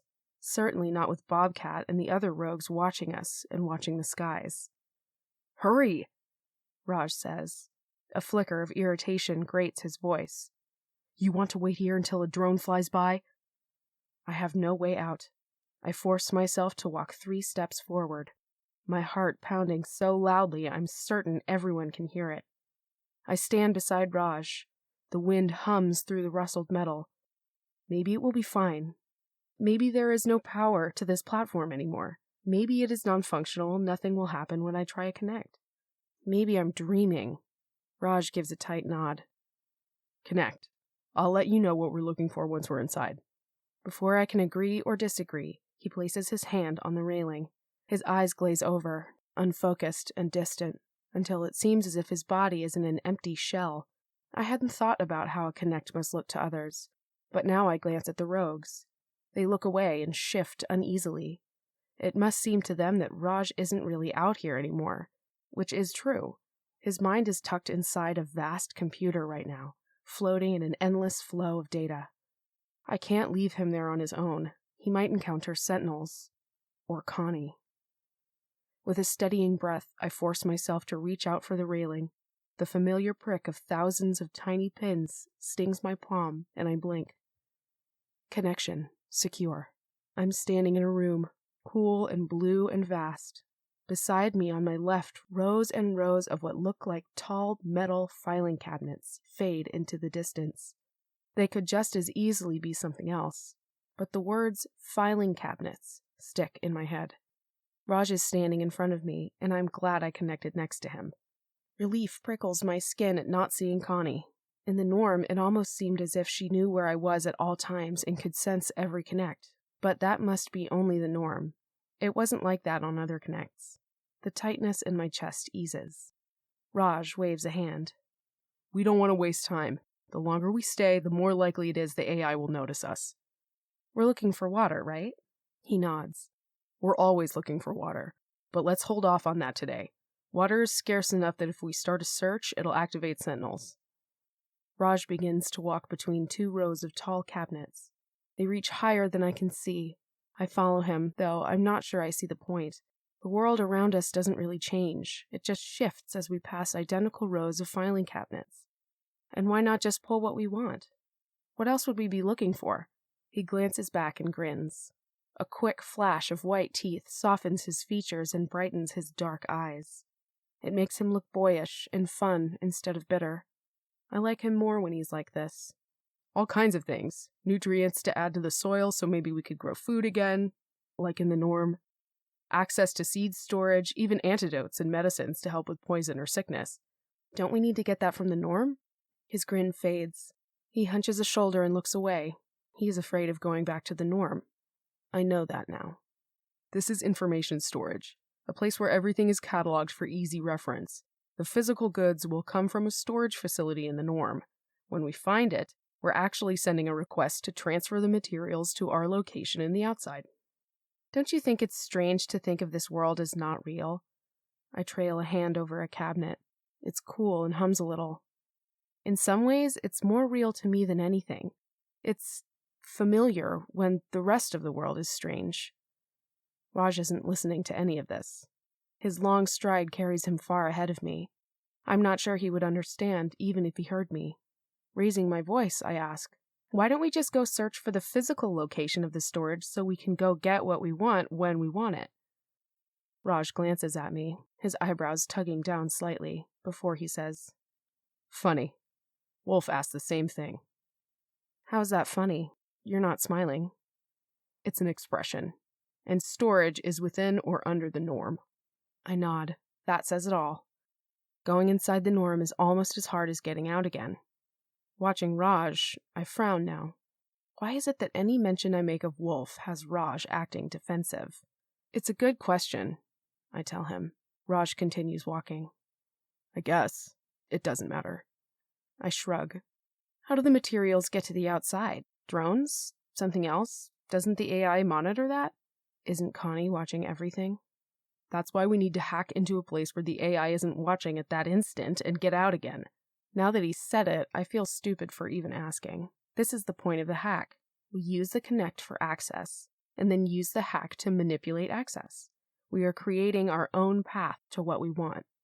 As we walk, Raj talks about searches, how to concentrate on what you're looking for, and how to use multiple searches to make all of them seem ordinary. He glances back at me, his stares dark and calculating, and adds, Though, maybe you won't have to look.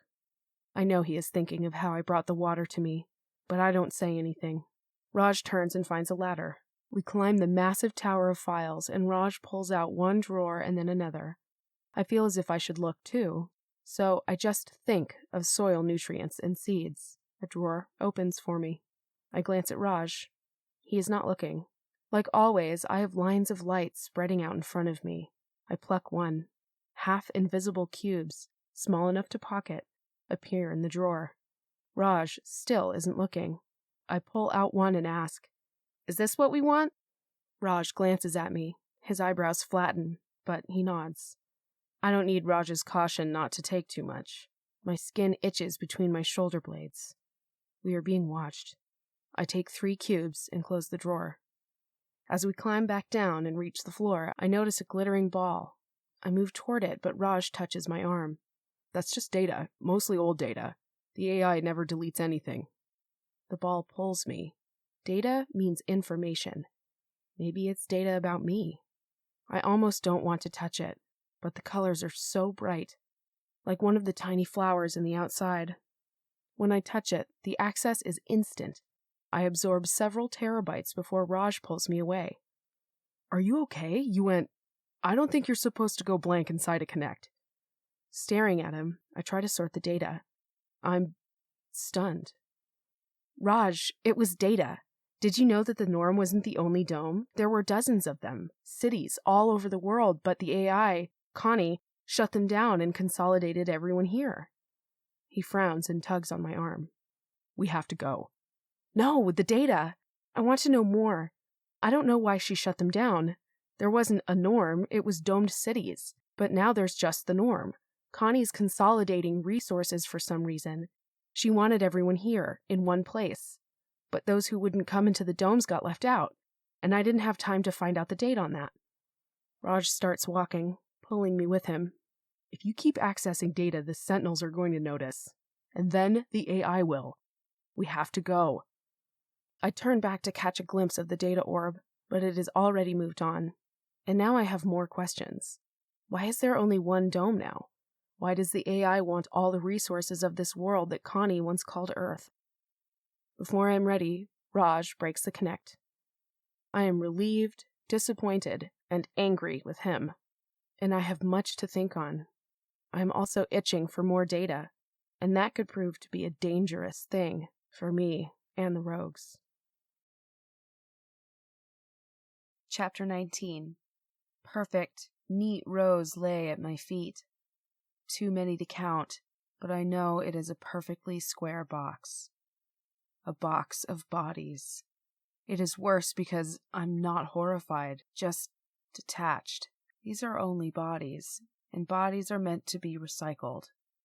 Whatever made the flesh and bones into something that could be called life is gone, and there is nothing to do but accept such a fact. Non-functionality can only be reversed if the fault is one that can be corrected, such as a repair to the circuitry, and if the desire to effect such a repair is in place. I scan the lines of bodies. They could almost be sleeping, but they would breathe regularly in such a case. Some of the faces I recognize. I have seen them in the great room at the center of the tunnels where the clan gathers for meals and stories. Soon, names begin to flash across my mind. Data unwinding. Bobcat, lion, croc, bird. I shudder now. Stop walking. Stop looking. Stop walking. I can't make my body listen. When I see Sky, I choke. I want to scoop her up in my arms, to cradle her and smooth her hair. Those golden strands should be perfect. The desire to stop and touch and make this no longer real is overpowering, and yet I cannot stop walking. I want to fall to my knees and cry, but I walk on. Raj is next. His black hair curls around his face, and his skin seems paler, but softer. His bitterness is melted away. I tear my eyes away from his peaceful face, but I wish I hadn't, because next is the last person I want to see. Wolf. His eyes are closed. His long dark lashes lay still against his skin. Like Raj, he looks at peace. Is it easy to be non-functional? To be that way forever? Falling to my knees, I reach out to touch Wolf's face and trail my fingertips across his cheek and the sharp line of his jaw. Wolf? I ask, as though he is merely temporarily non-functional and might open his eyes, but his skin is cold and stiff. What has happened? Then I remember and I sit back on my heels. It's all my fault. Gasping for breath brings me alert. My vision blurs from the sting of tears, and I bite down on a wailing sob that lasts just long enough to create a short-lived echo. This dream is worse than any other. I can still feel Wolf's cool skin beneath my fingertips. The ache vibrates in my heart at seeing them all dead. At seeing him dead. I sit up because I can't stay lying down. Cold sweat chills me and my hands shake. I fold them together but can't stop the shaking. I dart a glance around to make sure I haven't woken anyone. My dreams, though vivid and terrible, usually don't. But tonight I see glittering eyes staring back at me. Bird is awake. Her dark eyes seem huge. She seems to be assessing me and looking straight through to my darkest thoughts. Her ribbons rustle, and she asks, "Why do you always dream of death, Lib?" Fear tightens like a band around my chest. I find myself shaking my head furiously. I stop that, gulp down a breath, and spit out, "Go back to sleep." I lie down, turn my back to her, and pretend to go back to sleep. I won't sleep again tonight. My hands still shake, and a weight settles on my chest as if some animal crouches there, making my breaths come in short, shallow gasps. I can't stop thinking about Bird's question. Why do you always dream of death, Lib? I don't know, but she's right. I always do. Why? Training with Wolf seems to give me tentative friendships with others. Bobcat no longer shoots me unfriendly looks, though we speak little. I'm mostly certain that that is just how Bobcat is. Croc is friendly enough and will explain the properties of certain plants he uses. But I look for Wolf every morning, and at meals. And training gives us not just time together, but reasons to touch. He comes at me with a punch, but I'm faster. I wait until he is mere inches away and slide to the side, slipping away from his grasp like liquid. I will never be as strong, but I am learning how to be quick as the wind that comes up in the evening.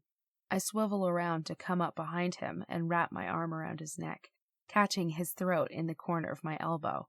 The awkwardness of the height difference, he is much taller than me, makes him bend back slightly.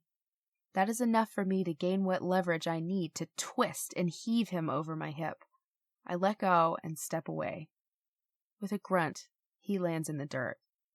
Quickly, I move away before he has a chance to reach out for my leg and take me down with him. That is a mistake I no longer make. He lets out a laugh, a low chuckle that warms my skin. The dust clears and I can't help but grin too. Getting up, he pats my shoulder. You learn quickly. I'm grateful.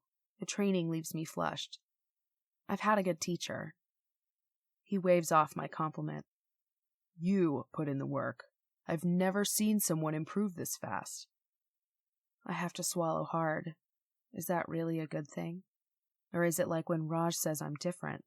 I want to fit in. I want the dreams to stop. I want to bask in Wolf's praise.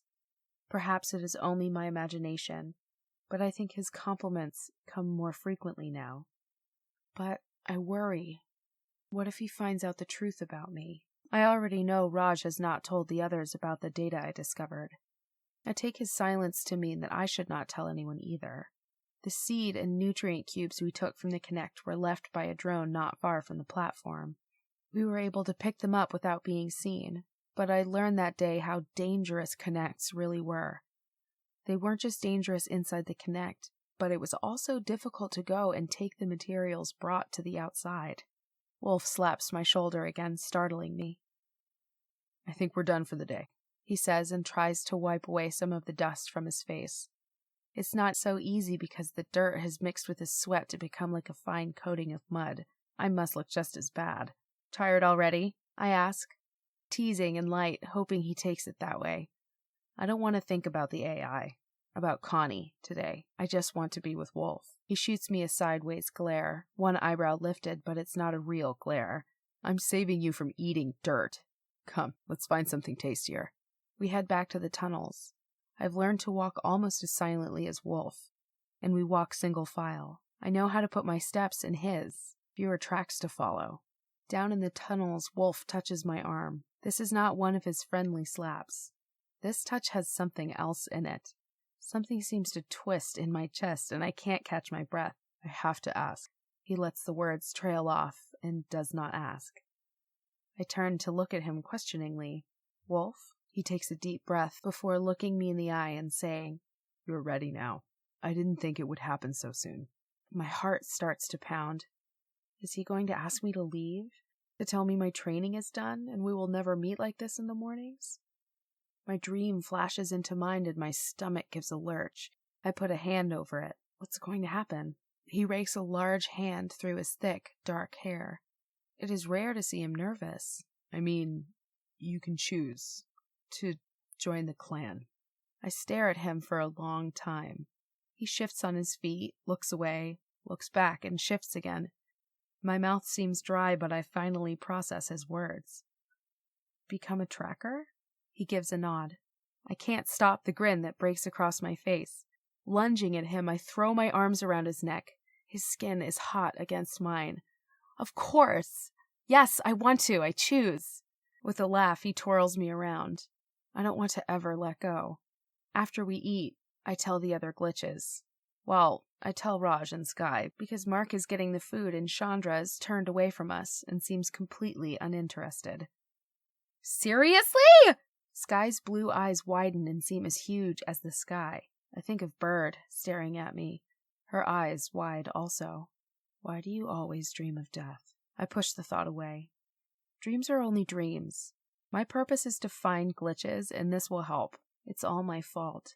The words all seem empty. I'm no longer hungry, and my smile fades, but I nod. Wolf said I could choose.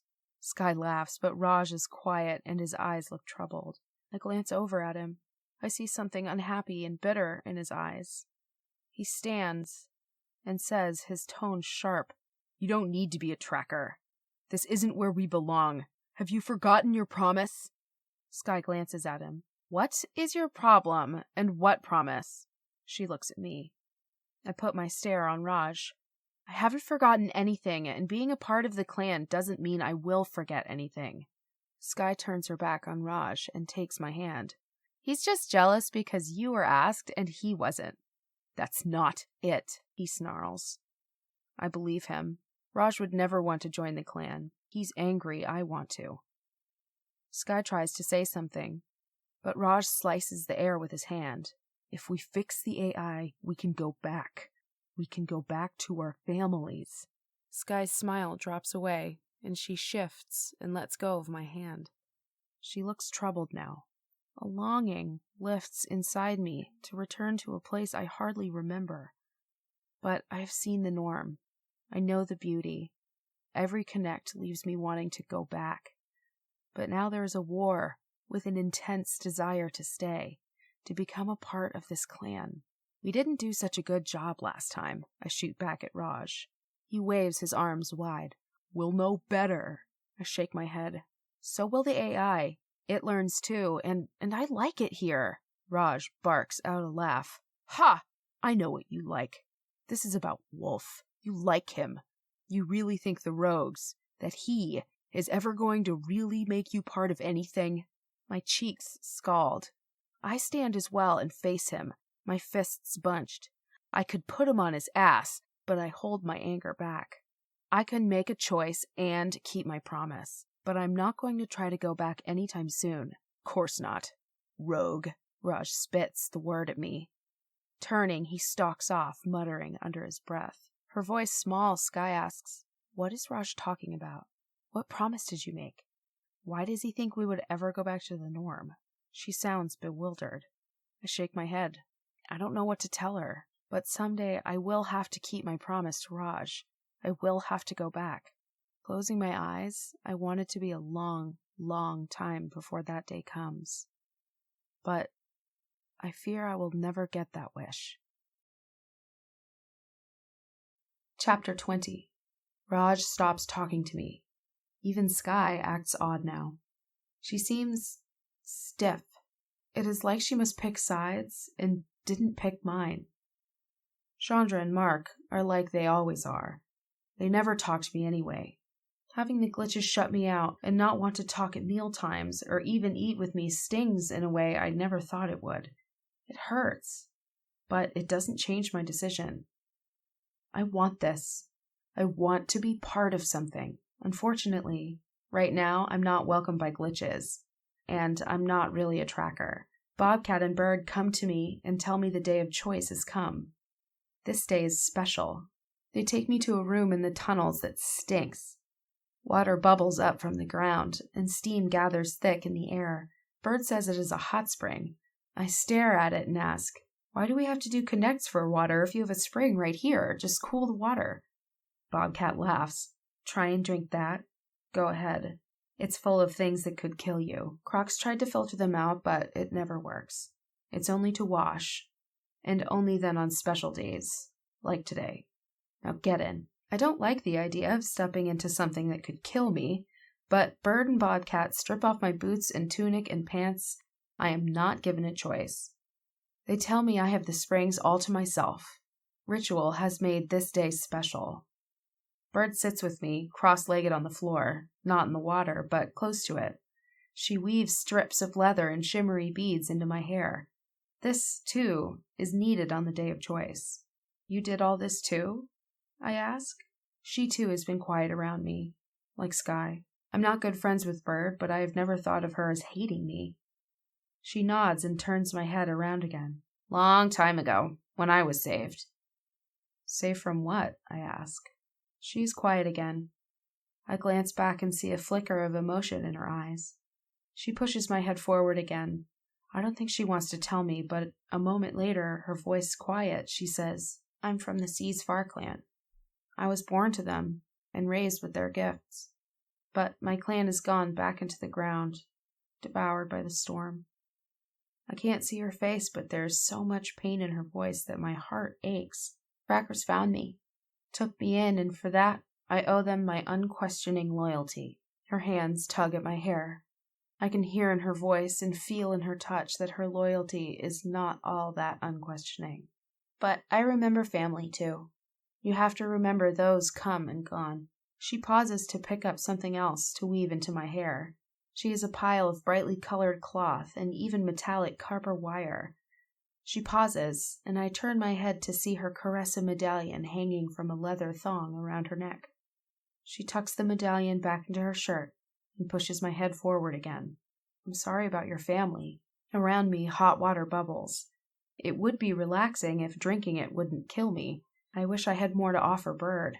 She gives a sigh and goes back to my hair. Been a long time. I went through choice when I was just small. No point dwelling on past losses. With a pat to my head, she stands. You can't see what it looks like, but it looks good. All twisty and braidy. You look more like a rogue. Thank you. Can I get out now? She helps me out. New cloth has been set out for me. Fine, soft leather pants and shirt and boots. She helps me dress. With a nod, she starts out the door, but before she goes more than 2 steps, she turns back to look at me, a hard frown tugging her eyebrows together.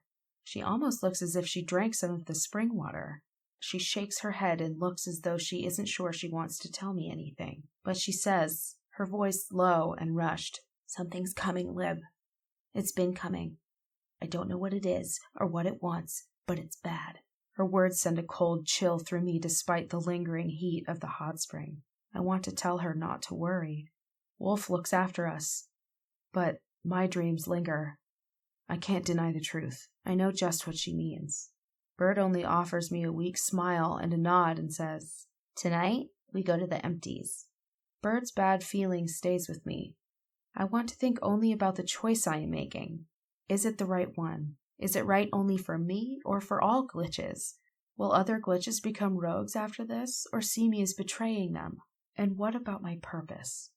It tugs on me, digs in like Wolf's knife, twisting and cutting.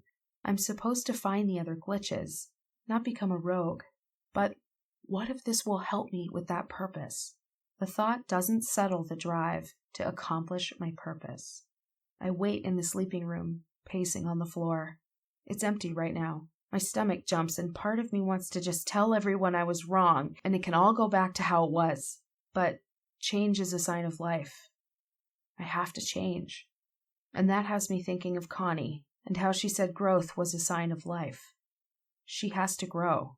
I let out a breath and pull in another one. Footsteps echo down the tunnel.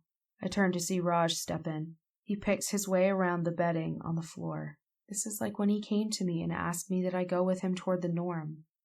When he reaches me, he folds his arms around himself, as if he doesn't know what to do with them. "You're really going through with this, making the choice?" I nod. "Yes, it feels right."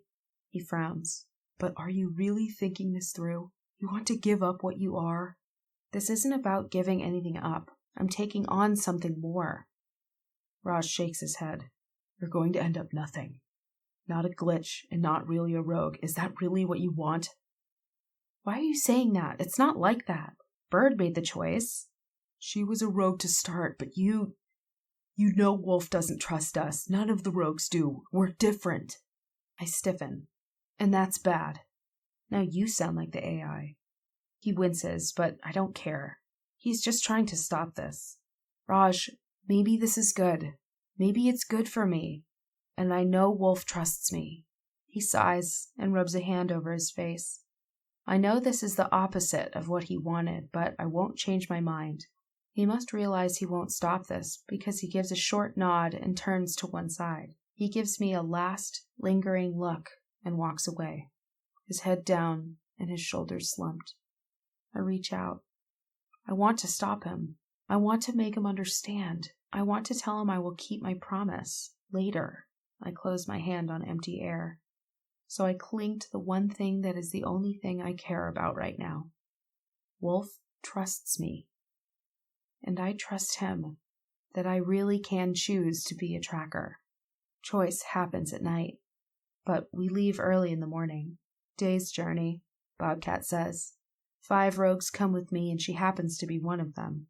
I hope this means she trusts me too. Bird and Wolf come with us, but I do not recognize the two other rogues. We walk to the ATs and then drive past the hills, through the canyons and out onto the flat lands. The mountains grow closer and larger until they change from blue to tan and green. We stop and cover the ATs. I ask Wolf why we can't take the ATs the whole way. Tradition, Wolf tells me. Rogues once walked out of the empties. We only go back walking in. I nod, but I have no idea what that means. Flutters roll around in my stomach, but as long as Wolf is here, I know I will be fine. We set off again, walking single file and keeping quiet. Everyone watches the sky, but the drones don't seem to come here.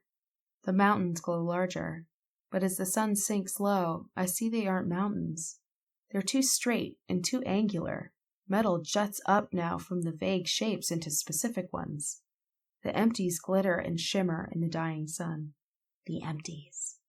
Bird whispers and nudges me with an elbow. It still takes time to really reach the empties. Isn't until dark that I can look up and see towering castles of glass and marble and metal. Up close, they look destroyed. It's obvious the structures were made. Steel and glass come together to form towers where beacons, mostly broken and mangled, sit at the very top to catch the last rays of sunlight. The buildings almost look like skeletons now, their framework exposed from years of being stripped away by the elements. Glass is broken and dirty. Steel is half eaten by rust and erosion. And as we walk down a road of hardened black tar, I finally understand why they call it what they do.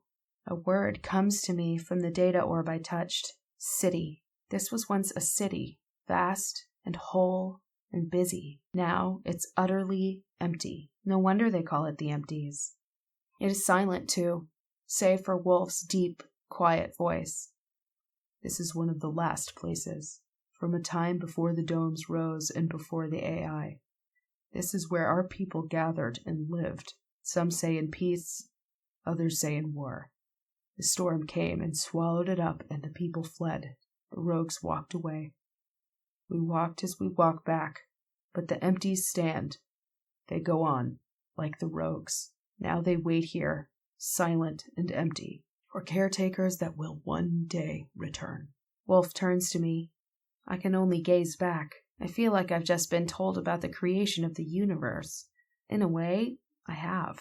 Lib of the glitches. We, the Tracker clan, bring you here on this night to have you choose as the rogues once chose. Prove your worth and your loyalty. Search out the good left in the empties. See the past so you know where the rogues began. And if it is your choice to walk with us, come to us and walk this earth as one with the Tracker clan. His eyes seem impossibly dark. I feel as if I could get lost in them. I cannot summon the words, but it seems a nod is all that is required of me. Bobcat gives a nod. She and Wolf each take one hand and lead me into the dead city. Bird whispers a curt warning. Be careful. I stay close to Wolf and Bobcat. The others seem to be waiting for us back at the edge of the city. This is a scavenge, Bobcat says in a hushed tone. Rubble crunches under my boots. They're the new boots given to me, and I wish I didn't have to get them dirty, but I do as we walk through the empties. The buildings around us seem to have been set up in a grid, the lines and corners looking like they form perfect angles and squares, though it is difficult to really see that from the ground. Scavenge for what exactly? I ask. She shrugs. Anything useful. Parts, Wolf says. He lets go of my hand to shift the pouch he wears slung over one shoulder. Bobcat wears a pouch too, as do I. Pieces for the ATs, metal for knives, fixings for the solar panels, and things our people may have once left behind. I glance at Bobcat. She looks only half interested in any of this, and it makes me wonder how many times she's done this. Why do you care about what was left? Wouldn't it have been left because it wasn't needed? The corner of his mouth twitches. If we know our past, we can strive to not repeat it. There's too much we don't know. Too much the AI swallowed up and wouldn't tell. We don't know what ended the empties and made them into this. He waves a hand at the ruined buildings. Thinking about the data orb, I nod. The AI knows what happened, but doesn't seem to want to share the data. What did happen? Could it happen again? With a shiver, I straighten and keep walking, and start really looking. We spend the whole night in the empties. It was a long trip to get here, and I didn't sleep much the night before. I try not to stumble. I'm sure I'm dragging, and not seeing anything because of it. If anyone notices, they don't mention it. The third building we head into almost falls on us. The next one seems to have been some sort of housing for vehicles. Most of these use fossil fuels, Bobcat explains. Petrochemical. You can tell because they still stink. They aren't very useful. But some of the parts, like the wheels, work on ATs. She heads to one of the vehicles. Its tires are long gone, but she tears it open and digs, pulling out wires that are partially rotted. When she waves at me, I head over and she points at a tube. That one. Go ahead and take it. Biting my lip, I try tugging it out. It's stuck. Bobcat pulls out a knife and hands it to me. She grins. Don't know a rogue who doesn't need a knife. Keep it. Wetting my lips, I pry loose the part. When I offer it to her, she grins and shoves it into my bag. That's how we do it. We spend the rest of the evening taking bolts or bits of metal. Sometimes we find chunks of round, dull metal, and Wolf says, "We can remake the metal into parts and knives." I find the empties sad. Now and then I will step into a room and see a broken seat, or an image that shows a family group, or the wind will lift and cry through the dying buildings. Despite what Wolf said earlier, I do not think that anyone is ever going to come back here. Connie would never allow it. And why would anyone want to? This place makes the tunnels seem close and safe. When the sun lifts again and touches the tips of the broken towers, Wolf leads the way back to the others. Bobcat keeps an eye on the sky, but I don't think a drone would ever come here. This is a place to ignore. I'm exhausted, but I walk with the others back to the ATs. I glance back once at the empties. It is so sad that the rogues once had to walk away, and do so again. But I glance at Wolf and see only determination. I ride back behind Wolf, holding on to him. Am I a tracker now? I am ready to drop once we get into the tunnels. I walk into the main room but have to blink. Seems everyone is here, even the glitches stand off to one side. The room erupts with shouts and stomping boots. Wolf claps a hand on my shoulder, and I look up at him. His face is grim, but his eyes are warm and almost seem to whisper to me, "You belong now." "The clan has grown!" Wolf calls out. I glance around, smiling, but my stomach knots. I can feel Raj's stare on me. I hope the rogues won't regret this. I hope no one will. Chapter 21. The celebration goes on until night comes again. I'm already tired, but the lack of sleep leaves me giddy, and I don't want this day to end. Extra food is brought out, drums come out as well, and the rogues dance, eat, and tell stories. Bobcat challenges another rogue to wrestle, and everyone cheers when she pins a man twice her weight. Rogues come over and slap my back or offer me water or food. I want to burst into tears. Good ones. Thankfully, Wolf stays by my side. He leans close to whisper in my ear, "Like being a rogue?" I blush hot, grin, and nod, "Yes!" with a laugh. I spin with my arms out. Wolf watches me and shakes his head, but he grabs me around the waist to twirl me around. Dizzy, I cling to his shoulders. Pleasure washes over me and through me. It's wonderful. Everything is perfect, except for a whisper in the back of my mind that tells me I'm wrong. I try not to give it any attention, but I can feel Bird watching me. She sits at the very edge of the rogues and watches me with dark, narrowed eyes. I think I see worry in her eyes. And something darker. Something's coming, Lib. Something's been coming. I try to shove it aside, but now that I've seen it, I can't help but see the rest, too. The glitches sit with their backs to the walls, looking like outcasts. Chandra and Mark never seem interested in what's going on around them, so I'm not surprised to see them keeping to themselves. But Sky is watching the rogues with a small, pained smile, and Raj, he has his back to me. When Wolf finally puts me back on the ground, he is laughing, and I hang on to him. I don't want to pull away, but now I've seen Raj and Sky. I cannot ignore the looks upon their faces now. I look up at Wolf and tell him, "I'll be right back. I don't want to tell him that I'm going to check on Sky and Raj, but he will see what I do. There is no way to hide anything in the tunnels. He frowns, but he nods, and he cups my cheek with one hand. A thrill runs through me. Wolf steps back from me and watches as I head over to Sky and Raj. I grab a plate with meat on it and finally make it over to Sky. I sit down next to her, but Raj instantly stands.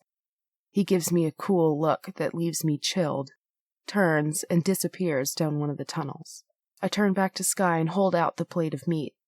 She takes a chunk and lifts one shoulder. He's just like that sometimes. I don't think this is just Raj being Raj, but Sky doesn't want to talk about it, and I don't want to ask. For an awkward moment, neither of us says anything. Sky eats the meat, swallows, and asks, "So, you're with the rogues now?" Her voice is monotone, and her eyes distant. She stares past me. I frown. "You're with them too, you know." She forces a smile. It looks strangely mechanical. My stomach knots. "Yes, right there in the same room. She shrugs. "The norm was so much nicer. It was easier. I miss my family. She breaks off, unable to finish. She only shakes her head. I know what she was going to say. She misses everything. I understand why. I remember the green grass and the cool air and the sense that everyone had enough food and water and a purpose in life. I have one too, and it is gnawing at me. Just as quickly I remember how Raj narrowly escaped that place. Connie manipulated the techs, reprogrammed them to do terrible things, controlled them. Maybe the norm is easier, but I'm not sure it's better. But you're here now. Why not enjoy the now? I ask.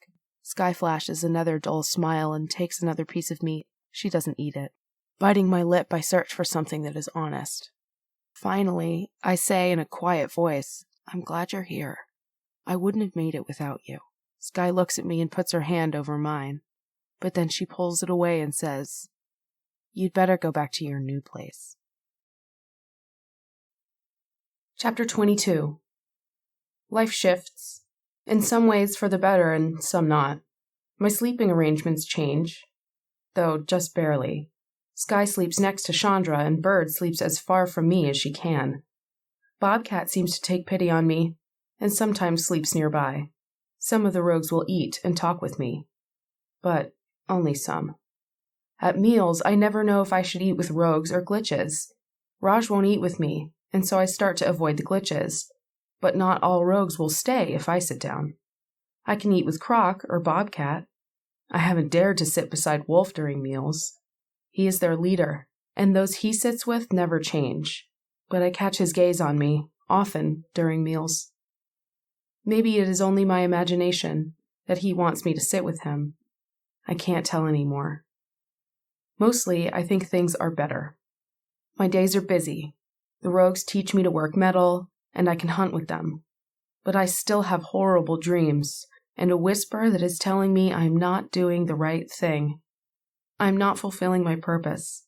It's going to go wrong, and it's all my fault. I wake sweating and shaking. In some days, I just wish I could be temporarily non-functional without dreams. And I have no one I can really talk to. Sky will smile at me, but she stays with the other glitches. She doesn't ask me to go with her on a connect. I'm hurt and a little angry. Why are they acting like this? They could choose to join the clan too. I'm thinking about this as I stride down the tunnel toward the main room, when I hear voices. Wolf's deep, rumbling tones stand out. The other sounds like Lion, a rogue who has made it clear he doesn't like me. Lion is one of those who avoids me. I slow my steps. Lion's voice rises and I hear him say, "Walks around like she owns the place." A lump sticks in my throat. I am certain he is complaining about me. Wolf answers in a low growl. "Lib is clan. She's still a glitch. Why don't you think she's like the others? Willing to go back to the norm if she could. She's a broken tech." "Enough." Wolf sounds angry. I stop where I am. My palms damp and my heart pounding against my ribs so hard it's making me sick. Lion doesn't listen. His voice lifts louder. "What makes her so damn special? Everyone sees the way you look at her. You don't look at her like she's a glitch. You don't seem to remember what... Enough, Wolf says in a quiet voice that raises bumps on my skin. Lion's voice drops to a sulky tone. Someone's got to say it. I glance behind me. Should I leave? I want to get closer to see if Wolf is defending me, or really defending himself, but I don't want them to know I've heard anything. Before I can decide, Wolf says, his voice cold as night. Fine.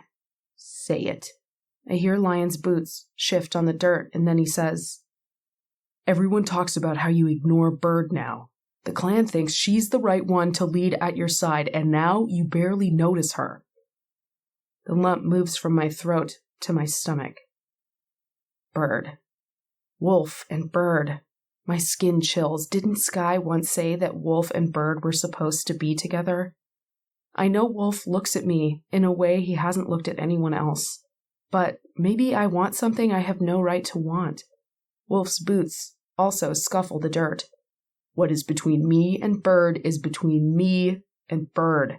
That's none of your concern. It is a concern to the clan if you plan to put a glitch at your side. You think the clan will ever follow a glitch? It'll break the clan if you give her a place at your side. I turn away and start down the tunnel, moving away from Wolf and Lion. I don't want to hear any more. My stomach burns. So does my face. Now I know what the rest of the clan thinks. I may have chosen to join them, but they have a choice too. And some will never accept me. With my eyes down on the dark ground, I almost run into Bobcat. She puts out a hand, and I stop in front of her. She gives me a crooked smile. Lib, there you are. You want to go out with us tomorrow on a scavenge? I've gotten stuck with Chandra the last 2 times, and I can't stand her, and her staring off into the distance like all she can think about is getting back to the norm. I glance back over my shoulder and see Wolf now. His shoulders look tense, as if he's braced himself. Our stares meet, his dark and intense and filled with something that might be uncertainty. Does he know I heard him and Lion? Lib, did you hear? Bobcat asks, putting a hand on my shoulder. My face and hands turn cold. Wolf frowns and turns away. It sounds as if Bobcat knows what I heard, but she doesn't. However, Wolf knows. I see it in his face before he turns. It feels as if a knife blade sticks into my ribs. I turn to face Bobcat. Getting away from here seems a good idea right now. The next day it is not just me on the scavenge. Raj goes too. It is not just a routine scavenge. We're going to the empties. Raj glances at me when he sees me, but he gives me a nod. At least he is not going to refuse to be with me. Bobcat is leading. Wolf has other things to do. Disappointment curls inside me, but I'm also relieved. I don't have to pretend I didn't hear Lion tell Wolf I shouldn't be clan. And if Wolf was here, Raj might refuse to go with us. Lion is also not going, and I am glad of that.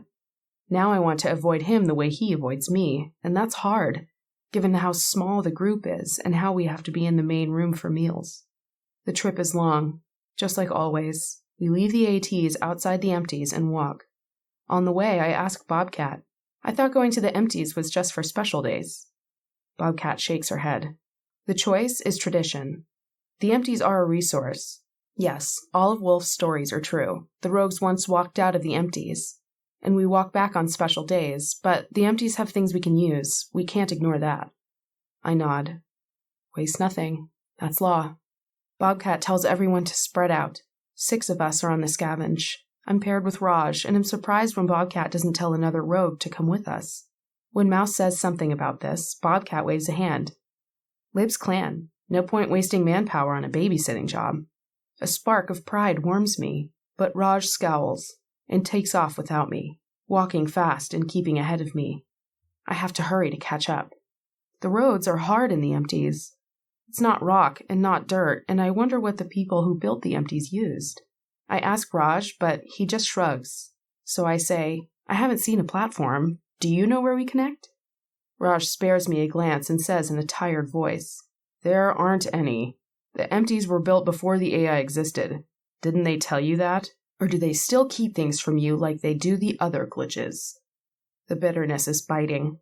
But at least he's speaking to me. I forgot. I admit, and bite the inside of my cheek. He snorts and strides ahead. I hurry again to keep up. The wind doesn't sing through the metal. I don't see birds or other animals here. I smell only dust. The empties really are empty of life. I no longer hear the steps of the other rogues. It's just Raj's boots and my quiet steps. I cannot walk as silently as a rogue, but I no longer make as much noise as a glitch. Glancing into another building that is filled with rubble, I ask, then what are we doing here if we're not going to connect? Didn't they explain? Annoyance tightens in my chest. I roll my eyes. I know how to scavenge. But why take glitches to the empties? Raj stops and whirls around to face me. The pulse beats in his tightened jaw. He looks like he's about to yell at me. But he frowns and asks in a quiet voice, "You still consider yourself one of us? You still think of yourself as a glitch?" I lift both hands and hold him at my side. Of course I'm a glitch. Nothing can change that. I bite down on my lower lip. I don't want to think about what else I might be, what the AI might have done to me. I don't even want to think about that. Raj seems to study my face. Slowly, a smile tugs on his lips. Warmth floods me. I hope we can repair our friendship. Maybe. We're looking for scraps. Same as everyone. But glitches have an advantage. We know what gear looks like. We've seen it in the norm. Most of this stuff is too outdated to use, but some of it is worth taking back. Every now and then you'll find a circuit that can still hold power. Very rarely you'll find an old handheld, and we can use that to help with... He breaks off and shoots me a sideways glance as if he's nervous about something. He clears his throat. It's a scavenge. We just also happen to be smarter about what's really useful gear. I smile and shake my head. Smarter? So that's why we get stuck with more work. His lips twitch. But I'm not really joking. Rogues seem much smarter than glitches, and I wonder if the AI does something to text to limit or change our processing ability. But I don't want to ruin this moment and the tentative return of this friendship. Raj starts walking again. This time he keeps pace to one that I can easily match. As we move through the empties, I watch Raj sort through gear. He picks up anything with wires. Some of the gear he tosses aside, but some he puts into the pouch he wears. I don't recognize any of it, but I notice he keeps any handheld device, even if the screen is cracked.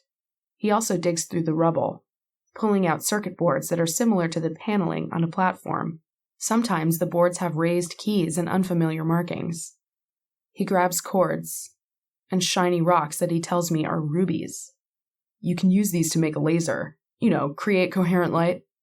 That's what the drones have and use as weapons. I nod and think of the hot beam that came out of the drone to kill an animal. I'm not sure anyone should have a laser. As Raj gathers gear, I start to notice none of this world would be valued by rogues. They search for gear to repair the ATs and keep them working, and to make knives. Raj collects gear that could be useful in the norm. Computer parts, really. Nothing mechanical. Raj's pouch doesn't seem full. Most of what he has are small components. I have the same. We start back to the point where we will meet the others, and I ask, "What is this for?" I keep my voice quiet. I don't want the others to hear. Raj shrugs casually, but I can see the tension in his shoulders. He doesn't look at me when he answers. It's gear. To help with the drones, remember? But when we get back, let's stash this where the glitches sit. We've got work to do before any of this gear can be useful. And I don't want the rogues tossing it as being not useful or melting it down to make a stupid knife. I nod as if I agree. However, I'm not sure I believe him. I'm also not sure what this gear can do, but I have ideas. Thinking about it, I know I could construct a power supply. Chemicals coupled with the copper wiring and a metallic conductor would work, and the rubies to create the coherent light. That is for a weapon, or an advanced connect to core systems within the AI that would let Raj hack the system. I don't tell Raj any of this. I'm unwilling to start an argument with him, and this could lead to a weapon to use against the drones. A much better weapon than rocks. But the weapon could also be used on techs inside the norm to get to the AI. I don't like that idea.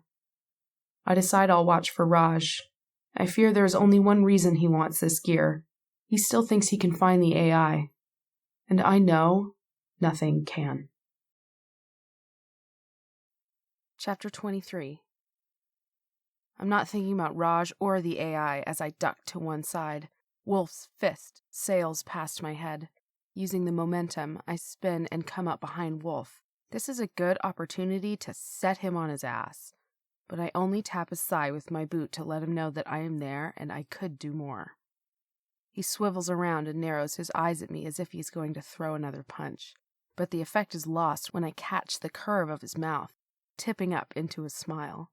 Sparring every day is building my strength and speed. But today, something shifts between us. I stare at Wolf. I'm breathing hard and he stares back. My heart races in a way that is odd. I don't really have a word for it, no frame of reference. But I can sense this moment is significant. It is important. I'm aware of Wolf in a different way, as if my body is attuned to his, as if I can feel what he feels. Something happens in my chest. It is as if my heart gives an odd twist. It is so unexpected it shocks me into standing still and simply staring at Wolf. Slowly, Wolf straightens and tells me, his voice oddly rough, "You shouldn't tease." I flash a small smile. "You mean just go ahead and knock you flat?" He lifts an eyebrow. His move comes fast. He launches himself at me. I try to duck, but he anticipates the move and catches me around the waist. The air whooshes out as I hit the dirt. Wolf rolls once with me, ending up on top. He pins my arms to the sand, and for a moment I'm stunned. Then he grins. Suddenly, all I can feel is how his hips rest against mine, how his hands feel on my wrists, pressed against my skin. Something instinctual stirs inside me. Heat flashes up from between my legs and into my belly. I am tingling and out of breath. I process my body's reaction and respond without any input from my brain. I want him to be even closer than he is. With my heart wildly thumping, my skin flushed, my chest rising and falling, I keep my gaze locked on his. His expression shifts and softens until his smile is small and gentle. Slowly, that smile fades and a look of hunger comes into his eyes. He leans down toward me as if he, too, wants to be closer than we are. Heat from his body washes over me, and the scent of his musky sweat and something that is unique to him wraps around me. I like his scent. His face hovers over mine. His breath brushes my cheek, and then my lips. His gaze flickers down over my body and up again, seeming to ask a silent question I don't understand and don't know how to answer. All I can do is part my lips and then lick the lower one. The corner of his mouth lifts, and he puts his lips on mine. I'm lost in a sense of power and electrical heat unlike anything I've ever felt. My eyes flutter closed. The jolt tingles on my skin and surges through my entire body. That point of contact and "Wolf!" Lion shouts the word. It jars me out of the moment. As though prodded by a stick in his back, Wolf jerks up and jumps to his feet. His dark skin is tinged with red. He doesn't look at me.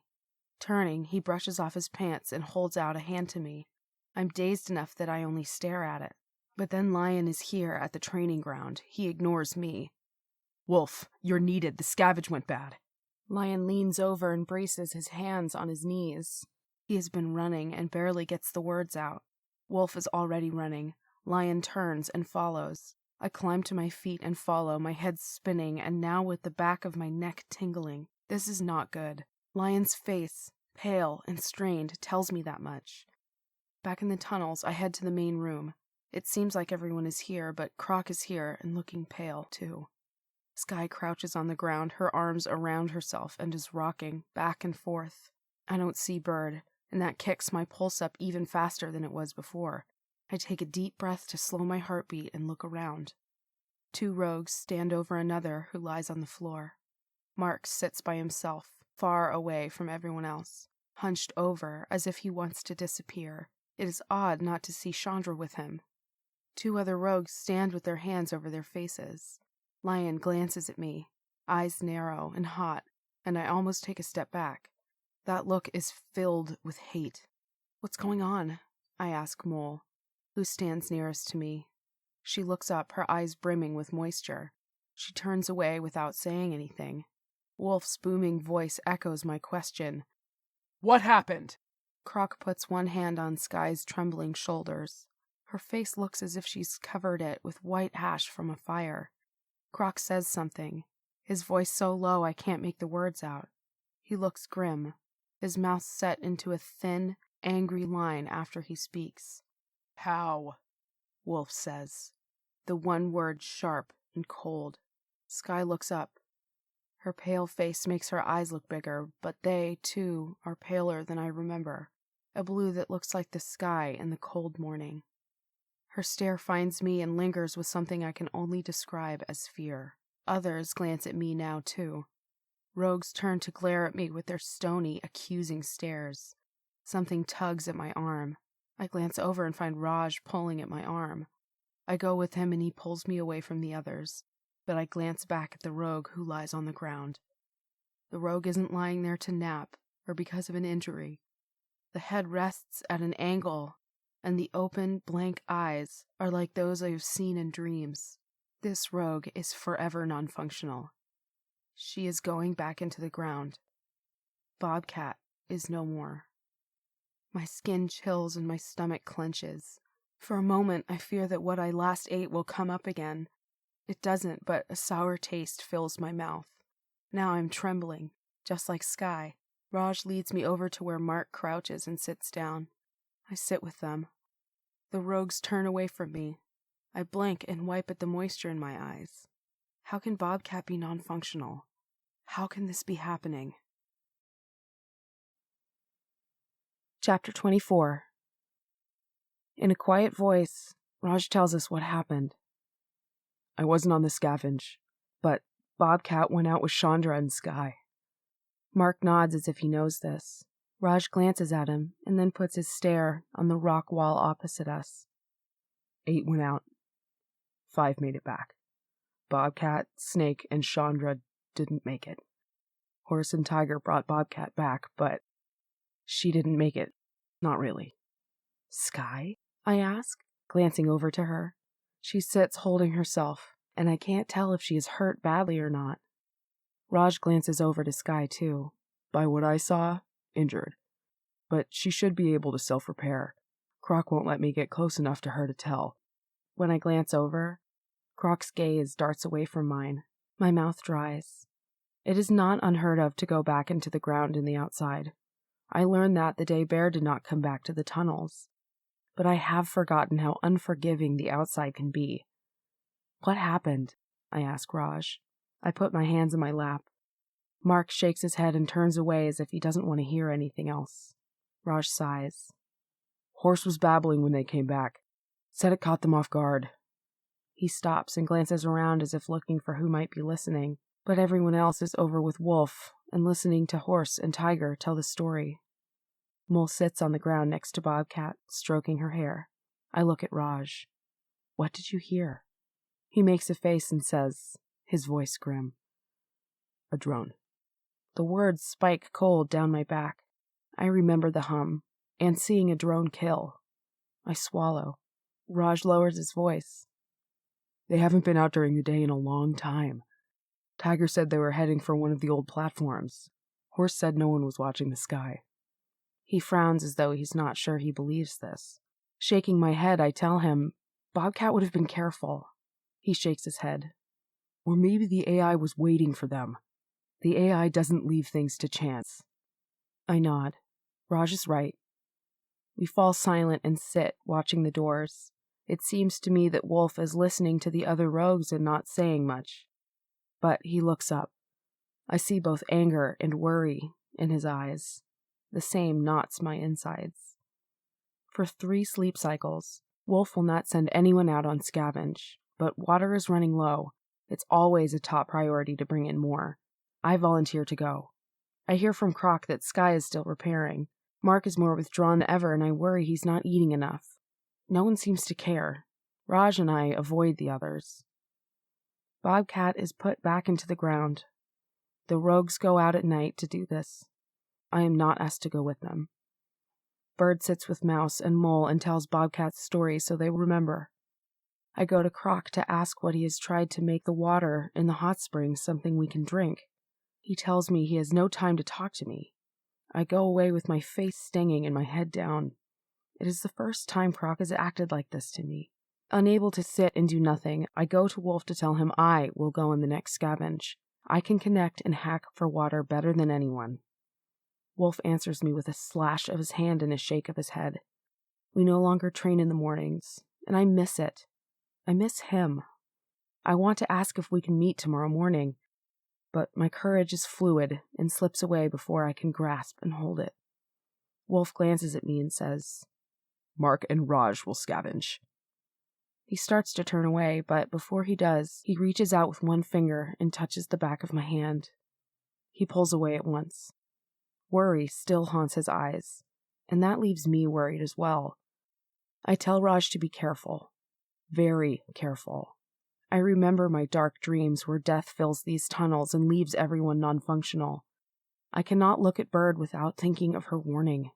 Bird avoids me, as do the other rogues. I wonder what happened to Chandra. Was she left for the animals to eat? I shudder at that. The faces of the dead flash through my mind. They taunt me, accuse me. It's all my fault. Part of me believes that, and part of me wonders if it is really the AI's fault. Is the AI really a glitched system? Waiting for those out to scavenge is hard. This is worse than when Bear didn't come back. I think everyone is thinking the same thing. Are the drones more dangerous now? Sky is no longer being cared for by Croc and comes to sit with me. She will not talk about what happened, but she is also not eating much. She is thinner than she once was, and she is still pale. I hear the shout first. It is too much, like before when Lion yelled for Wolf. Standing, I tell Sky, "Stay here." I head toward the tunnel where I hear boots hitting the ground and the sounds of disaster. Fear quivers inside me. I am truly afraid of what I will see. Will Raj's face be too pale, his eyes glassy and unseeing, or Mark, or Bird, or Bull who went out, or Lion? I try to tell myself I have to hope, but it all seems so useless. I can't believe in anything. I must see they are still functional. 8 went out. 2 stagger back into the main room. Lion and Bull. I can't swallow. My throat is too tight. No bodies come back this time. Those who pull themselves into the main room are covered in what looks like red mud. I know better. It is blood and dirt. The faces look strained, their eyes glassy, as if they cannot even understand what happened. Wolf strides in and sends Mouse and Bird to get water for these 2. I glance around. I hear more footsteps in the tunnels, and I stare into the darkness. Are there more? Please let more come back. My heart seems to beat with dull, heavy thuds. I worry I will not see Raj again, that he, like Chandra, will have been left for the animals to eat, that he... We never stood a chance. It's Raj's voice. He strides down the tunnel into the main room. He's alive. I throw my arms around him. Stepping back, I hang on to him. I want to feel his warm skin to make certain he is not damaged in a way beyond repair. From behind him, Bird steps into the room. Her ribbons flare wildly around her head. She's in front of me in an instant. I have time only to blink, and then she shoves at me hard enough to send me to the ground. You! She screams, her voice shaking and moisture in her eyes. This is your fault! My eyes go wide. I want to shake my head and tell her she is wrong. This is all wrong. But my dreams tell me different. The AI did not send techs after me the way they did with Raj, and the AI wants me to find the glitches. What if I have found them all here? It can't be. It's not my fault. It's not... Even as I say it over and over in my head, I realize I might be wrong. Looking up, I see that no one is saying anything to contradict Bird. No one defends me. Not Raj, who looks as if he is in shock. Not Wolf, who does not look at me. But Sky's voice lifts, small and shaky. Lib wouldn't betray us. She's a good person. She's a glitch. I glance over. Lion stares back at me, but angry mutters rise. Bird stares at me. She dreams of death. She dreams we're all dead. I let out a long, slow breath. I can't deny that. And Lion calls out, "What if she's calling the drones? What if the AI sent her to find us?" I glance around. Everyone seems to be staring at me, even Raj and Sky. Lion mutters, "Glitches. There's always something wrong with them." Looking at Sky, I see her flinch at the insult that hits not just me, but her and Raj too. Lifting my chin, I raise my voice. "What about Mark? He didn't come back, and Chandra. You think a glitch would take out another glitch?" Lion shrugs. "Why not? The AI threw you out to waste you in the outside. You were already dead when we found you." I step back as if Lion has struck me. He thinks I'd be fine with not just rogues dying, but glitches made permanently non-functional too. I can't help the urge. I look over at Wolf. He'll defend me. He knows I'm not bad. He trusts me. He meets my stare, but there is nothing welcoming in his eyes. He seems the Wolf I first met, hard and inflexible. A solid wall of distrust slaps me down. When he speaks, his voice is cold and even. "As leader of this clan, I call for counsel." His dark eyes glitter with some emotion I can't understand. "We decide Lib's fate." I put my head down. I know that means nothing good for me. Chapter 25. The council is made of 9 rogues and me. I follow the others down one of the darkest, narrowest tunnels and step into a small room with a single hole overhead that lets in a strong shaft of light. I am told to stand under the light. It is strong enough to warm my skin. Bird is here, as is Wolf and Lion. I know Bobcat should be here. And 2 more. Stones are set around the room as seats, and 3 are left empty. 3 who have died in the 2 scavenges gone wrong. I don't think that is going to help me. I want Sky and Raj to be here, and I ask for that. Wolf shakes his head. His long, dark hair sways a little. "No glitches, except you. You are allowed because you must stand before council." I look around. Mouse's mother is here, an older woman who is probably in her late 20s. Her name is Wind, and I know she came to the trackers from another clan, like Bird did. She looks at the others, not at me as she speaks. This one has brought uncertainty and chaos. She is wrong in a way we have not seen before. Hands clenched at my sides, I shake my head. Wrong? How? What have I to do with drones? I haven't done anything wrong. The words taste strangely like a lie, but it's the truth. I know it is. Wind ignores me. 6 have gone back into the ground, including Bear, since this glitch came. Do we keep on with this until the whole clan is no more? The others swap glances. They sit in a semicircle in front of me. Bird stares at her hands, her head lowered and the blood still on her arms. She rubs her palms together. Her words about my dreams are the most damaging thing against me, but I don't know what to say. Law says we think first of the clan. This comes from Horse, a man who looks only a couple years older than Wolf. This glitch brings bad luck. We cannot have that. Remember, she is clan, Wolf says, his voice soft. I glance at him. His face doesn't look soft. I can't hope for help from him. What evidence do we have she has done wrong? A woman named Elk straightens and pushes back her hair. She has a kind voice and could be any age. Her dark skin is unlined and her brown eyes seem sad. We cannot just cast her out without evidence. She's a glitch before anything else, Horse says. He folds his arms over his chest. Law is we don't waste, but this is worse than if she's no use. Elk shakes her head. She's clan. A silence falls. No one will meet my eyes. I wet my lips and say, I am clan. I chose. I joined the trackers. Has any glitch done that before? No one answers. Well, doesn't that prove something? That I am here to be of use? That I can help? I look around at the grim faces staring at me. I realize this is no help to me. In the end, I am still only a glitch. I am different. Wolf frowns, but Bird looks up and says, I am Birdsee's Far. My clan was gifted with sight for those trained in how to use it. And I tell you the truth now. I have the sight, and those of you who know me know my visions are never wrong, even if they are not always clear. Heads nod, and a few mutter approval of this. I turn my stare at Bird. Visions. The word pings in my brain and connects. It is an uncanny ability to see either the future or events beyond ordinary sight.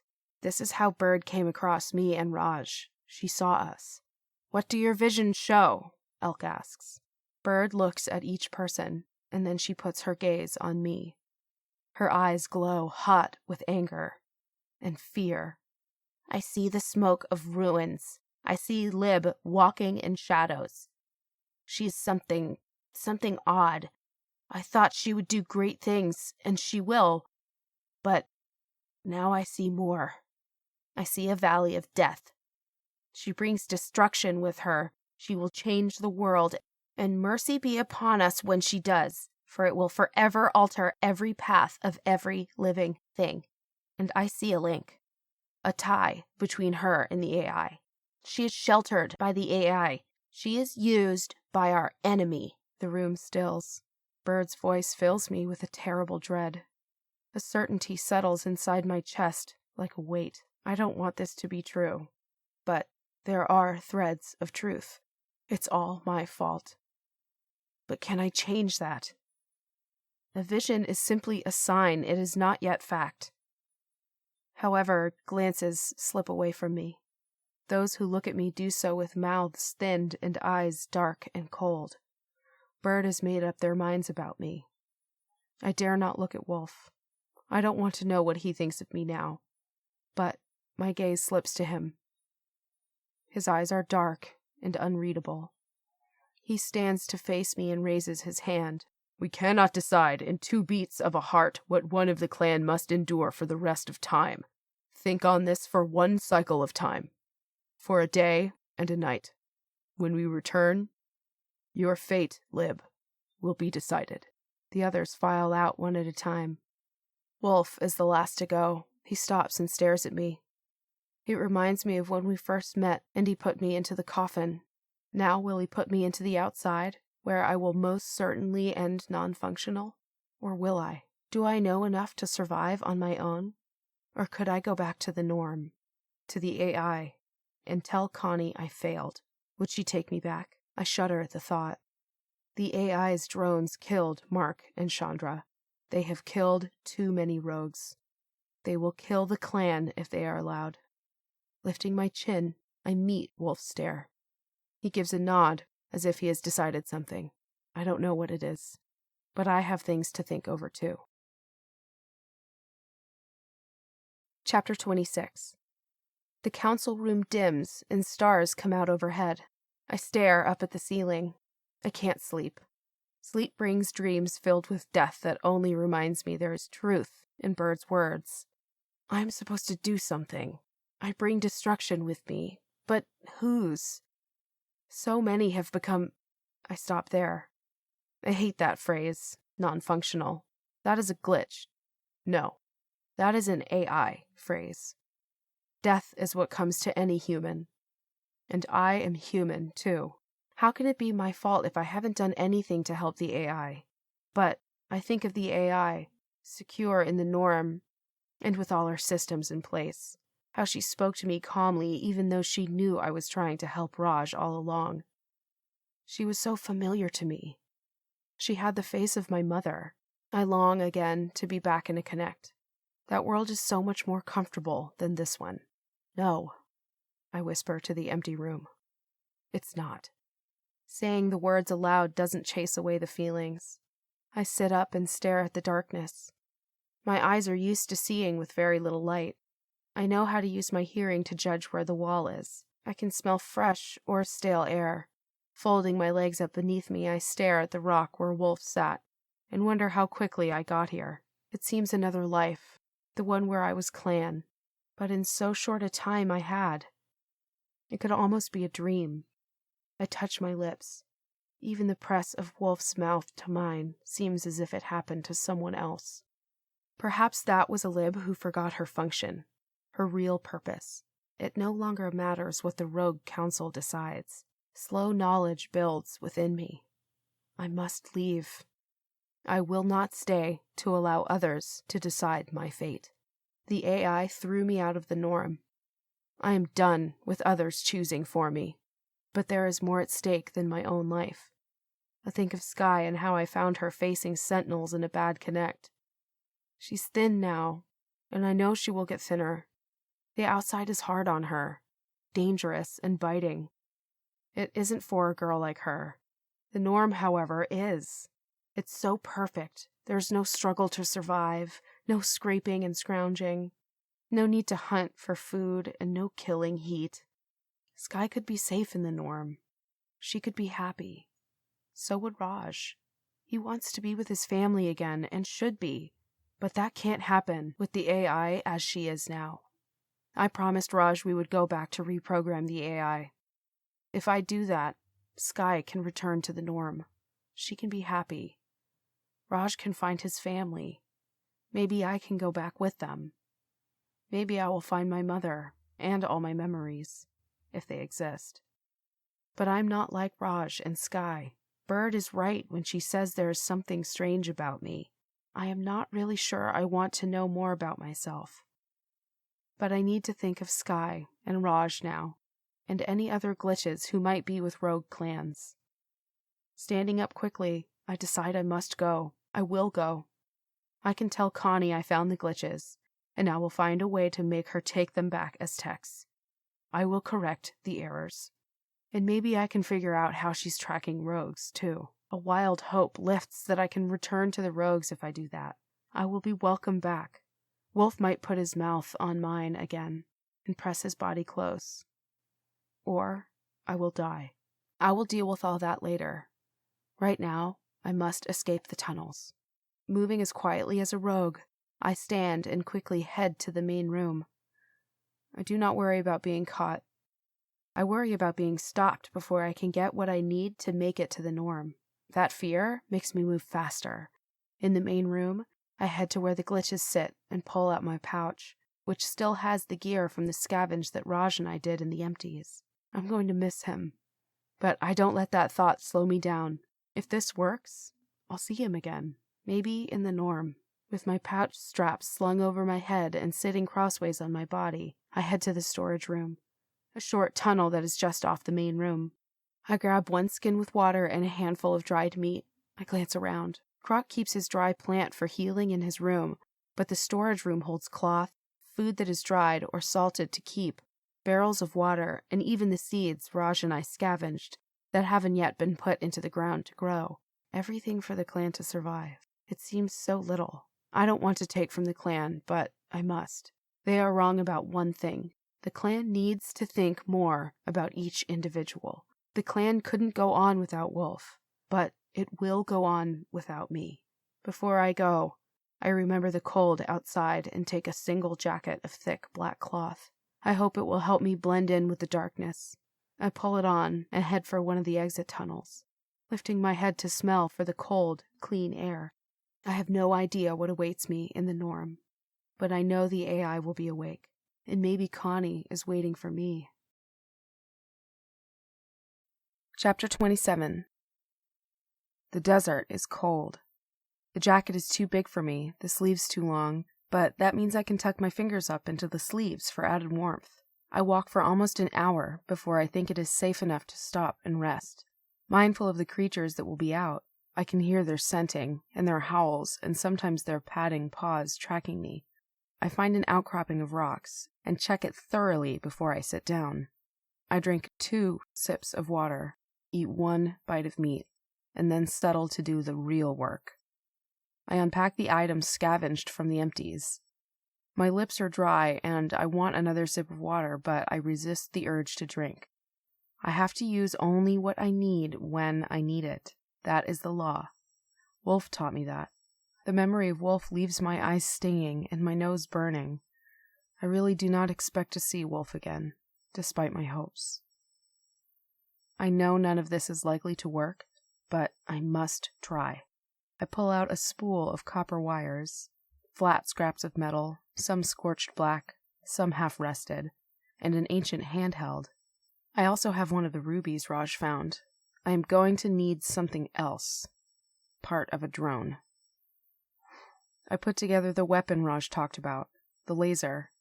I work fast. For once, I do not need to remember. My fingers seem to know what to do without my needing to think. All too soon, I have something that will work. But I need power. I need an AT. I head to where they are kept. It takes what seems like a long time, but it is still night when I get there. With a silent apology to Bobcat, I take the AT she always rode. She will not need it now. She is in the ground. I ride toward the Norm and back to the first platform where I met Sky. I hook up my device to the platform, connecting it so it will have power. It will probably pull a lot. Now I need a drone to find me. I know how to make that happen. I have to be noticed. I throw rocks at the wall to the Norm. It takes 24 rocks before I hear the hum. I sniff and tip my head back. The drone is coming down from the top of the wall. It must want to know what's banging on the Norm. Crouching down, I lift my weapon. I have not tested it. It will either work or it won't. I point it at the drone and wait for the black ball to get closer. It puts out some kind of mechanical arm. I wait and take a breath and press the button to the weapon. Nothing happens. I push the button again, glance down, see a loose wire and put my fingers on that. The electrical charge knocks me back on my butt. I fall away and my weapon explodes. Metal flies. I duck.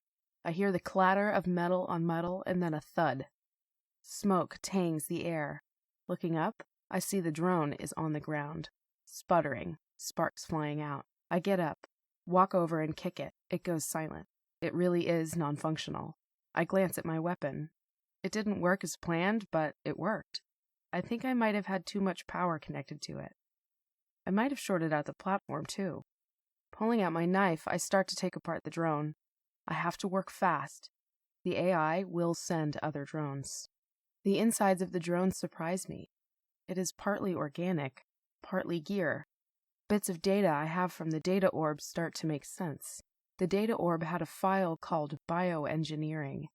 It was meant to increase the human lifespan but was adapted into military applications. Drones. And something else. Into humans that were partly created. Cyborgs. That is the term the data orb used. I realize why this data came to me. I'm similar to the drone. I am part organic and part gear. I am descended from those cyborgs. I am not a glitch. I'm something else. And I'm going to make that work for me. I pry the panels off the drone and get to the power source. I know this is an organic battery, one far more powerful than the old lithium ones Raj found in the empties. I pull out pieces I can use, weaving the circuitry of the drone into my jacket. The drone is quickly gutted. Inside, I find the lens I need. I pull that out and fashion an eyepiece. Now I just need to connect. I glance at the platform. It is non-functional, but maybe I can use the drone. I pull out the core and find the weapons the drone uses. It is more compact than the one I made. I hope it is functional still. I secure the drone's power source in my pouch and take the weapon and link it up with me. I walk over to the Norm's wall. I need to connect. And then I have to hack the door. I touch the link and my palm closes over it. Tiny pinpricks dance over my skin. I blink. Connection. Secure. When I open my eyes, I'm in the file room. I blink again to change it from cabinets to lines of light. They are much easier to work with. I glance around, searching for the right one. It shifts and vibrates over to hum in front of me. I pluck it with one finger. I pluck a dozen more so it will seem like a general systems error. I do not want the AI to know what I'm doing just yet. I step back and out of the Connect. The door to the Norm is open. I glance inside. I want to make sure no techs are around. Just as the outside is night right now, the norm copies this pattern. The dome overhead is no longer sky blue, but it is dark. However, there are no stars, no points of light moving across the dome. It is just black. Lights near the ground mark paths to follow, and more lights indicate doorways. Windows glow in the shifting colors, and I hear sounds from some of the buildings. It is as if the techs are hearing stories being told to them. Maybe the AI tells stories the same way the rogues do. Stepping back into the outside, I slip on the drone's visual and secure it with wire. A visual screen appears. I see both the norm around me and lines of code. It takes a moment, and then the code shifts, or my brain does. The code becomes a language I know. I call up for a map of the norm, and then overlay connections. Finally, I pull up a schematic of the AI's core systems. Even a computer must live somewhere. It is different than Raj said. The AI is not at the center of the norm. She is below it, and spread out across several systems. I call up additional information and trace down where the greatest power is located. That shows up at once. I have a map now, and some form of protection with the drone's weapon. A soft hum carries to me on the wind. Turning, I see an AT heading toward me. It is coming in fast, and I brace my legs wide. Who followed me? Is it Wolf? The AT slows and stops, and Raj steps off. What are you doing here? He glances at the doorway to the norm and then to the smoking ruins of the drone, and finally back at me. His mouth pulls down, but he shrugs. I got up and saw your pouch was missing. You've been busy. He waves a hand to the parts of the drone I wear. I'm doing this alone. His eyebrows lift high. Really? And how are you doing that? I frown. I have the sudden urge to shoot him with the drone weapon, but I can't.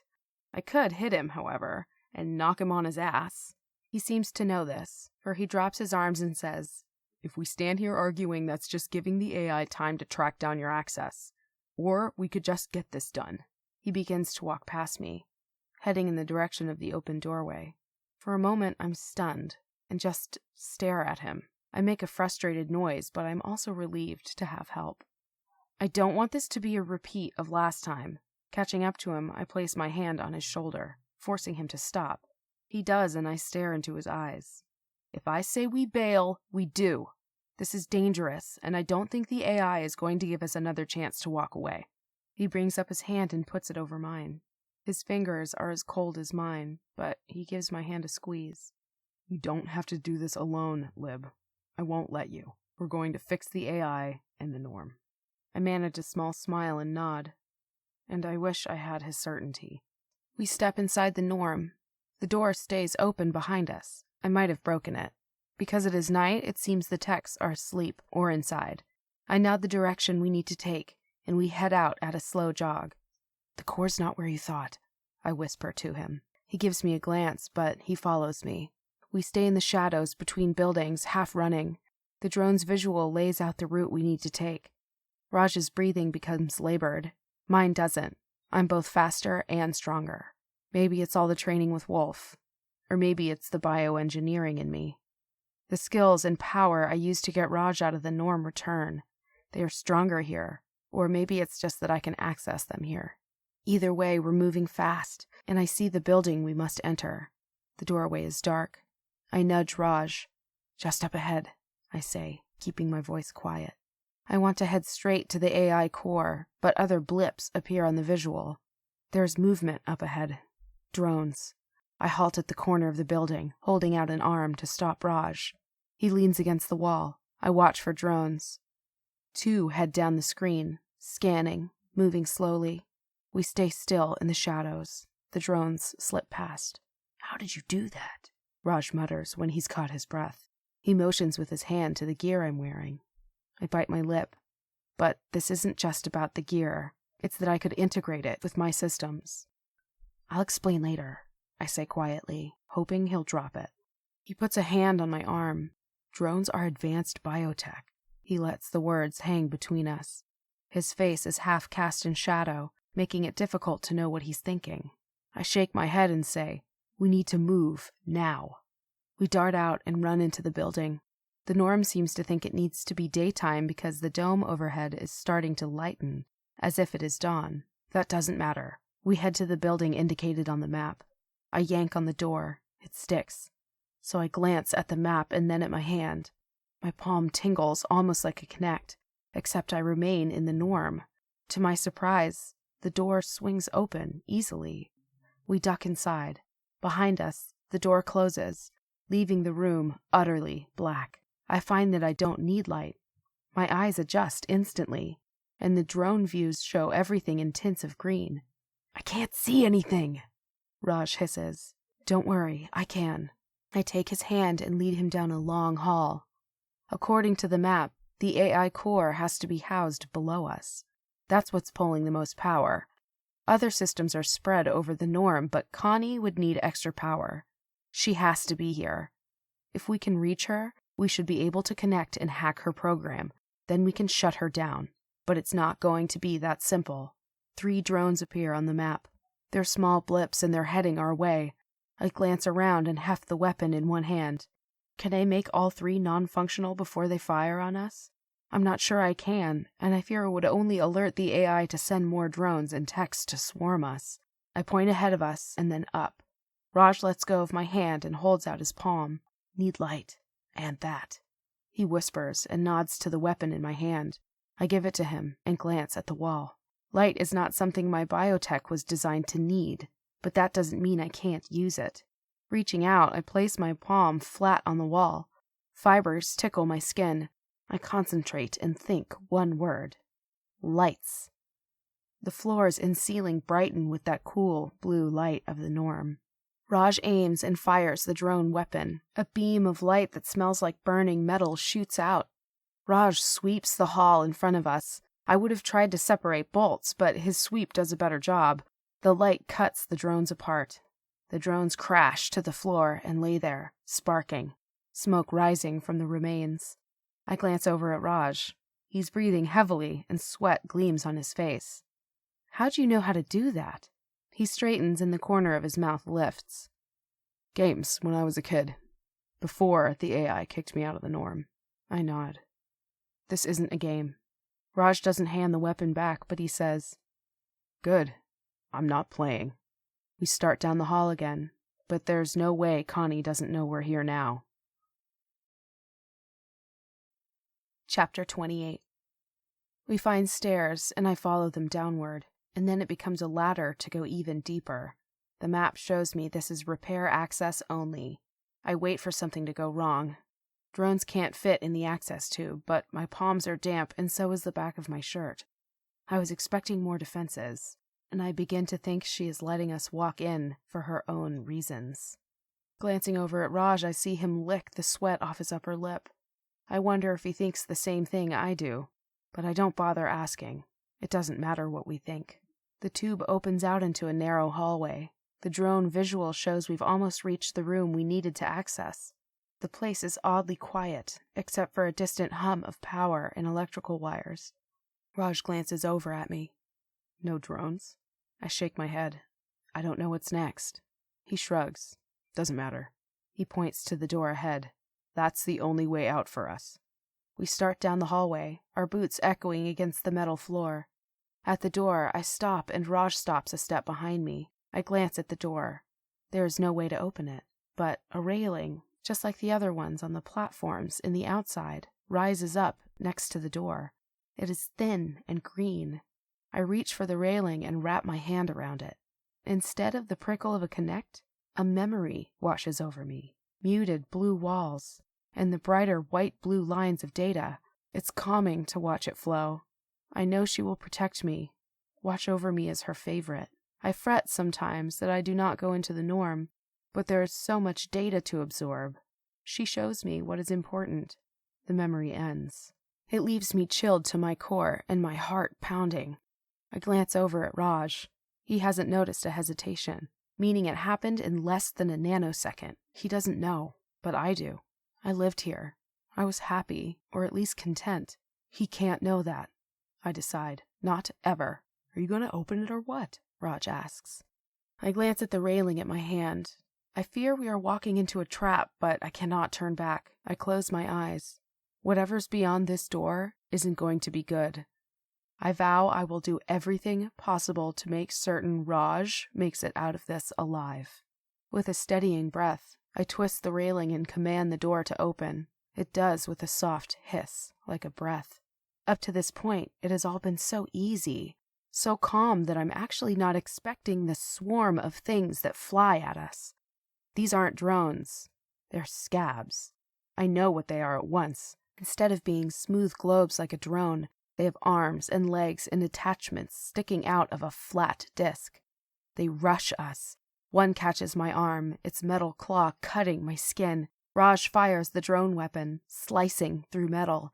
Another scab cuts into copper wiring that interfaced with my drone visual. It goes dark. I drag it off and throw off the useless visual. Turning, I see Raj's jacket is torn. So are his pants. He fires again, slicing through half a dozen more scabs. More fall out of sliding panels that line the room. Across from us is another doorway. This one is wide open. "Raj, there!" I shout the words and start for the doorway, ducking scabs, kicking at them, using every trick Wolf ever taught me. My hands sting from striking out at metal. I hear the power hum on the drone weapon Raj carries. Glancing back, I see he hasn't moved. He waves me ahead. "Go!" he shouts. I call out his name, but a scab slams into me, sending me flying through the doorway. The door slides shut. Getting up, I pound on it, and my fists dent the metal. "Raj!" Stepping back, I look for the railing to connect and open the door, but a soft voice stops me. "Welcome home, Lib." My skin prickles, and my blood seems to freeze. That voice echoes inside my head, and the ache lifts inside my chest. "I've missed you." The words whisper in the back of my mind. I shove them aside and turn. There is nothing to miss. I no longer belong here. I do not miss Connie. Connie forms her projection in front of me. It starts with an outline, and then scan lines fill in the hair, the face, the eyes, and the mouth. She assembles from the top down. She wears a tunic of cloth today, like the one I had on when I first woke in the outside. Her lips are almost smiling, and her eyes are almost welcoming, but they are the wrong color. They are an impossible electric blue. "You've done a good job, Lib." "Getting here? Did you think a couple of drones would stop me?" She takes steps toward me, one hand outstretched as if she could touch me.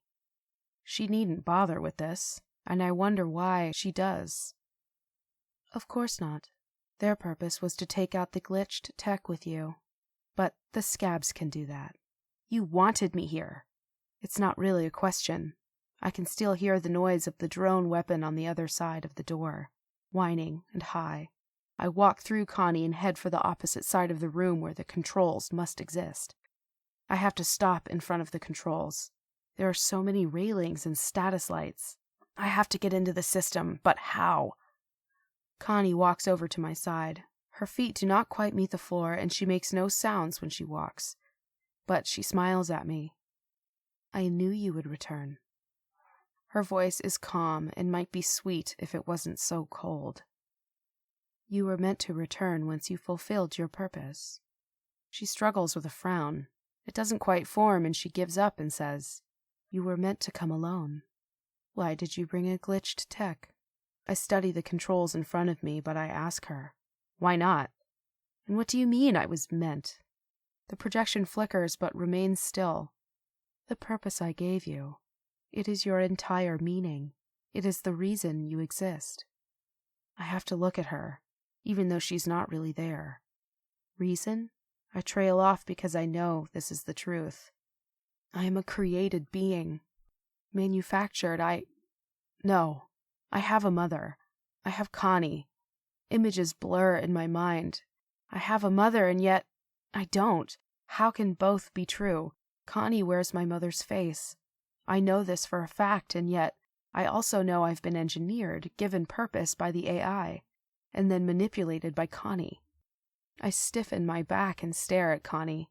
There's no going back now, and there's no stopping Connie from telling me the truth.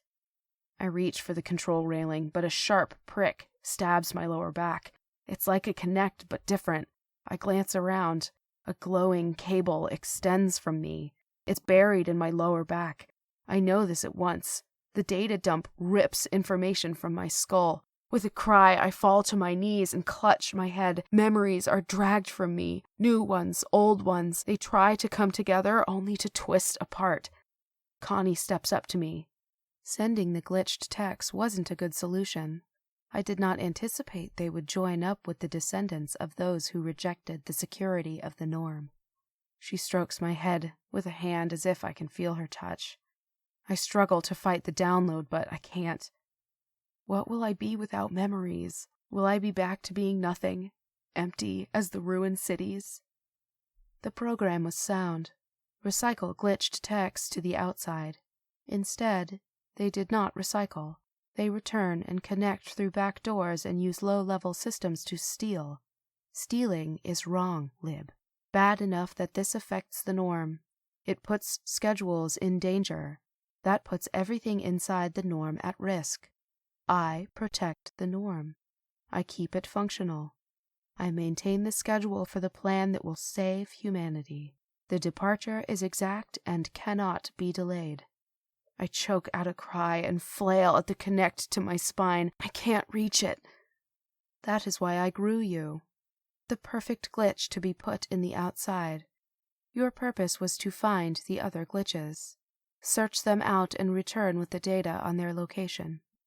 The drones terminate too few and too randomly. This calls for a large-scale extinction of all threats to the norm. No! I choke out the word. Is this true?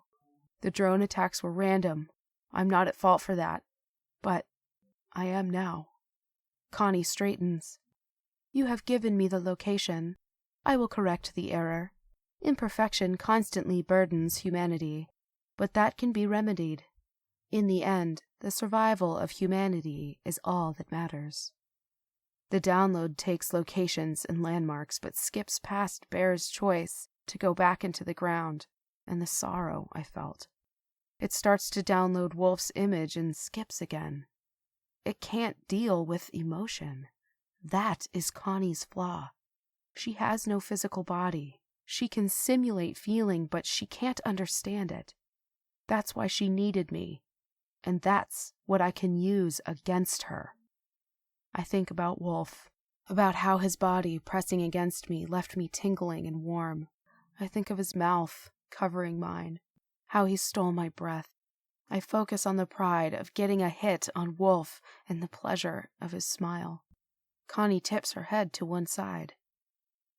What are you doing, Lib? Something you can't, I tell her.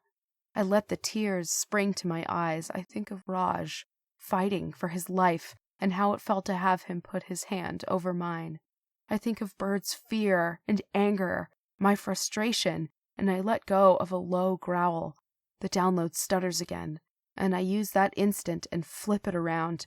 I start to pull at the data. I drag back more of my memories, and then start shifting through Connie's to find more. Lib. Connie's projection flickers. You cannot. You have no access. You just gave it to me. I struggle to my feet. I'm searching through terabytes and terabytes, more data than I can process, so I can simply grab and go for more. I hit older data. It's structured differently, and I begin to pull at that, following twined threads. Connie flickers again, as if she cannot maintain the projection with me in the data stream. Her eyes shine even brighter. You will set the program back. This cannot be allowed. So stop me. I throw the words at her. I also throw more emotions, love, fear, joy, terror into the data stream. She blinks twice. The cable snaps away from me and snakes back into the control panel. Staggering, I put a hand to my lower back. I feel the blood oozing, warm from my skin. I turn to try and access the control panel, but behind me, I hear the hisses of the door. Glancing at the doorway, I see scabs pour into the room, their metal gleaming and appendages clattering. Connie disappears, but her voice remains. Lib is no longer functioning within the parameters of the program. Terminate. Cables snake out from the controls. I jump back and dodge them. Wolf's training has become instinct. One dives at my neck. Pain tears through me, making me grit my teeth. This time, the cable is simply out to pull the life from me. Reaching up, I grab hold of the cable and yank hard. The end comes away bloody and sparking. With a growl, I use the cable to knock the scabs out of my way. Attempting reboot of lib program, Connie says, her voice calm. I'm not a program. Growth is life, you said. Well, I've grown, so get used to it. I turn to the doorway, but Raj is down and struggling to reach the far doorway and the railing there. And too many scabs swarm the room. I need to connect, to shut them down and find us a way out. But going in may give Connie the perfect opportunity to get what she needs. Me, dead. Or maybe it'll end with her dead. I slap a hand on the railing next to the door. Pricks sting my palm, and I blink. Connection. Secure. Chapter 29. I'm inside, but this artificial world is not right. The same cool blue washes the room, but smoke hazes it too. What sounds like metal crashing echoes from all sides. Did I do this with the download connect and the data I pulled from the AI? Or is something else happening? Sentinels form at once and come at me, black and skeletal. They appear to be made of metal that is almost liquid. They have arms and legs, but no head or face. They don't need faces. They only mimic humanity. One sentinel reaches for me, but I dodge out of its grasp. With a blink, I'm in another part of the data stream. The sentinels follow. I head in the direction the smoke seems to be coming from. I need to call up the lines to shut down the scabs and drones, if I can get a breath long enough to do that. The sentinels follow me. I blink again and end up in the room with cabinets. Looking up, I see Raj on a tall ladder. Somehow, he made it to a connect and got in here. But I don't know what he's doing. He moves 3 times normal speed, faster than he'd ever be able to move in reality. And I remember he was raised to work within this world of data streams and information. Sentinels seem to form out of nothing, hover around Raj and shoot out electricity from their hands. Just like with Sky, when I first found her in the Connect. I'm tired of these sentinels. This time, I don't wait to call up the lines of light. I let loose my anger and spread out my hands. Light flows from my fingertips in bolts that vaporize the sentinels. Rosh leans back to avoid a bolt. He falls, and I catch him before he hits the floor. He slams into my arms, taking us both to the floor, which dissolves and ends with us in an empty, blue-tinged room. Raj grabs my arm. Lib, did you do it? I shake my head. No, things have changed. A whip of energy comes at us, ripping between us so Raj is forced to release me. Looking up, I see a sentinel. I stretch out my hand and don't even bother with energy. I simply close my fist and the sentinel crumples into dust. The download has left me able to control this world, but the AI will be trying to change that. I grab Raj's hand and blink again. We end in a room that looks as if it is the outside. I realize it is a room created by my memories that were downloaded. The wave of my hand, I wipe it away and delete it. Raj stares at me. You failed? Anger is tight in his voice, but beneath that, I hear the heartbreak. Until this moment, I didn't realize how deeply he wanted this to work. I shake my head, more like I never got the chance. But, Raj, listen. There's no way to fix the AI. I saw it and... I run out of words there. How do I tell Raj I've been in the AI's core data stream, and yet couldn't do anything to stop her? Raj, the AI isn't just an artificial intelligence with the capacity to learn and grow. Connie is a digital composite of a person. When I hacked the system, I found the original brain patterns and personality imprints. Connie's a construct based on her creator, and the AI's creator pushed her to being into Connie. But something went wrong. Raj is staring at me. What does that mean for us? It's not a computer, not a program or a system. It's evolved far beyond that. It's fully realized, and it's going to fight any attempt to make it change or put it back in a box. He stares at me, his face set in grim lines. Both of us know that if the AI can't be fixed, we will either likely die here or in the norm. Then let's get out of here. Raj says in a low tone. There's more, I whisper. I clench my eyes shut. It's not my fault the others died from the drones who found them, but it will be my fault if more die. The AI still has some of my memories in the download. I open my eyes and say, the rogues are in trouble. The AI knows where they are. They have to move or they'll be massacred. Sky, too. A slash of energy falls on us. I stand and face the sentinel. It's a stupid thing with a simple program. I slap it into oblivion. But what I really want to do is delete the core program that keeps creating the sentinels. When the sentinel is gone, Raj stands and gives me a look, but he takes my hand when I offer it to him. I blink. We end up in a room made of nothing but lines of light. Raj spins and falls. I glance at him and see he has closed his eyes and is sweating. The room is disorienting to him, so I put in a floor and give him a hand up. It's okay now. He opens his eyes and faces me. How are you doing all this? I shrug. Let's just call this built-in ability. I start to pluck at the lines, searching for ideas. The AI has shielded the drone and sentinel programs, the scabs too. I can't access any of them without taking time to undo her locks. I need another way out. A screech sounds behind me and I glance back to see Raj hit by a bolt from a sentinel. They followed us here and I thought they couldn't. Raj hits the floor I put in, electricity encircling his ankle, tearing into him until his entire body convulses. He screeches in pain. I start for him, ready to help, just like I did with Sky, but he yells at me. No! Go! Save the rogues! Save yourself! Like that's going to happen. I flatten the sentinel with a wave and drag Raj to his feet. He sways there, shaking, his face pale. We can both get out of here. He shakes his head. You need a distraction. No, I need an idea. I need lightning at my fingertips and the wind at my back and here comes trouble. More sentinels appear. I grab Raj's hand and blink. We end back in the room with file cabinets. We're losing time, but I have no idea how much time has passed in reality. Connie is distracting us, meaning she may already have sent out drones to hunt down the Tracker clan. If Connie makes this plan work, she'll go after the rogues and the rest of the glitches. She will find Sky and kill her. She will find Wolf. A sharp pain contracts in my chest. I have to stop the AI. I glance at Raj. You're right. We need a distraction. He holds out his hand. Give me a weapon and do what you do to the sentinels. I'll watch your back. It's a good idea. I manufacture a weapon like the drones have in the real world. This will work in this artificial construct to tear apart the sentinels. I tell Raj.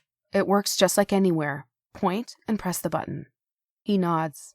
I turn away and summon the lights back. I hope Raj is not going to end up sacrificing himself for me, but we might both end up sacrificing our lives for the others. That idea settles into me, and suddenly, this is not a bad thing. To know others will go on if I do not. I understand the clan now. I know what they mean when they say the clan must come first. I have fought that idea, but now I see it as a good thing. I give so that others can live. For the first time, I understand Bear's choice. He didn't want the clan to be in danger because of him. Well, it is because of me. I find a line of light that connects me to the drone visuals. I pull in a sharp breath. The drones fly high above dry ground. They are already on their way. I'm too late. I search the lines of light looking for some other way to stop the drones. There must be something. There is no failsafe and no code to recall them. Connie knew I would try to stop her, and has removed the means of anyone stopping this. Frustrated, I slam a palm on the lines of light, making them all vibrate and cry out. I want lightning at my fingertips. The lines sway and shift, and one forms in front of me. Access. Storm. A jumble of information pours out on how to create a storm. A severe storm. The AI can create them or use them to make rain, or to hold back the rain. The AI is starving this world. She is making it barren. I don't finish that train of thought because I can use this storm to destroy, too. Didn't Bird say I would bring destruction with me? I will now. I pull up the light. pluck it, and put in the code to create one of the biggest storms in history. In my mind's eye, I can see it swirling in, the sand blinding and hitting the drones, finding the crevices in their electronics and filling them with sand. I picture the drones getting swallowed by sand. Then rain will hit and short out the electronics, and the wind will dash them into the hillsides until they explode and nothing is left but scrap. This will work. This will stop them. When my storm is hatched, I let the lines of light fade away. Now I can get Raj and me out of here. The storm will hit the norm as well, and the AI will be too busy dealing with protecting the norm to bother with us. But when I turn to see Raj, he's gone. Chapter 30. I end the connect and stagger. The real world now seems unreal. I have to shake my head and blink several times before I remember to really breathe. Raj has to be here in the other room, still connected. The AI is no longer here, and the control room is dark. Connie has moved, I know. She shifted to another location to secure herself. Stumbling through the open doorway, I hope to find Raj in the other room, but it's empty. Black scars from the drone weapons scar the walls, but there isn't so much as a scrap of metal from any of the scabs Raj destroyed. Maybe he escaped already, and he's waiting for me outside? But how could he have done that? I'm not sure what happened to Raj, but I have to get out of here before the storm passes, and Connie has time to come looking for me. I head down the hall and up the ladder, and then up the stairs and out of the building. I'm running out of breath. In the norm, I pause. The techs seem to be inside buildings, even though the dome shows daylight. I can hear the storm pounding at the dome, rattling it slightly. For the first time, I wonder if the rogues will survive the storm. It's too much like my dream of the tunnels filling. I will never forgive myself if I have made that dream come true. I start down the path that I used to get to the building. Drones come at me, weapons armed, and it's obvious they have been programmed to kill. Connie must be angry. For some reason, that leaves me smiling. I don't have the powers I have inside the virtual world where I can smash sentinels with a thought. Here, I dodge the beams from the drone weapons and wince if one burns too close and tears through the cloth or singes my hair. The beams leave a stink in the air, but I follow the smell of rain, of the outside. The door is still stuck open. One drone hovers low and close. I jump up and smash my fist into it. It falters and fails. My hand stings, but I jump on the drone, smash the edge of the control panel, and yank it open to rip out its weapon. Now it's almost a fair fight. I use the weapon like Raj did, sweeping it across the sky and across buildings. The weapon singes the dome, and suddenly the drones shift, heading to the dome. Rain and wind leak in through the scar I made. The drones seem frantic to make repairs, and now the weapons become like torches that can mend the rip I made. That gives me the time I need. I sprint for the door. Behind me, I hear the whine of a drone. Heat tears into my back. I cry out, but I don't stop running. I race through the norm, weaving between buildings, dodging under trees. I wish I had the drone viewer with the map, but I have to hope my memory of the path is still good. Straight, left, right, right. I have to keep correcting my course because techs begin to walk out of the buildings, their expressions blank. I slam into a man 3 times my size. He wears the same white cloth as everyone else in the norm, but his expression is empty. He reaches for me with a beefy hand and grabs the collar of my shirt, jerking me up off the ground. I try to wriggle out of his grasp and slap at his hands. His other hand comes up too and closes around my throat. He squeezes. Air catches in my throat and lodges in my chest. I kick and cough. Remembering my training with Wolf, I raise up my arms together, pushing them between the man's massive forearms. Black spots form at the edges of my vision. I bring my arms down, folding them out so that my elbows catch the crook of his arm. His arms buckle, and he lets go of me. My feet hit the ground. I pull in wheezing breaths of delicious air as I crouch low and duck away before he reaches for me again. He catches me by the ankle and jerks me back. I turn and bring my other leg up and around, aiming a fast, hard kick to his face. Something crunches beneath my foot. Blood spatters across his face. He staggers back, letting go of me. Twisting around again, I scramble to my feet and run. I run as though my life depends on it, because it does. Behind me, I hear more techs coming after me. Ahead, I can see the storm raging through the door that is stuck open. Sand swirls, so dense that you cannot see through it. The wind bites into the dome. Drones hover over the door, trying to repair it and close it. The storm is a beast in the sky, waiting to devour me. I glance over my shoulder at the approaching techs and know that if they get a hold of me, I'm lost. Connie will never let me go. Running for the doorway, I pull a ragged strip of cloth from the pouch bouncing at my side and covering my face and head as best I can.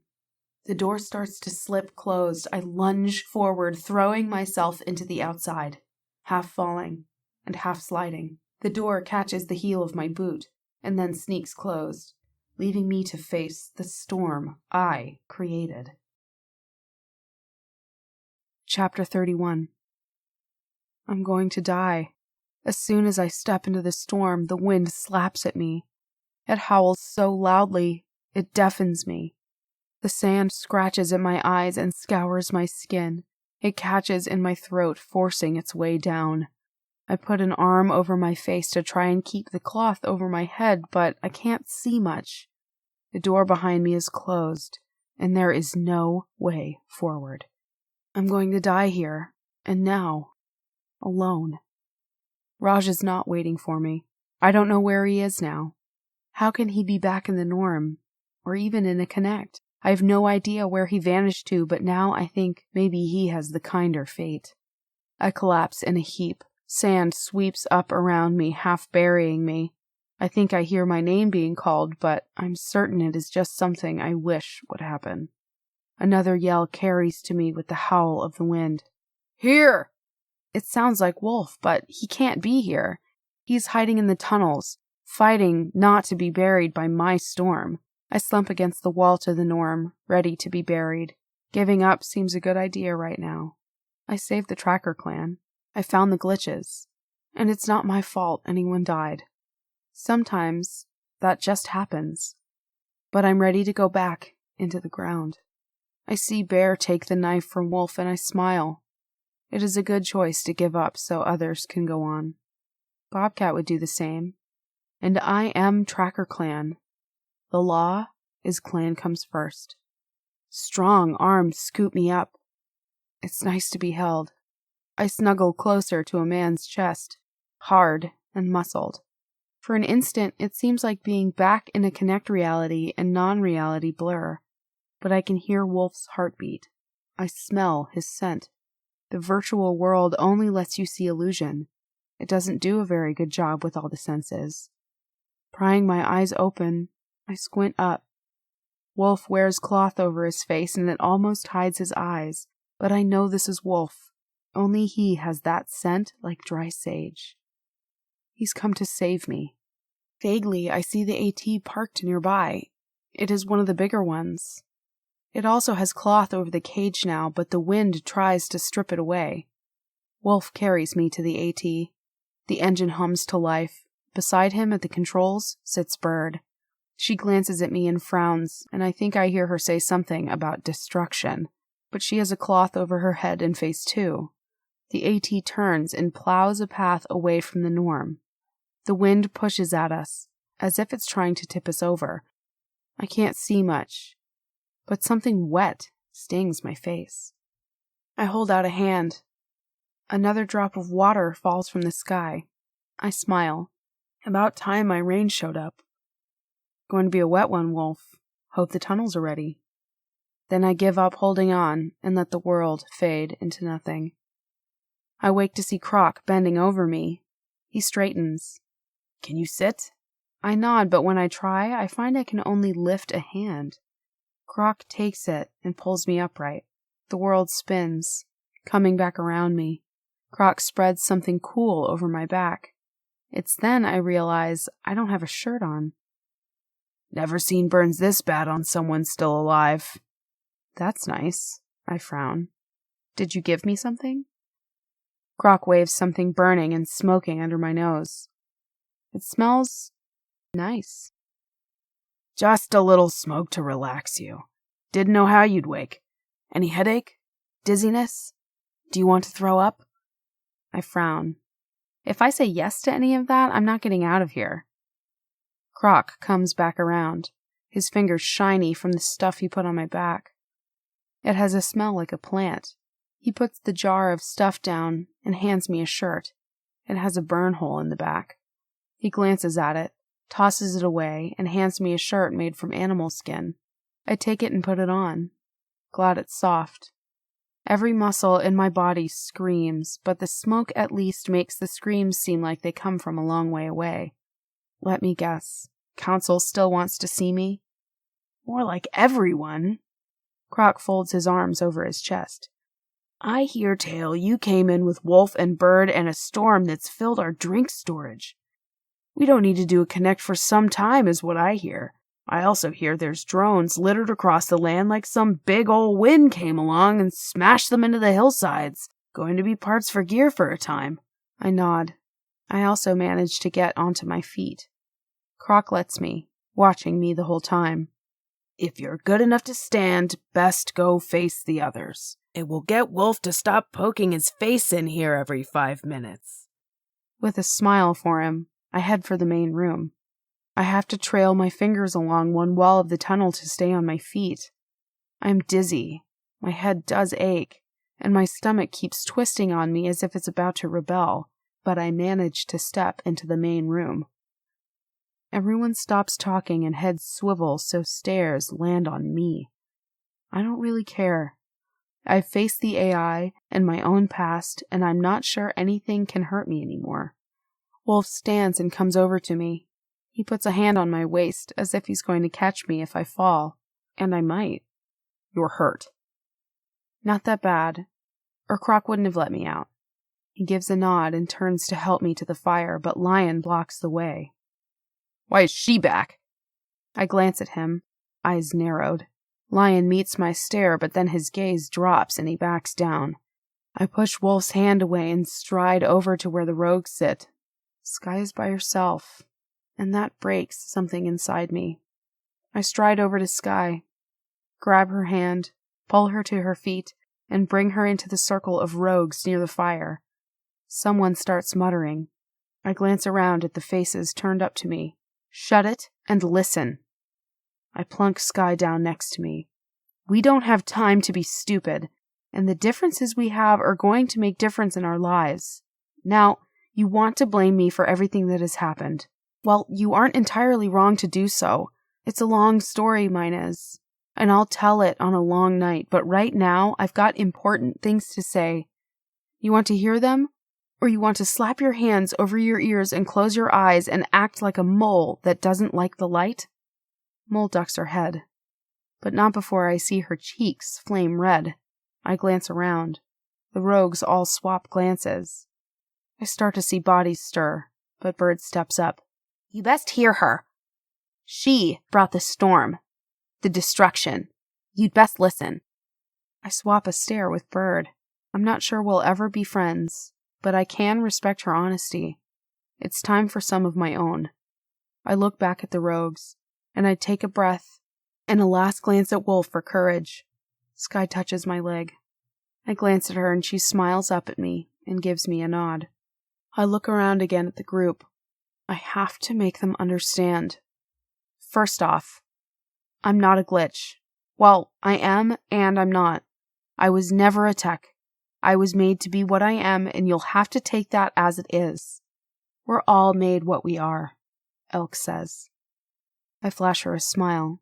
It's not exactly support, but it's close enough. I've been into the norm. Raj and I went there to try and fix the AI, but we can't. It's not fixable. It's also not what I thought it was. We hacked the system, and the AI tried to download what I know. The AI was sending drones here, and the AI will try that again. So we'll have to leave. But I like it here, Mouse says. She glances around and frowns. I do. We'll have to move. But there's worse. The AI. I've seen her plans. Her program. Her? Mole sits straighter. The AI has a name. Connie. It's letters put together from other words, but it's a name. The AI also isn't happy with things the way they are. The AI doesn't just want everything. She wants to leave. She wants to take the norm to another world. The program is to start humanity over on fresh Earth. I'm not sure the AI can find it, but that doesn't matter. What does matter is that the AI wants all glitches and rogues terminated. The AI is coming. So a war is with her. Mutters spread across the group. Mouse looks up and asks, Why should we trust you? Because I've seen her plans. I've seen in her code, meaning in her head. She tried to download me, but I got a lot from her in the process. She's coming for us. We need to be ready to fight her if we want to live. The rogues start to mutter and then talk, some waving away my words, Others telling those who don't believe they'd best listen. A wave of exhaustion washes over me. My knees start to buckle. I have nothing else to share with them. I start to slide down, and Wolf's arm wraps around me, keeping me upright. He pulls me close and I tell him, I need to talk to you. With a nod, he looks at the rogues. His voice lifts up and loud and clear. You all know law. Lib brought us water. Lib brings news now. Bird has spoken for Lib. Lib stays, unless anyone wants to say differently. He glances around the group. Lion mutters something, but no one else does, and a few gazes slide away from Wolf. Wolf gives a nod. He lifts me up even though I protest and carries me over to where the glitches sit. Really? Here? We can talk. He frowns at me and touches a finger to my cheek. I wince. So there must be a bruise there. You should see Croc again, Wolf whispers. He presses his mouth to the corner of my mouth. My heart quickens, but I shake my head. There's something more important. His eyebrows raise. I'm reminded of Raj, but I can't think about that right now. I swallow hard and Wolf says, A war. The AI. She's more than a computer or a system. I'm afraid, too, she might be able to learn to hate. She doesn't understand emotion, but she can learn. I bite down on the words about how the AI created me. I can't bring myself to mention my origins. Not yet. I'd like to believe Wolf of all people would understand, but I'm not sure I can expect that from anyone. I need him to believe the rest of what I have to say. I don't know what happened to Raj. My nose stings, and I wipe at it. I left him. I didn't search. Wolf rubs a hand over my shoulders. You did what you had to do. I know you, Lib. You didn't even want to leave Bear when he asked it. I sniffle. I know, but I still can't make myself feel better about it. But the AI, she isn't just hoarding resources. She has a program, a plan. The AI is out to save humanity. I don't know from what, but the norm isn't just a dome. It's a huge circle. It goes a huge distance underground, and the AI is turning the norm into something that could leave this world. It's like an ark, it's called, a ship that can go from this planet and travel through the distance to another star and another world. She intends to take the text with her, and she's got a schedule. The AI is going to strip this world until there's nothing left, and then she'll go. Wolf frowns but lifts a shoulder. So let the norm go. No more AI could be good. No more drones. No more trouble. I grab Wolf's hand. No more world. The norm is huge. For it to leave, it's going to tear this world apart, and the AI is not about to let anyone or anything get in the way of the schedule for leaving. Wolf's jaw hardens. He looks down. When he looks up, I see understanding in his eyes. Voice low, he says, When she leaves, we're dead. Then we have to keep the AI from going. Simple, right? He touches my cheek again. I want to laugh. Simple, right? And impossible. But the rogues face tough odds every day, and they survive. I stand at the edge of the tunnels, staring out at the vast distances of the outside. The mountains I know are now the empties, and far away, but not too far, is the norm. The outside, dangerous as it is my home. I'm ready to fight for it. Not that long ago, such a thought would have scared me. It might have left me quivering, frightened. I'm not afraid. I've been through bad things and come out. And I'm not alone in this battle. Wolf comes up from the tunnels to stand with me. He slings his arm across my shoulders, pulling me close. My own arm goes to his waist, my hand lingering on his hips. He presses his lips to my forehead. A kiss, he calls it. That's something the AI doesn't understand. The AI will never understand touch. The AI will forever be alone, and will not understand just what that means. I could almost pity the AI if she didn't want to destroy everything just to save something that I'm not sure really exists. But those are worries for another day. The storm left the air smelling sweet and the ground damp. Plants push up, grass as green as in the norm. I hear the croak of animals that Wolf calls frogs. In the distance, the wolves sing, and Wolf throws back his head and howls with them. I grin up at him. The council met tonight. Sky is to choose if she wishes to be a tracker. I got to be the one to tell her, and her face lit up, bright as the sun. She is to visit the empties and come back a tracker.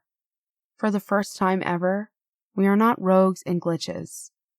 We are clan. Together, we will face whatever comes next. When war comes, we will survive. This I vow tonight to Wolf. End of The Glitch. This has been The Glitch, Glitches, Volume 1. Written by Ramona Finn. Narrated by Genevieve Kaplan. Produced by Relay Publishing. Copyright 2016 by Relay Publishing. Production copyright 2016 by Relay Publishing.